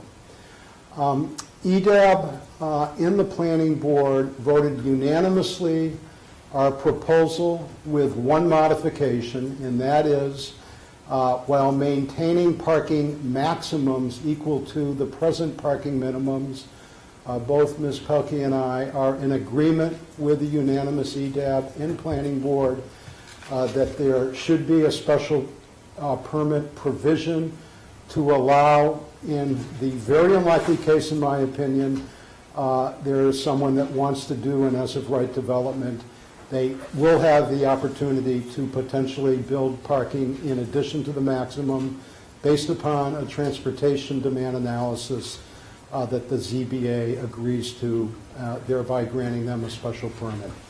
So Linda and I are hopefully prepared to answer any questions that you might have, and I like Bernard's sort of being on a roll and hopefully not just hearing but voting some of these articles. Thank you so much.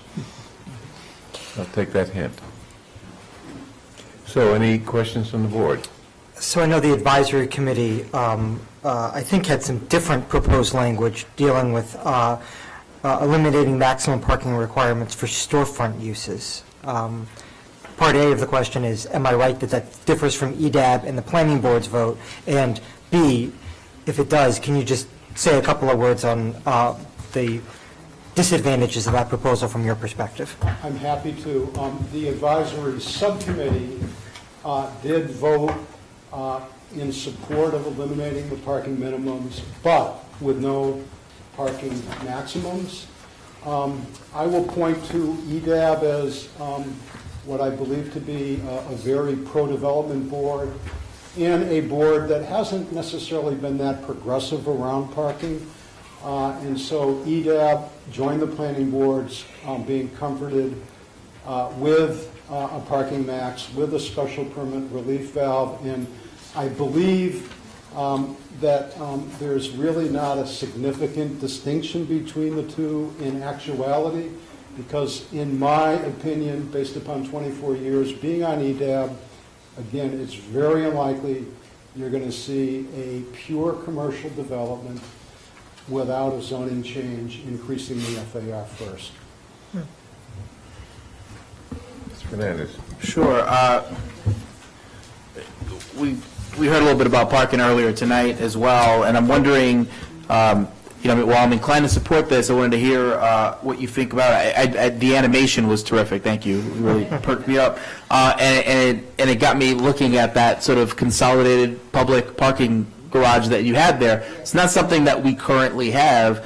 Does that need to happen in order to really make something like this work, as we have, let's say, more businesses open without adding parking spots? That's going to put more pressure on the limited street parking that we have right now. Yeah, well, okay, so let me pick apart that question. I would say that we do have shared public parking because we have the lots in Center Street for Coolidge Corner and other public lots throughout. Always full, by the way. I live right behind that lot, almost always full. Yeah, and so you notice that one of my comments was that it won't help us better manage the public parking that we do have. And this is a big problem because I know that employees are still parking at the meters. I know that there's plenty we can do in terms of encouraging turnover so that the parking is actually dedicated to customers. So I would say that that should be the first line of attack that we do. I kind of take an approach that we need to use everything better that we have before we add additional pavement.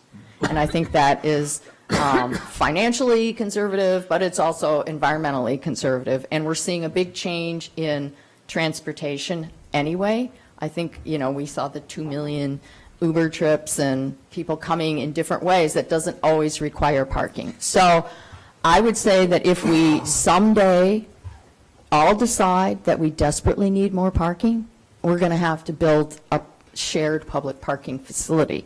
It should not be private parking because of the efficiency of that utilization. It's about 1/3 as much parking that you need when it's shared.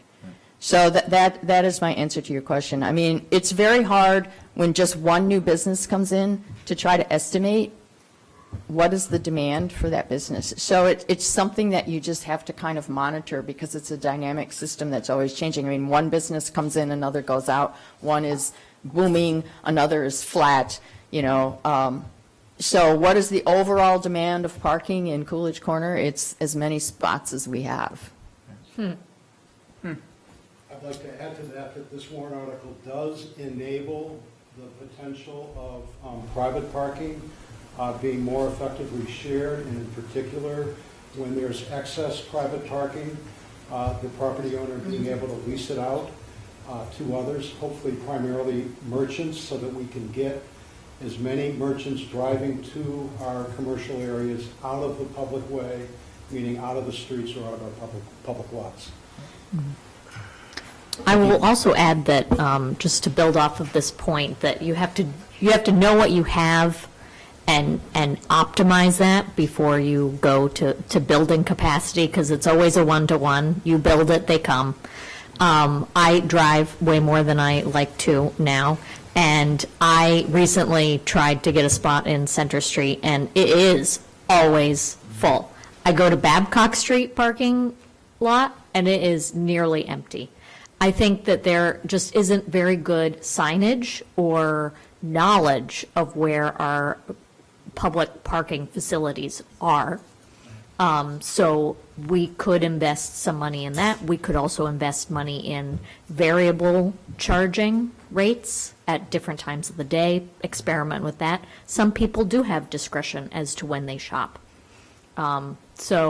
I am just delighted with this warrant article. I remember the issue that got me to run for town meeting, and it was meeting a town meeting member, and he said, do you know that we have parking minimums that are 2 cars per studio and 1-bedroom apartments? And I thought he was joking. And so once I understood that those kinds of decisions were being made, and that they were being made by town meeting in general, that's what got me to run. I didn't know that story. That's great. Kindred spirit. Okay, Ms. Lynn. Hi, Zoe Lynn, the Sustainability Program Administrator. Just want to make sure the board knows a couple points about this warrant article. One, it's been in front of the chamber. They have endorsed it. The language in front of you, the first version of the language. The EDAB, like Paul pointed out, EDAB and the Planning Board have endorsed what's in front of you. Staff, all divisions of the Planning Department, which is a lot of divisions. I would like regulatory, economic development, sustainability, community development, all have signed off on the version in front of you. And the transportation division staff have signed off on the language in front of you. This has also gone through the working teams and has had other staff contribute to the warrant. So what I'm telling you is it's a well-baked warrant, and staff are hoping you support it. Thank you. Okay. I have one question, sorry. So can you assure me that this warrant article isn't going to mean that a business with a small parking lot in the back isn't going to sell its property with the idea that they don't have to worry about the parking, and somebody can buy the property and rip down the business and put up something that's way bigger with no parking? It does provide for the potential of parking to be utilized in other forms. However, your concern about ripping down a building and building something far bigger, again, that's extremely unlikely.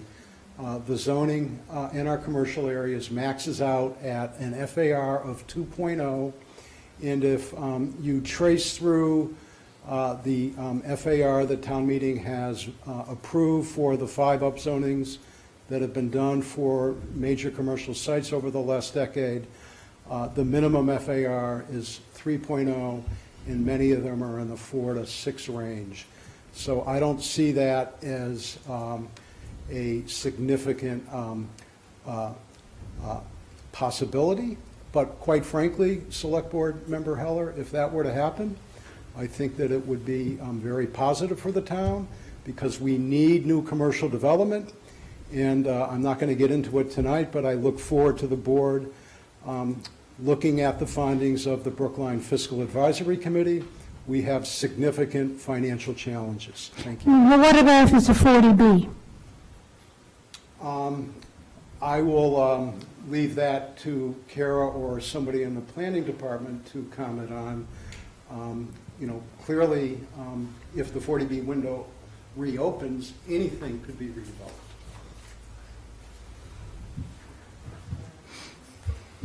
Okay, this is a public hearing? Oh, I'm sorry. Polly. Okay. Good evening, Polly Selko, Assistant Director of Regulatory Planning. With a 40B, they do not have to meet any of our zoning requirements. They can That's get what I'm worried waivers. about. Therefore, of course, they could build in an empty lot and not have any parking, although the ZBA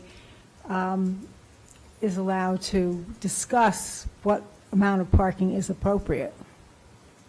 That's regardless of whether this article passes or not. Correct. That's So correct. that's current That has conditions. nothing to do with this because 40Bs don't need to meet zoning. Well, and this is also an article that deals with commercial parking, not residential parking. So we're sort of mixing apples and oranges, from my perspective, a little bit. Okay, this is a public hearing. Any comments from the public? Mr. Englander? Scott Inlander, Precinct 6, Town Meeting. And my heart goes out to all of you tonight. So thank you. Thank you. And also thank you for voting favorable action on Article 13. So I'd like to really thank the petitioners for finally addressing a flaw in our zoning code that originated in the 1960s and the 1970s. And that flawed code effectively mandates design that's relatively unfriendly to people and the environment in the heart of our historical commercial districts, where it has no place. And it's a drain on the town's finances, and it's inconsistent with Brookline's historical form. An example of this is a comparison that I saw of two properties in Brookline Village. One of them is the Walgreens at the intersection of Harvard and Aspinwall, built in the 1990s, I think. And another next to Martin's Coffee Shop, a couple blocks away, the Brookline Lock Company building, which I believe was built around 1915.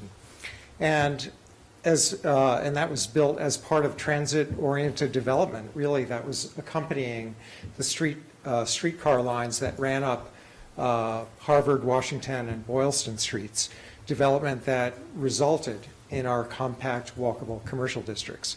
Now, no one would argue about which of those two properties feels more like Brookline Village and does more to create walkable, historical, Main Street character that we all love about the place, the charming Brookline Lock Company building, of course.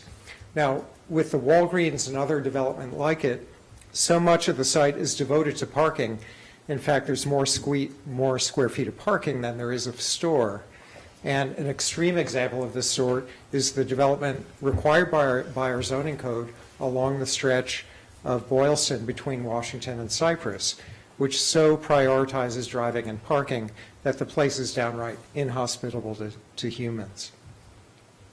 And because free on-site parking encourages driving at a time when we're trying to reduce the 43% of greenhouse gas emissions, Massachusetts emissions that are due to transportation, as well as the secondhand smoke emanating from tailpipes, we ought to be better aligning our zoning code with our carbon reduction goals. But I'm guessing that few people appreciate the financial implications to Brookline of requiring so much on-site parking as we currently do. Now, most people would probably be surprised to learn that per square foot, the town takes in over 5 times as much tax revenue from the Brookline Lock Company property as from Walgreens. And as we know, there's really no such thing as free parking.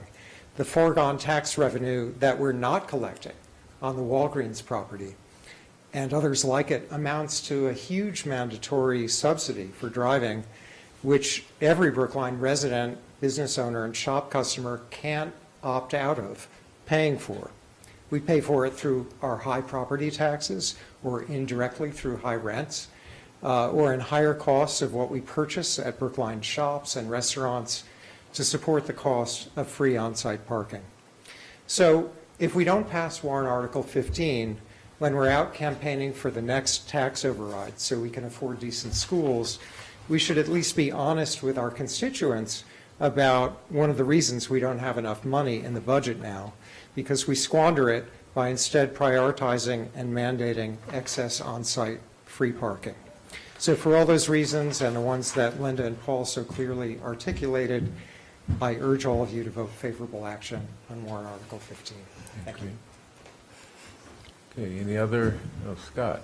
Scott Nanian, Town Meeting Member, Precinct 10. I'm going to be very brief, but another favorite, I'd like to thank Linda for bringing this article, because once you start thinking about things this way, you can't ignore all the holes that have been punched into our commercial districts by parking. So Athens Bakery, for example, if you walk through Washington Square, very dense, store, lots of interesting retail. Right next to Athens Bakery, suddenly parking lot, right? The whole flow of the street is interrupted by what is mostly an unnecessary parking lot. If you go to the people in Athens Bakery, they've all walked there, taking the tea. They haven't driven to that bakery. That's a neighborhood bakery that we all walk to. There's a parking lot for Athens Bakery? Yeah, did you even know that? I didn't know Exactly.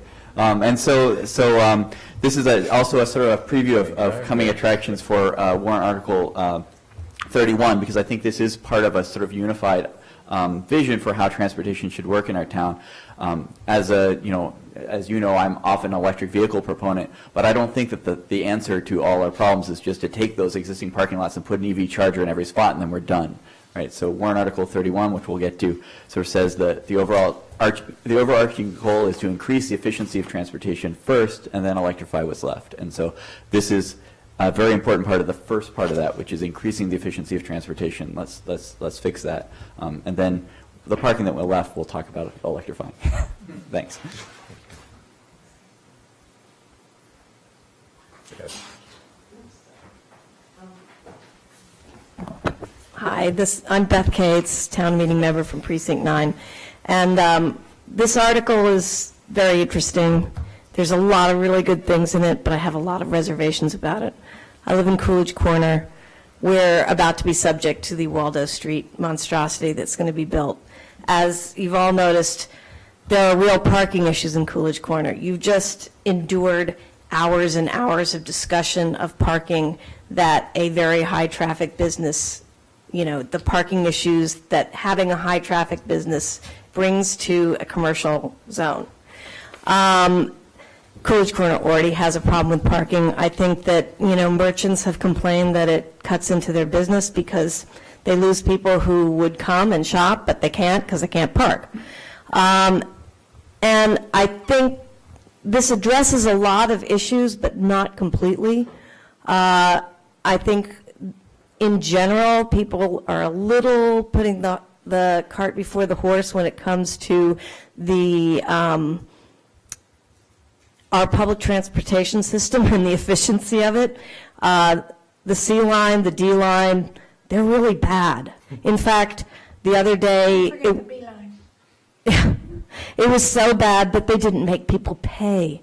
So, which probably doesn't help them to get enough funds to improve it.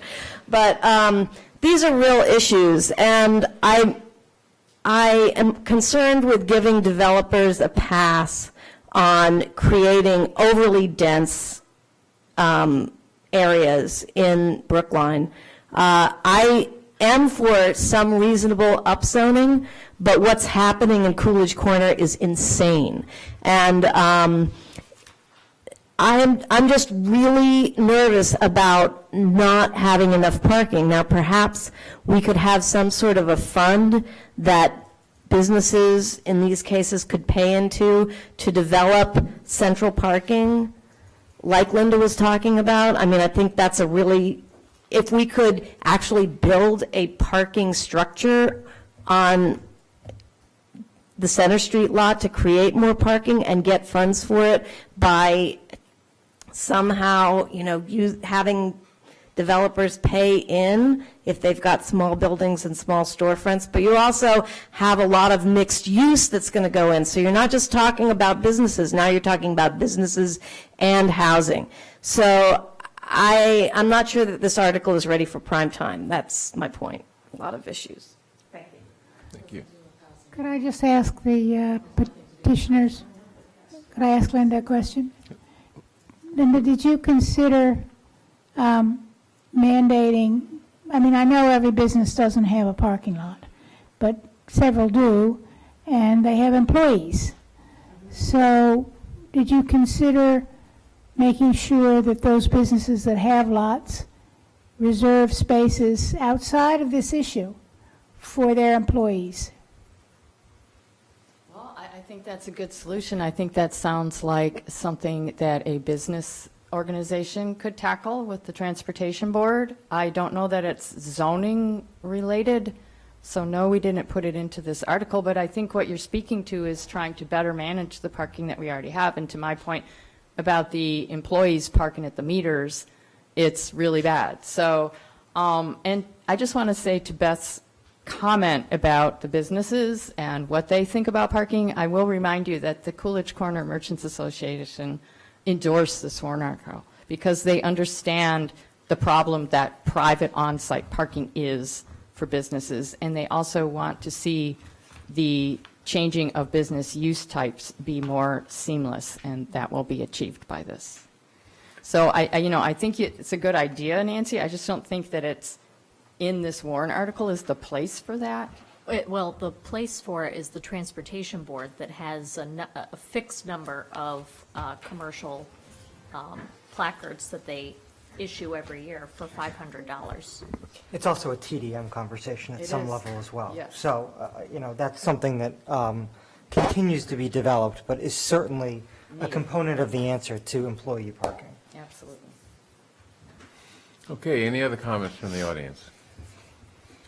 What does the board want to do about this one? Do you want to wait until, pardon me? Yeah, okay. So, until next week probably, when we'll vote on it. Give us a chance to digest the comments from the audience and think through some of the issues that come up. So, Article 16, resolution pertaining to e-scooters and other micro-mobility devices. Remember the hour. Yes, please remember the hour. So, certainly, talking about scooters at 11 o'clock at night is one of the things that you've always dreamed you could do. So I will say, first, my name is Paul Warren. I'm a Precinct 1 town meeting member. I have a long version of my remarks, and I have a short version of my remarks. We'll take the long version in writing and the short version I verbally. brought the short version, and Heather's heard this many times, so she may say it is the short version, but for you hearing it the first time, it may not be the short version. I'm going to go through this real quick. Before getting into specifics about the warrant article, I'd like to take a few minutes to provide some background and context on e-scooters. E-scooters are part of a broad category of lightweight electric vehicles, commonly referred to as micromobility. These devices come in a variety of electric-powered platforms, including scooters, skateboards, unicycles, hoverboards, and bicycles, and some yet-to-be dreamed-up formats, I bet. Because these devices can and do cross municipal borders, micromobility is a regional transportation issue. As the popularity of micromobility grows, and I include e-scooters in this term, there will be an increasing number of these devices, both shared and privately owned, on our public ways. Even if Brookline chooses to not contract with a vendor to offer rental locations in Brookline, these devices are coming to Brookline regardless of what we do. They will be driven into Brookline across the BU Bridge, across Park Drive on Beacon, and down Com Ave from Newton. Getting our regulatory house in order is an important early step to safely integrating these devices onto our public ways. About our regulations. At the state level, e-scooters are covered under Mass General Law, Chapter 90, which requires that motorized scooters have turn signals and that operators possess a valid driver's license or learner's permit and that operators wear helmets. There is confusion and ambiguity with the state law. According to a January 22, 2019 Boston.com article, officials in Cambridge and Somerville cited the Chapter 90 statute last summer when they ordered the scooter company Bird to cease operation in their cities. Boston officials have said that the decade-old law, which was originally intended to regulate faster gas-powered scooters like Vespas, is a significant hurdle in their efforts to adopt e-scooters into Boston. In an effort to clarify the law, several bills have been introduced at the state level, including one by the governor, a very comprehensive one by the governor, and another by State Rep. Michael Moran, and several other bills by various representatives. These bills cover a wide range of issues, including insurance, taxes, helmets, sidewalk operation, parking, and directional signals and lights, to name a few. At the local level, the Brookline Transportation Board has exclusive authority to regulate our sidewalks. In fact, I had originally filed this warrant article as a modification to our existing sidewalk bylaw and was informed by town council that town meeting does not have any authority to change the laws related to sidewalks. This exclusive authority, regulatory authority, was given to the Transportation Board when Brookline adopted Chapter 317 of Acts of 1974, which created the Transportation Department and the Transportation Board. To date, the Transportation Board has not held any public hearings, nor has it developed any rules and regulations to govern these devices on our public ways. About the pilot. Based on usage data and user survey results supplied by the vendors, the pilot program indicates that there is substantial demand for e-scooters as a shared service in Brookline. The level of reported demand and replaced automobile trips appears to be consistent with what has been reported by other communities that have deployed shared e-scooters. The pilot program, as you know, has also highlighted that the operation and parking of motorized scooters on sidewalks has raised some concerns with respect to pedestrians, and in particular, the elderly, disabled, and the very young. These concerns include a risk of injury from collision, as well as tripping, fall hazards from improperly parked e-scooters. Additionally, issues including underage operators, lack of helmet compliance, and liability insurance were also raised. Now about the warrant article. This warrant article does not take a position on whether the Select Board should adopt a permanent shared e-scooter program. What it does do is ask that the Select Board postpone the decision to pilot and implement such services until state and local laws and regulations can catch up with the technology. Specifically, the first resolution of this warrant article asks the Select Board to postpone additional piloting or the permanent deployment of e-scooters and other micromobility devices in Brookline until the state legislature updates and clarifies its existing laws, and until the Brookline Transportation Board holds public hearings and develops rules and regulations to govern the use of such devices. The second resolution of this warrant article urges our state legislative delegation to work with the state legislature to ensure that in any legislation that is passed, that Brookline retains local control to regulate its sidewalks with respect to the use and operation of these devices. I do want to emphasize something. Setting regulations is not the end to this issue. It's just the start. We also need follow-on investments in infrastructure, education, and enforcement to keep everyone safe. In fact, the Transportation Board last night voted unanimously to support warrant Article 16, and will be asking that a citizen committee be formed to develop regulatory and compliance recommendations. In closing, I want to share with you a quick story. I was once an avid cyclist. I rode my bike everywhere and did very long trips. All that stopped a short time before my daughter was born 5 years ago, when I was taken by ambulance to Beth Israel Hospital after being hit by an out-of-state motorist on Park Drive at Riverway. I was riding my bike in a poorly configured roadway with no clearly marked protected bike lane, and the driver was in an unfamiliar urban environment. She suffered from the experience of having hit me. I've never ridden my bike again, not because of the physical damage that was done, but the psychological damage that was done. It destroyed my confidence on a bike.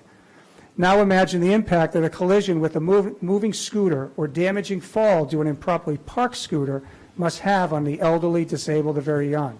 I have many choices on how I travel. For many in Brookline, walking is the only choice. When we take away the confidence of these groups to navigate familiar and once safe pathways on our sidewalks by not protecting those sidewalks, we limit their freedom. The same holds true for the operators of micromobility devices and bicycles. They need to be protected and well, and they need to have access. Warrant Article 16 was born out of a desire to protect pedestrians, especially the elderly, disabled, and very young. It is closely related, and in my opinion, could be considered a companion article to Warrant Article 31, which in part calls for accelerated investments in protected infrastructure for both pedestrians and users of micromobility. And I would ask that you vote for positive action on the warrant article. I will add that the Public Safety, Pedestrian Advisory, Brookline CAN, the Transportation Board, and the Advisory Committee have all recommended positive action for this warrant article. Okay, any questions from the board? No, let's vote. Well, it's a public hearing, so any questions from the audience? Okay. Let's vote. Or is the I will board- just say that it's been a real pleasure to work with my co-petitioner on this Likewise. subject. Okay. I think it's fairly straightforward. I move positive action, or favorable action on Article 16, resolution pertaining to e-scooters and other micromobility devices. Mr. Franco. Aye. Ms. Heller. Aye. Ms. Hamilton? Aye. Mr. Fernandez? Aye. Chair votes aye. Thank you. Thank you. Good job, thanks. Article 19. Oh, this is not going to be an easy one. I don't think. Amend the town's zoning bylaw to allow accessory dwelling units. It should be easy, right, Roger? But it should be easy and straightforward, but I doubt if it is. Okay. We can make it that version, or we can make it the complicated version. I'm ready to vote. Well, that's good. That's good to hear. We did have a good visit with the advisory committee earlier this evening. Oh, I'm Roger Blood. I'm Housing Advisory Board, and this article is, the lead petitioners are the 7 members of the Housing Advisory Board. We had to do a little housekeeping downstairs before we got into the substance of the discussion, and I'll with the pleasure of the chair, I'll tell you what that is, and you can guide me whether we take time on it now or if there's an alternative way. The planning board at its Thursday meeting made some recommended changes to the version that the advisory subcommittee had voted unanimously in favor of. And so working, the need to hopefully bring something to you without 2 different versions in front of you. We worked with Polly Selko on the staff and Steve Hyken, the chair of the planning board. And we presented to the advisory committee 2 very, very short, simple wording adjustments. So they would probably need to be made before you vote. I can describe them very briefly here now, and give you some indication of what the differences were. The planning board recommended 3 changes. They only feel strongly about 1. So the other 2, we're not recommending that they be included in your vote. So explain the changes. So the planning board, of the 3 changes, 2 of them were the deletion of some wording that they felt was not necessary. The advisory subcommittee in both cases felt that if those wordings were deleted, it would significantly change their view, their favorable view of the whole article. One was the minimum size of the unit, which is basically, it's rather small, it's 750 square feet, but it allowed one extremely small exception, essentially an additional 200 square feet, which is the equivalent of a second bedroom, only in the instance of a household who has a family member with a disability or a long-term illness that specifically needs the ADU and the second bedroom for an on-site caregiver. No other purposes. The planning board deleted the language, and it was going to allow a special permit for anybody, pretty much for any reason, if they wanted to try to persuade the ZBA that they wanted the second bedroom. So we've left that as it is, and think that will be okay with the planning board. The second one, if you're looking at the document, I could give you the reference, but I'll just describe it real quickly. There's a fair amount of verbiage in there attached to the requirement that any ADU, work that's done, the home has to continue with the appearance of a single-family home without any architectural, faux pas. And this article describes, and it's verbatim from the Newton ADU article, what that means and what should be, what the criteria are. And the planning board felt like they knew all that, and it would be a routine for them to review it without needing that verbiage. Again, the advisory committee, subcommittee, and coming from the HAB felt that was worthwhile language to have. So again, we are not presenting the planning board's 2 recommended deletions of verbiage from the article. We're recommending that those be kept. There are 2 very small changes that we are recommending, and the advisory committee agreed with entirely earlier. And neither one of them are significant. in the larger picture of things. In the subsection 4.05323, under the heading of building envelope, the planning board, and I'm reading from their brief report, they felt very strongly that the language, quote unquote, or conversion of the garage should be added to, quote, an expansion of the building envelope to ensure that both space in the primary building and the garage are treated in the same way relating to the limits on floor area ratio. There was a lot of interest at the planning board, and we concur that this article not inadvertently or otherwise provide builder developers or others trying to capture financial value rather than provide a needed housing for themselves on FAR, which most communities don't have on homes. And so this added 5 words is only to reinforce what the planning staff feels the article already says, but the planning board wants it there, so there's no reason not to add it. Is that good enough for that one? Yeah. And then there's a one-word error that I discovered only 3 hours ago after spending many months on this.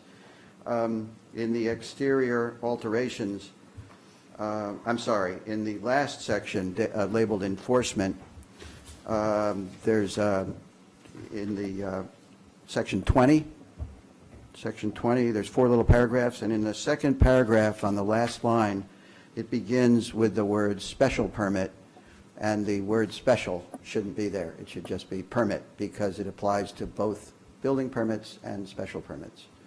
So we would request that those 2 small changes be part of what you eventually vote on, and we can, there is a written version of this. So this is a public hearing. First, anything from the board? Public hearing, any comments from the audience? Did you, excuse me, I have a presentation, but I don't have to give it if you all feel like you've got an adequate grasp of what this is all about. But I can't focus on it now. I mean, That's fine. Yes. We skipped it downstairs too, so. Any questions from the audience, comments from the audience? Okay. I don't think we're ready, at least I'm not ready for this, to vote on this. So we'll, put it off until next time and digest your presentation and additional information and take it up later. Could we get the copies of the changes so we can see them? Absolutely. I'll do that. I can't focus on it. Yeah, I didn't intend to give you so much weeds on this, but I wasn't sure how you wanted me to share that with you, so. And the presentation itself would be helpful for me. The PowerPoint, yes, sir. The PowerPoint, Yeah, that's good. For the record, I supported this last time, and I'll support it again this time, so. The vote at the advisory was 24-0. So. Thank you. Okay. Warrant Article 20, amend the town zoning bylaw to allow micro-unit dwellings in the Coolidge Corner General Business District. By Mr. Zucker. Hi, I'm Jennifer DePazzo Gilbert here with the petitioner, Mr. Zucker. Just to give you a brief background, Bob Zucker reached out to me and said, geez, I'd really like to build micro units in Coolidge Corner, and we reached out to the town to see if that was possible, and had a discussion with Kara Bruton initially, who reached out to the building commissioner, and we found out that it was no longer an acceptable use.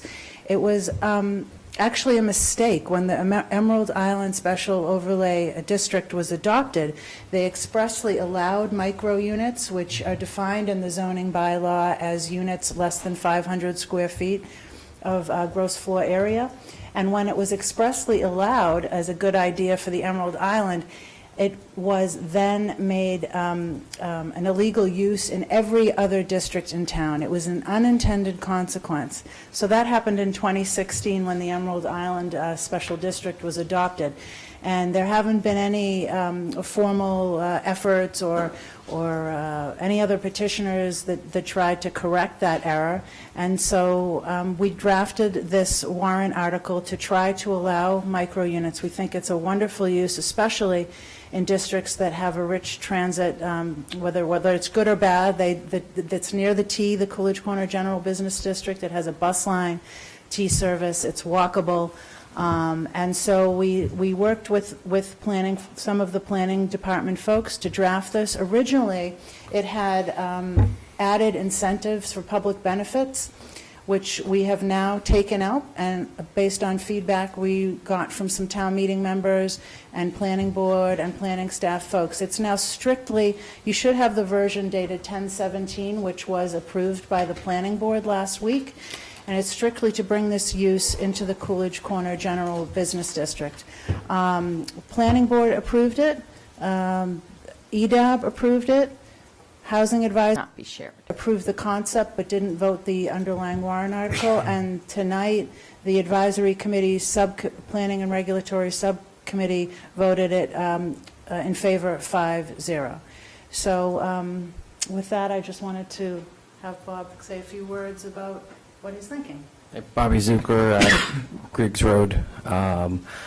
So I would like to be able to build a micro unit building in town. I think that this district is an appropriate area. Our businesses need more foot traffic. Micro units will bring that foot traffic. It will bring young professionals who want to live in small, ecologically friendly housing, want to have more diversity of housing and housing choice, and have within their buildings the ability to have shared space as well, so that they can build community. And it seems like this is a perfect place to do that. There may be other locations in town that are appropriate for this, but I think this zone in Brookline is most appropriate. Thank you. Any questions from the board? Ms. Heller? So this was allowed prior to the warrant articles about the emerald necklace? That's right, because the bylaw was silent, and once it was expressly put into one district, it was by implication excluded in the remainder. So it would require a use variance anywhere else except for the Emerald Island District. Nothing's happened with micro units on the Emerald Island District. It does require to do micro units that you have to combine parcels to get to a certain size before you could do micro units in the Emerald Island, and that's why I think that's been slowed down there, and I don't see it happening in the near future anyway. So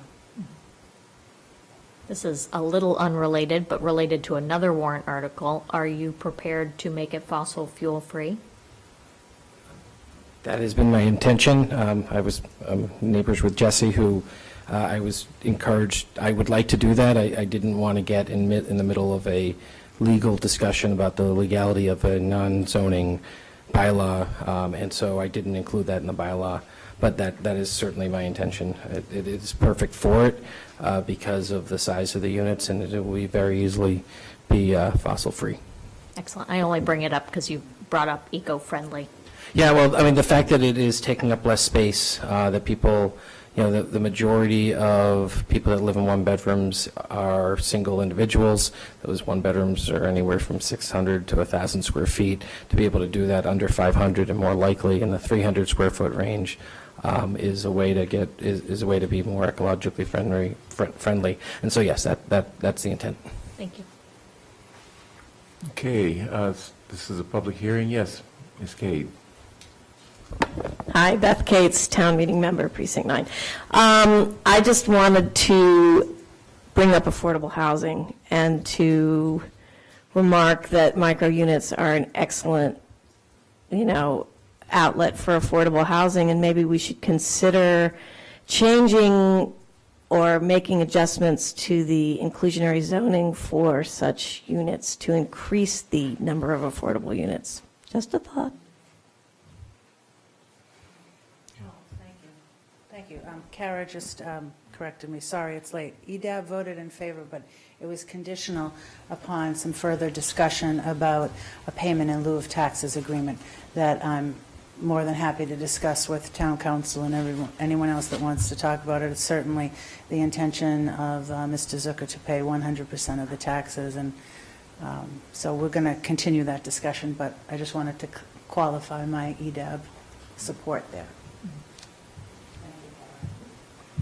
So maybe it's late and I'm not thinking, why is this a pilot type situation? So originally, this was considered an upzoning by EDAB because we had language in there that gave additional square footage and height for public benefit incentives. That language has been stricken. So in my opinion, it's not an upzone, it's just to allow a use of micro units in Coolidge Corner. That's why that discussion happened with EDAB, because they're very much, they're used to discussing any upzoning having to have a tax agreement to ensure that it's not sold in the future to, I don't know, Boston University to use for dorms or what have you. So that's why that discussion started. Thank you. Any other comments, questions from the audience?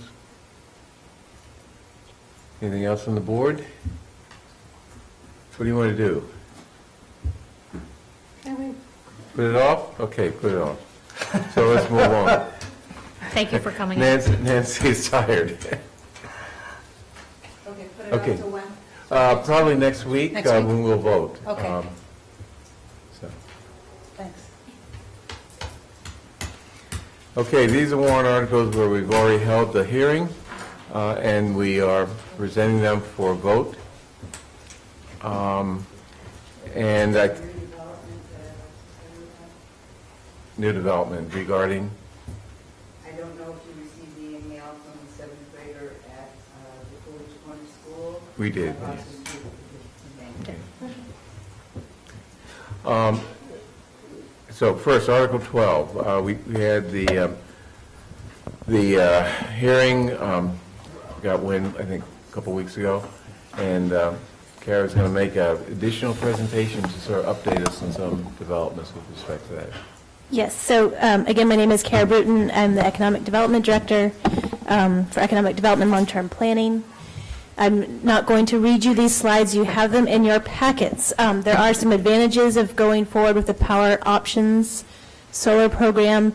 One of the key ones that I want to make sure you guys hear tonight is that by going through this program, because we have such limited capital funding, it could be that it's advantageous for us to add solar to some of our roofs by using a Power Options program where the funding is basically spread out over 20 years, and by partnering with Power Options and Select, it results, we would only move forward if it resulted in a smaller amount of electricity cost for the town.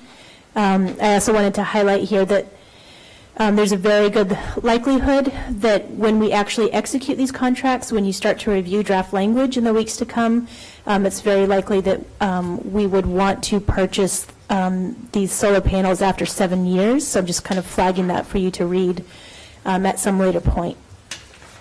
The process to date, there's been a lot of work. Nancy can tell you she's been at this for a long, long time, trying to get solar panels on some of our school buildings, the Municipal Service Center. In the last year or so, there's been more technical work, narrowing down of the sites, working with Charlie Simmons, who's here with me tonight, even though it's very late. Thank you, Charlie. Along with Zoe, they've been trying to go through and say, like, how are we actually going to install this thing? How is it not going to disrupt school operations? All of the real things that we actually have to figure out. Looking ahead, this is probably one of the most important slides I wanted to go over tonight. Looking ahead, we have a lot of work to do before we come back to you with a contract ready to execute. We have staff that are involved with this, include public buildings, town council, schools, chief purchasing officer, chief financial officer, tax assessor, and sustainability office. The contract touches all of those disciplines, and so we need to make sure that the language that we bring to you is fully baked and negotiated by staff before bringing that to you. Additionally, we do have a plan then to take this to our bond council.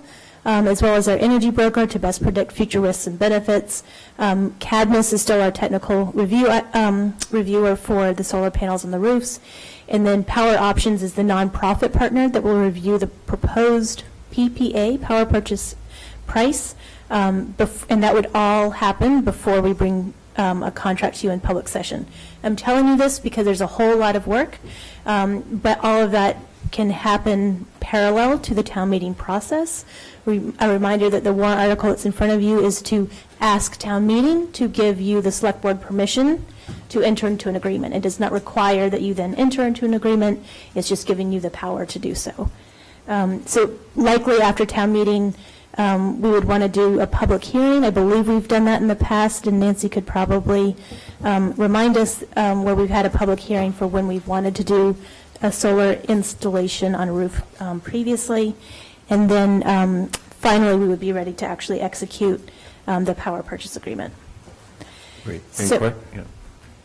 I'm sorry. So go ahead. briefly, so that's all the things we have to do, but now I'm telling you why it's urgent. So there's two main reasons. One is that there's what's referred to often as the SMART program, the Solar Massachusetts Renewable Target Program.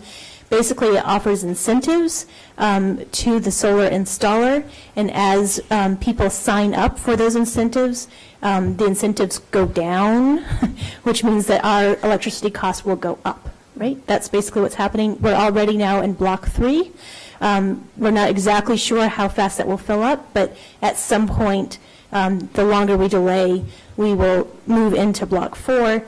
And what that means is we would basically be, the price of the electricity we'd be getting from this contract would go up by about a penny per kilowatt hour. The second thing that's happening is more at the federal level. There's a tax credit for solar investment that's also decreasing over time. This is not by blocks. This is by calendar year. So what I'm trying to say is that if we can get one or two that we know we really want to get done by the end of this calendar year, that would also save us about a penny per kilowatt hour for those contracts. So we don't want to do anything too fast unless we know that everybody's on board and we're doing the right thing. But there is also real savings being lost if we keep delaying this.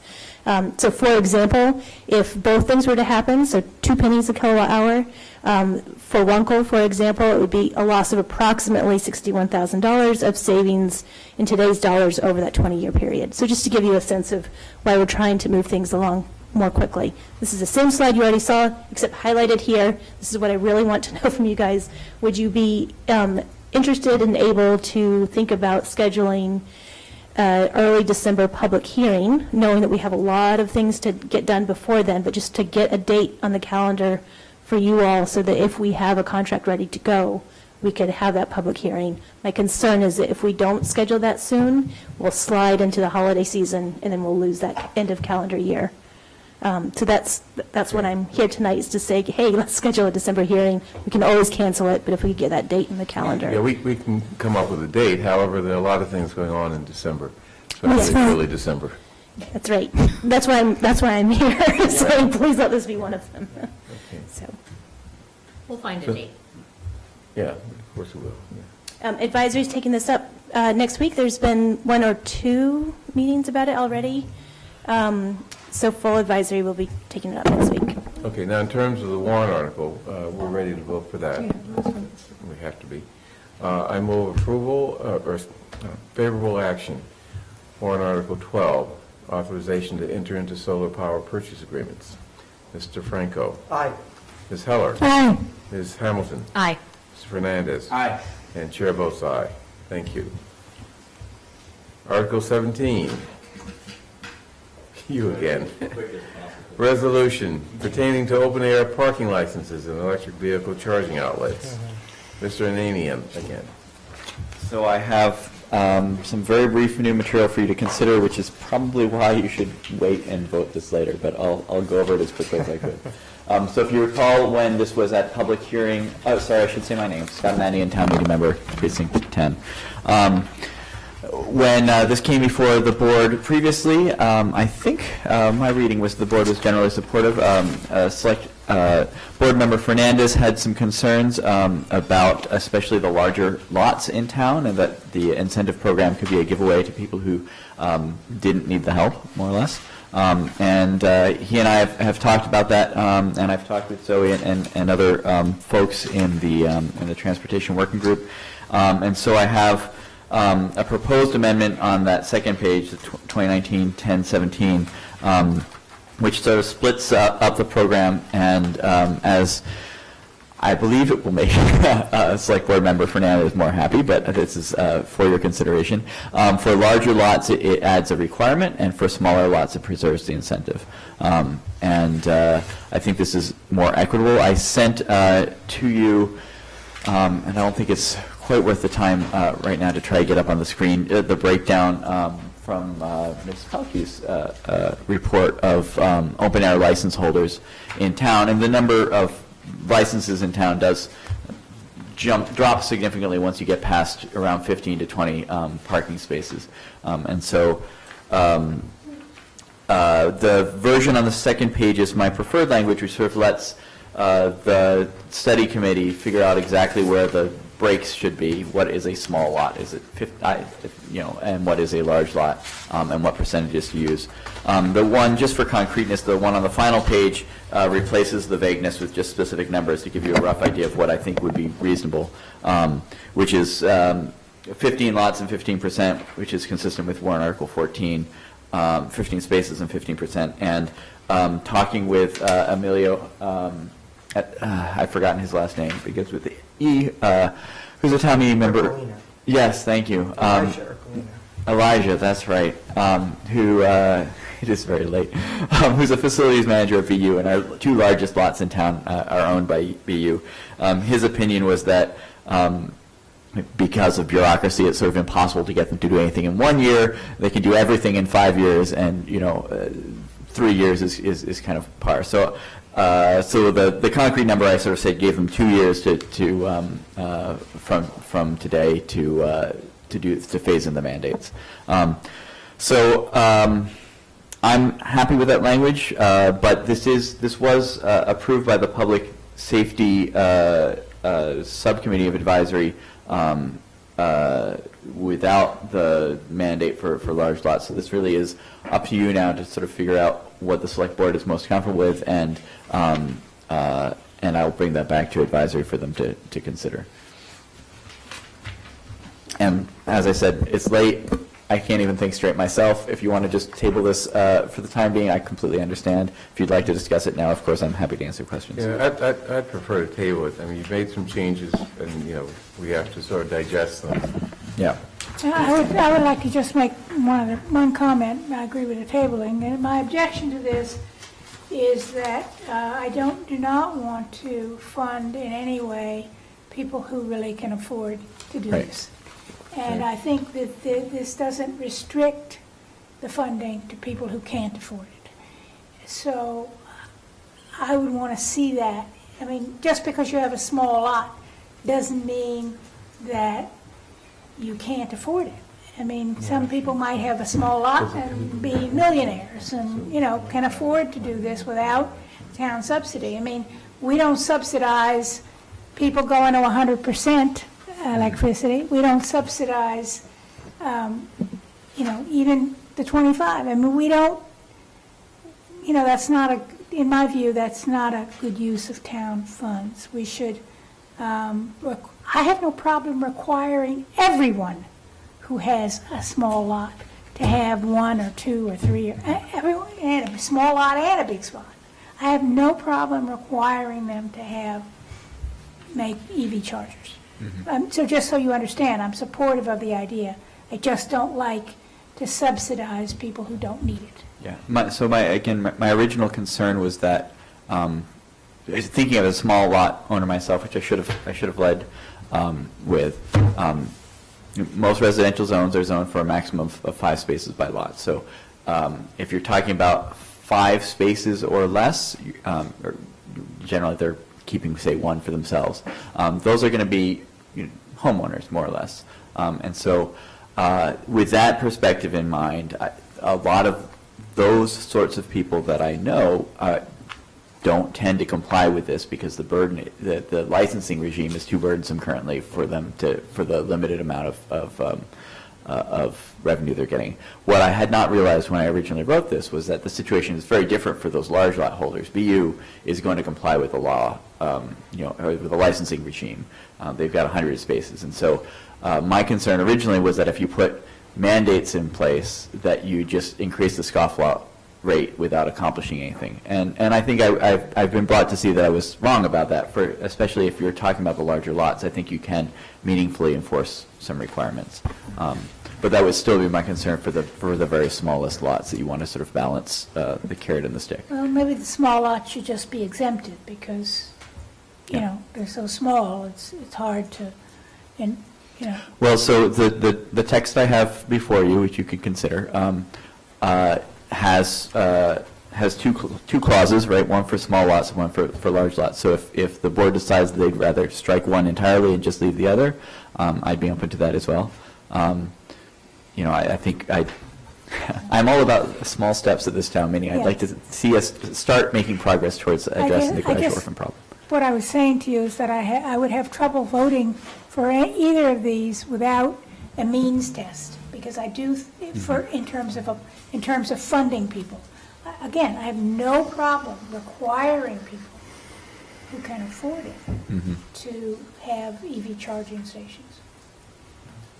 I'll just ask a question. I tend to agree with that. What if the 15 is actually too, if that's not the right number, if it shouldn't be 5? I mean, looking about small lots being truly small lots, I mean, I live in a building, I don't have a car, but there's parking spaces behind. There's probably not 15 there, but when I send my rent check in, it goes to Park Plaza. I mean, the folks that own that relatively considered small under this designation parking lot, I venture to guess that they have means to actually install these if they were required to. And so I think this is a good point, and maybe a good way to change this up a little bit. Yeah, I'll say, in judging my concrete numbers, just for simplicity, I was trying to sort of stick with the 15, but I would, it might entirely be reasonable to say the small lots are 5 spaces or fewer, because that is our zoning for residential. And as far as drop off on the large side, the 25 spaces or more is I think 14 lots in Brookline, and they all are just 14 lots. Yeah. So that, it's a question of how ambitious you are, but at the same time, I do really want something that we can get consensus on as a first step forward. But this is also kind of why the version that I proposed here left it for the study committee, because I think there is a robust discussion you could have about where to draw those lines. Go ahead, I'm sorry. It doesn't matter. I mean, I'm just want to make the point that I would not support anything which subsidize people who can afford it. And, Point made. Yeah. I'll think about language for that. So we're going to continue this conversation presumably next week or in the near future. I want to come at you on a different issue, which is points 3 and 4 of the resolve clause, which is charging this committee with reforming the entire open air parking license requirement. That may be a worthy thing, but it feels like this article is really getting at, EV chargers, and we just had a robust conversation about where we should draw the line and what's too big, what's too small.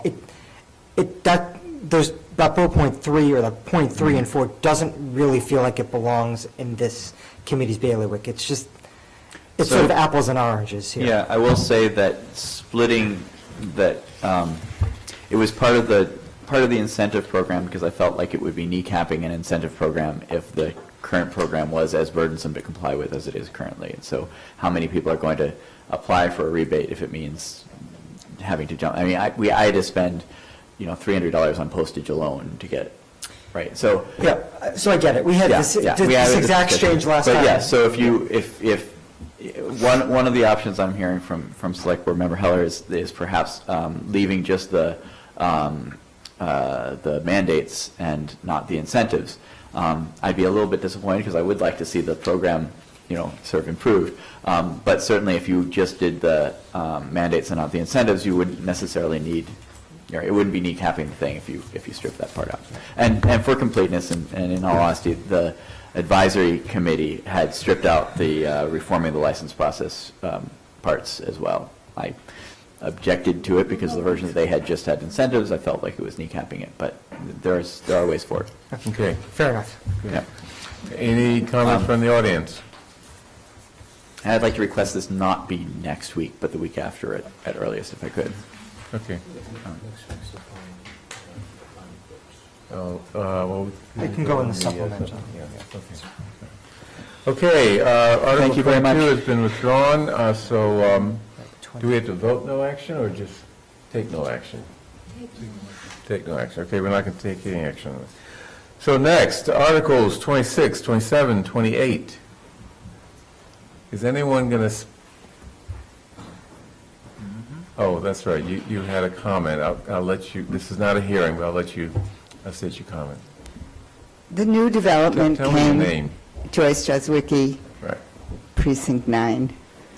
The new development is a student petition led by a 7th grader, the publisher of the student paper.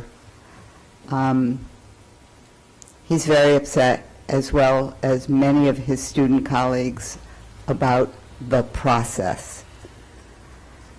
In light of this new development, I would very much like to see all of these articles referred to a moderators committee. It's very divisive. In all my years, in my 50 years here, this is the saddest thing that has ever happened. It is the most divisive thing that has come into our community.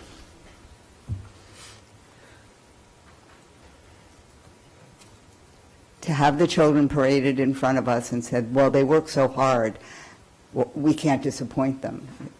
It's a ridiculous argument. I said this at school committee, I'll say it again. We cannot address racism with racism. We need an open, public, transparent process to come up with a name. The tradition in Brookline, I've been here 50 years, is to name sites after people who had direct contact with that site. As wonderful as Ridley might be, she had absolutely no contact with this school. It is a school that drew me to Brookline, to the neighborhood I bought, the most diverse school in the town. Kids from over 30 countries, kids speaking 27 languages. We need an open process. This process was not open. I would like you to ask that these 3 warrant articles be referred to a moderators committee. I would like the naming process to be public. And I'm glad you all received Sam's. I don't know this young man, but I'm glad you all received his petition and his comments. Thank you. So, any thoughts from the board? I have a question, actually. Oh, sorry. Beth Gates, town meeting member, Precinct 9. I have an amendment that's been submitted to Article 26, and I don't know how that is considered. If it's considered, that's my question. Where does it fit into the process here? Well, I'm not sure this is where you submit the amendment. Well, I've done it to then- Sandy. And I sent it to y'all, I think. I mean, the board could take it up if they want to. Not now, please. Pardon? Not now, please. I know, we're all tired. Well, look, we have to vote on these articles, I think. Yes. Can I make a comment? Ann Greenwald, town meeting member, Precinct 8, one of the petitioners for Article 26. I want to say that despite the criticisms of the process, the school committee was charged to develop a process. They developed that process, and through a series of meetings with public comment and public hearings, they incorporated public feedback into developing that process. I was at a bunch of those meetings, so I know that they did that, and that despite the criticisms, this was a process that several hundred people participated in. So I want to clarify that. I also would like to say that I also received the petition from the seventh grade student, and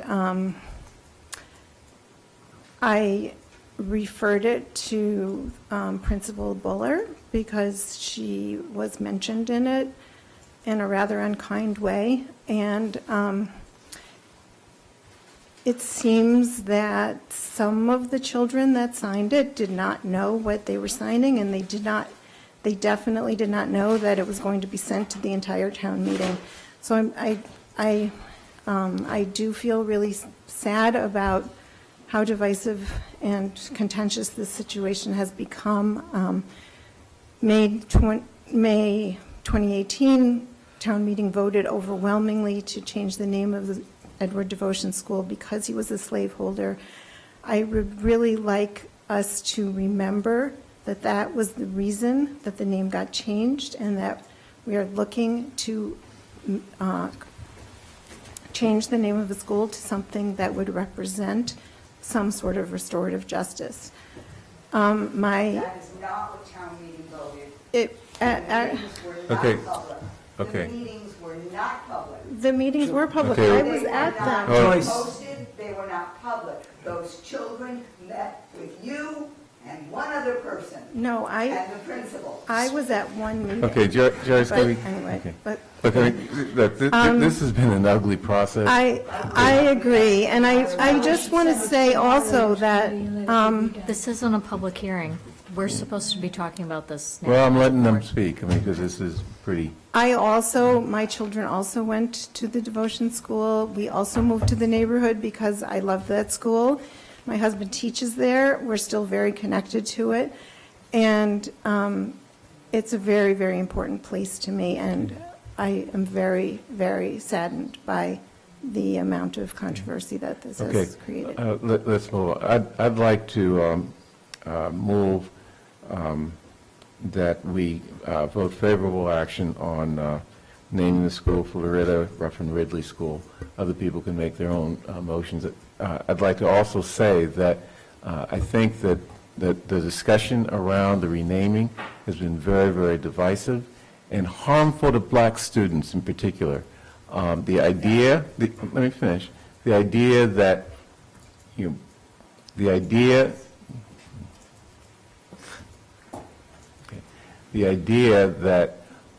black students would have a problem going to a school named after someone who owned a slave is dismissive of their ability to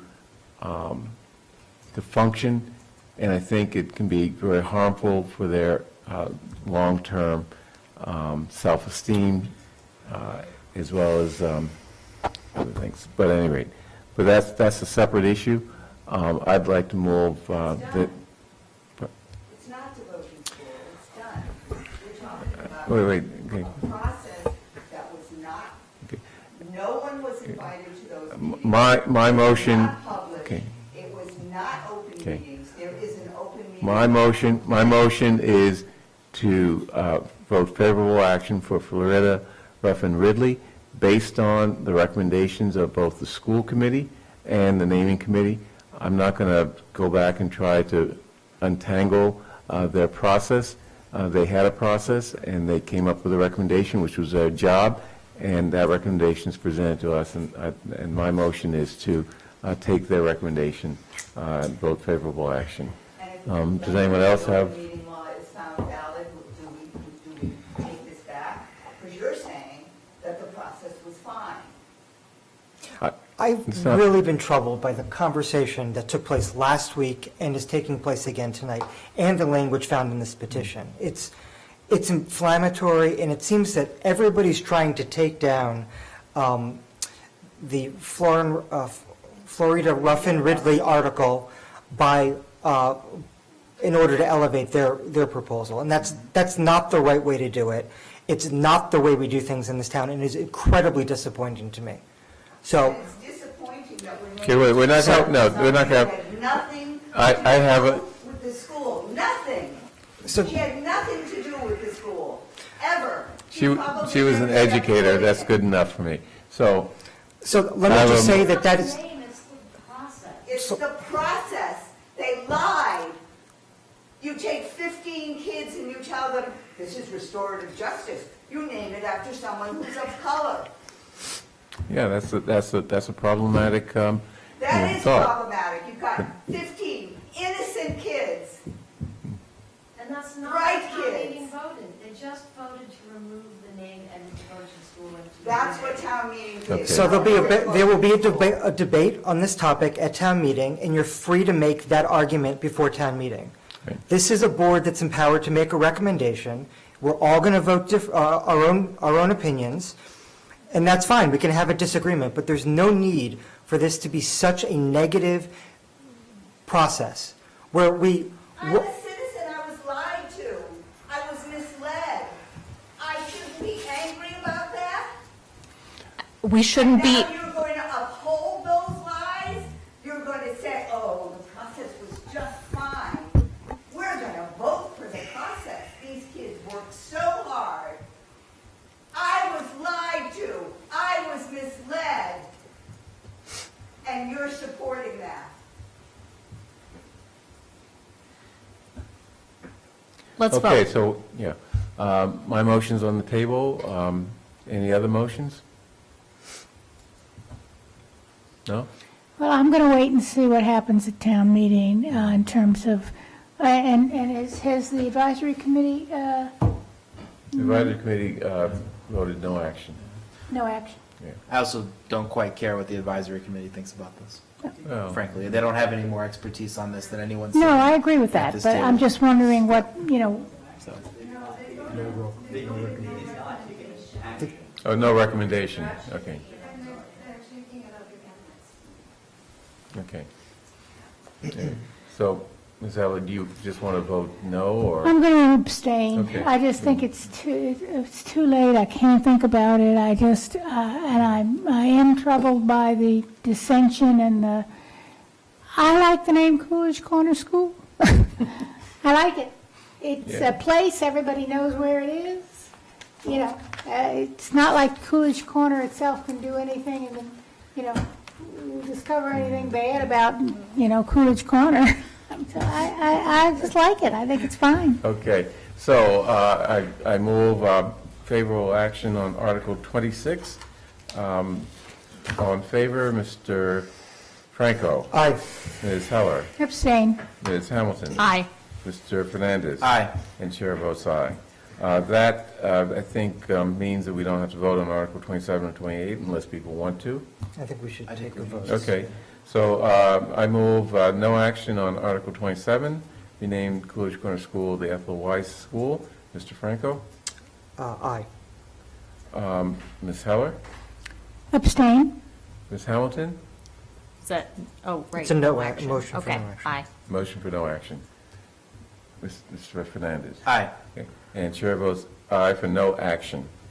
Warrant Article 28, renaming the Coolidge Corner School the Robert I. Sperber School. I move no action. Mr. Franco? Aye. Ms. Heller? Abstain. Ms. Hamilton? Aye. Mr. Fernandez? Aye. And Chair votes aye, no action. Okay. I think we should also vote on this amendment that I have no reason to believe isn't going to be submitted. Okay, which amendment is that? That's the amendment to retain the existing name Coolidge Corner School. But that's not before us, and we haven't had Okay. a hearing or anything. That's fine. We'll just leave it for right before Okay. town meeting. Yeah. Okay, special town meeting. Within the special town meeting, Article 1, authorize the select board to petition the state legislature to allow the town to lower the voting age to 16 years old in municipal elections. We had a hearing on this a couple weeks ago. I assume people have digested the results of that hearing. I move favorable action on Article 1, special town meeting. Mr. Franco? No. Ms. Heller? Abstain. Okay. Ms. Hamilton? Aye. Mr. Fernandez? Aye. Oh, God. Chair votes aye. I think he's going to have trouble at town meeting, but I'm willing to go forward with it.